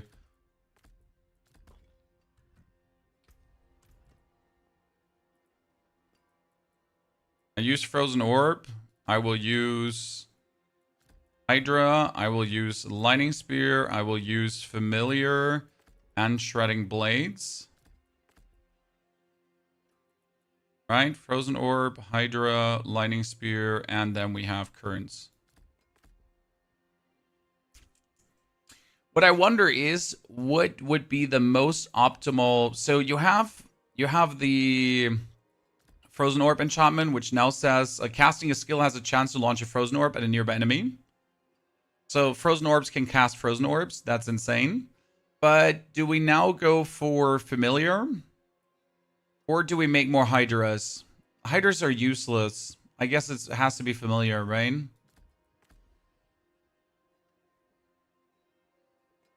Just to make sure to get more Familiars.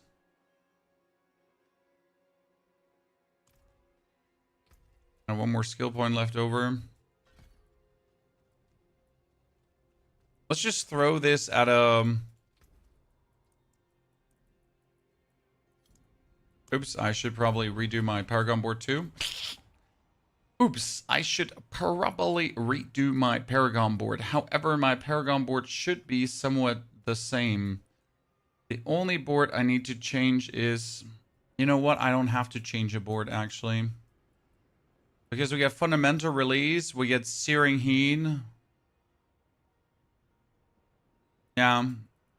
We get... Yeah, you know what? The boards are fine.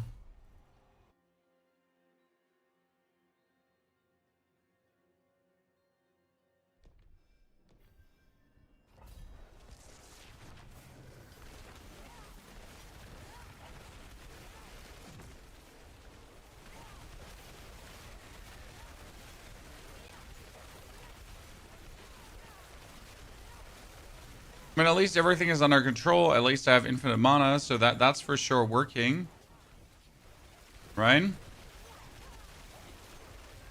Damage is not there yet. But I'm pretty sure that's down to me just pressing the wrong buttons, right? Because I gotta get used to the playstyle of how, like, that was a 42 million hit. So low millions, but still possible.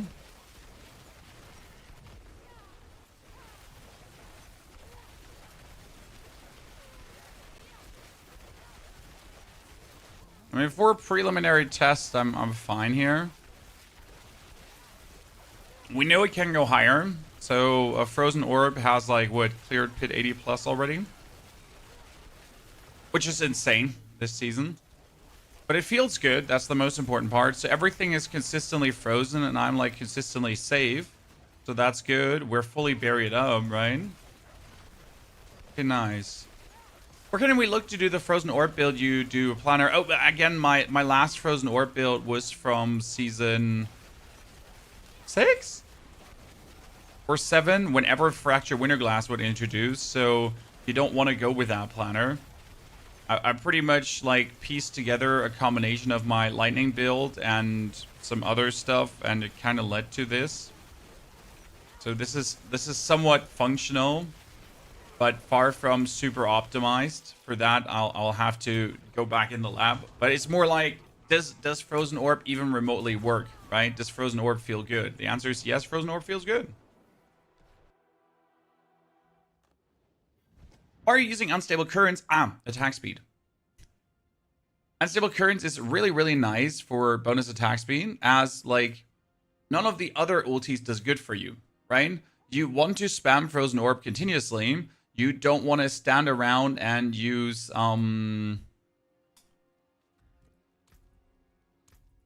anything else. However, you could also play Deep Freeze, right?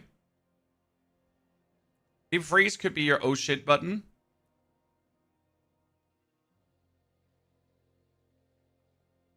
And after ending Deep Freeze, you get 25% bonus damage. Right? We missed Frozen Orbit. Let's double check.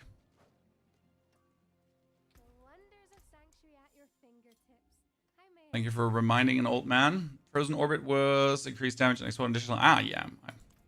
How could we forget? But which one are we going to kick out now for that? Probably conceded for Frozen Orbit. I mean, that's not the reason, though, why we're not doing more damage, right? It's more like about doing the right things and also getting an Orza Vein that's not a 750 item power version, right? Let's go into the Helltide. I mean, obviously, for this build, you want to have the Ring of Starless Skies. You want to have the Ear of Perdition, right? So these are two things that you really would want to have.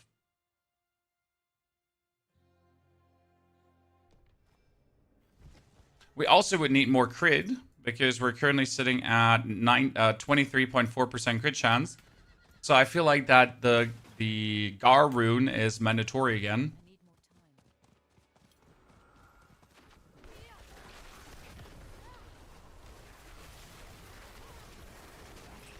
Oh, sorry. I'm an idiot. Why am I in this here now as Torment 2?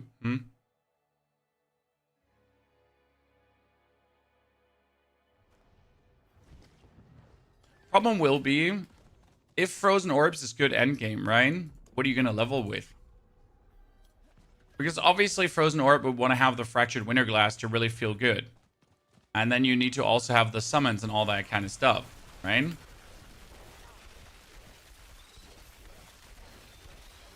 Dude, the amount of Frozen Orbs you're yeeting out is nasty.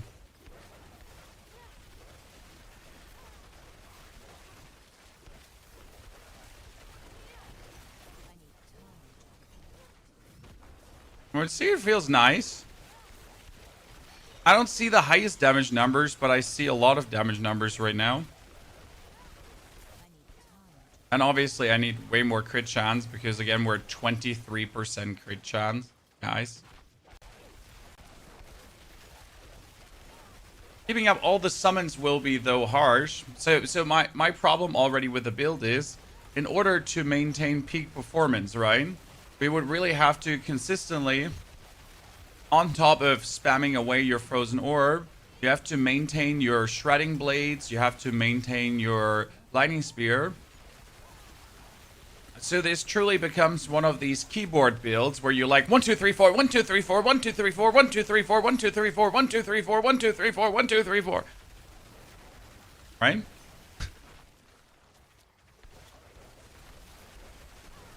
Not compared to our Fireball build, which was Fireball. That's it. I'm not a fan of keyboard sorks because they make it hard. Or a button holder on controller, exactly, or a button holder on controller. But you know what I mean, right? I think you understand, chat. Like, you see how I'm consistently in need of, like, pressing all these buttons so I get all my summons as high as possible, because more summons is more damage. And that's, like, kind of that. I mean, it's a fun build, though. Like, I'm just happy when Frozen Orb actually works, because Frozen Orb has been just always been an absolute joy to play. Definitely a button smasher build. Hey, but that means we already got 2 builds that I'm feeling happy with. The button smasher, and we got ourselves the...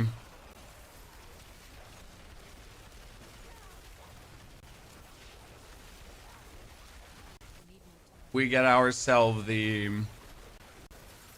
Necromancer. You should try the vulnerable instead of the mana. We should have enough vulnerable this, but we can try to see if we get more vulnerable. Because obviously I'm not sure how much vulnerable they're really spreading, the blades.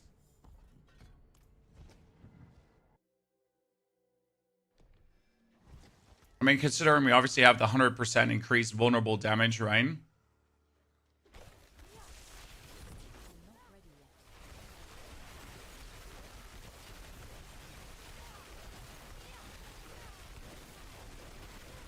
Yeah, it's more damage. Somewhat. I need time to prepare that. Just like guaranteed vulnerables. Makes sense. Well, we do have vulnerables from the wolves, though. We have vulnerables from the blades. We have vulnerables from everything. Out of here. I'm not ready yet.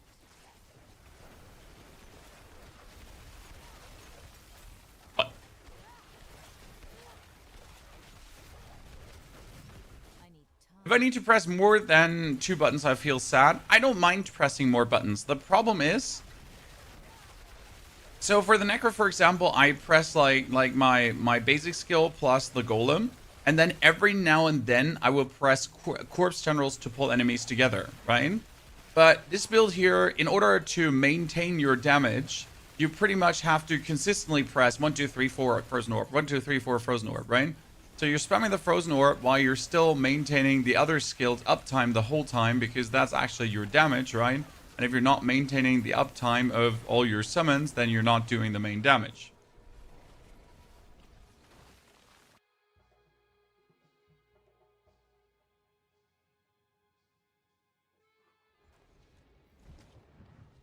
Does this even work on tier 1? Peeve, you underestimate how much easier Torment 1 is compared to Torment 4. So the real bump in everything, the real bump in survival damage whatsoever comes from Torment 3 to Torment 4. A Torment 3 boss, you can kill like if you do 1,000,000 damage, right? So if your skill does regularly do 1,000,000 damage, you can kill a Torment 3 pinnacle boss, like a lair boss. But for Torment 4, you're looking at 100 to 2 to 3 to actually 400 million damage average to then kill a Torment 4 boss. And that's quite the jump from like 1 to 5 million to like hundreds of millions to basically be able to exist, right? So Torment 1, like, and in Torment 1, you need like 100k to kill a boss, right? If even. No, actually, it's like 10 to 50k to kill a boss. Then in Torment 2, you need like 100 to 500k, right? So, yeah. The jump is just massive to Torment 4. And I see, like, right now what I see coming is that you're actually going to be spending a significant time in Torment 3 to level up your glyphs. This is something that hasn't happened last season, right? Like, last season you get to Torment 4, and then in Torment 4 you started leveling up your glyphs, right? You maybe get your glyphs to level 15. Before Torment 4. But right now it seems like that you would actually have to grind in Torment 3, right? To get your glyphs up to 20, then you would have to do to 30, and then you could jump into Torment 4, right? Not before. How's the PTR feeling? I am enjoying myself. The leveling experience was great. The progression is meaningful and good. However, as soon as you start hitting the Torment tiers, things slow down. And as soon as you're getting towards Torment 4, builds really need a lot. I right now think we need to lower HP of minions again. That's what I truly believe. That's what I think, personally. We'll have to see how the devs react. I'm monitoring the Discord and kind of like their... Yeah, like if the developers tell us anything. I also just read that Mr. Lurkin managed to clear a pit 80 with Frozen Orb in 4 minutes. So it's certainly possible, chat, to go at least to pit 80 with Frozen Orb. But that's, again, considering that you have a Frozen Orb with level 100 glyphs already. So getting this pit 75 is going to be crazy. Like, what the fuck? That's insane. Wouldn't that jump make grinding gear a big issue because the drop odds on lower Torment tiers are not that great, especially for GA uniques? No. You're actually getting tons of GA uniques also in Torment 1, 2, and 3. Torment 4 does not give you meaningful more GA uniques. The GA uniques you get from Belial, and Belial doesn't actually care where you are. Obviously, you want to kill Torment 4 Belial. However, you're anyways not getting many Belials. So no, I don't think this is going to make grinding gear in any way an issue. You could technically only grind at Torment 3 Belial, and killing Torment 3 Belial is relatively easy. So yeah, that's that. No more Pit 100 as a casual soul self-founder. Nope, absolutely not. At least not if it stays this way. Okay, chat. What I would say is, we're going to end the stream here because I want to do another video on the item progression. But we're going to be back tomorrow with more builds on the classes that we haven't covered. So we're going to have the new Evade Spiritborn. We're going to be doing the Rogue. We're going to do another Druid build that actually works. I'm going to come tomorrow with a proper Frozen Orb Sork. So expect tomorrow like 6 or 7 builds, all previously prepared for you, that we can talk about all these things. And Barb, okay? Tomorrow also Barbarian. Many different builds. I'm kind of like looking forward to show them all to you, okay? Therefore, I wish you a great good evening, night, day. Thank you for coming, watching, lurking, chatting, and hopefully having a good time. Do me a favor and watch our wrap-up video from today, because we're talking about the new leveling and all the systems and pretty much everything wrapped up in one video. Why Frozen Orb? Because it got buffed Thule. And if Blizzard buffs something, then you have to play it. Because they want you to play it. Take care, ladies and gents, and I'll see you all tomorrow again.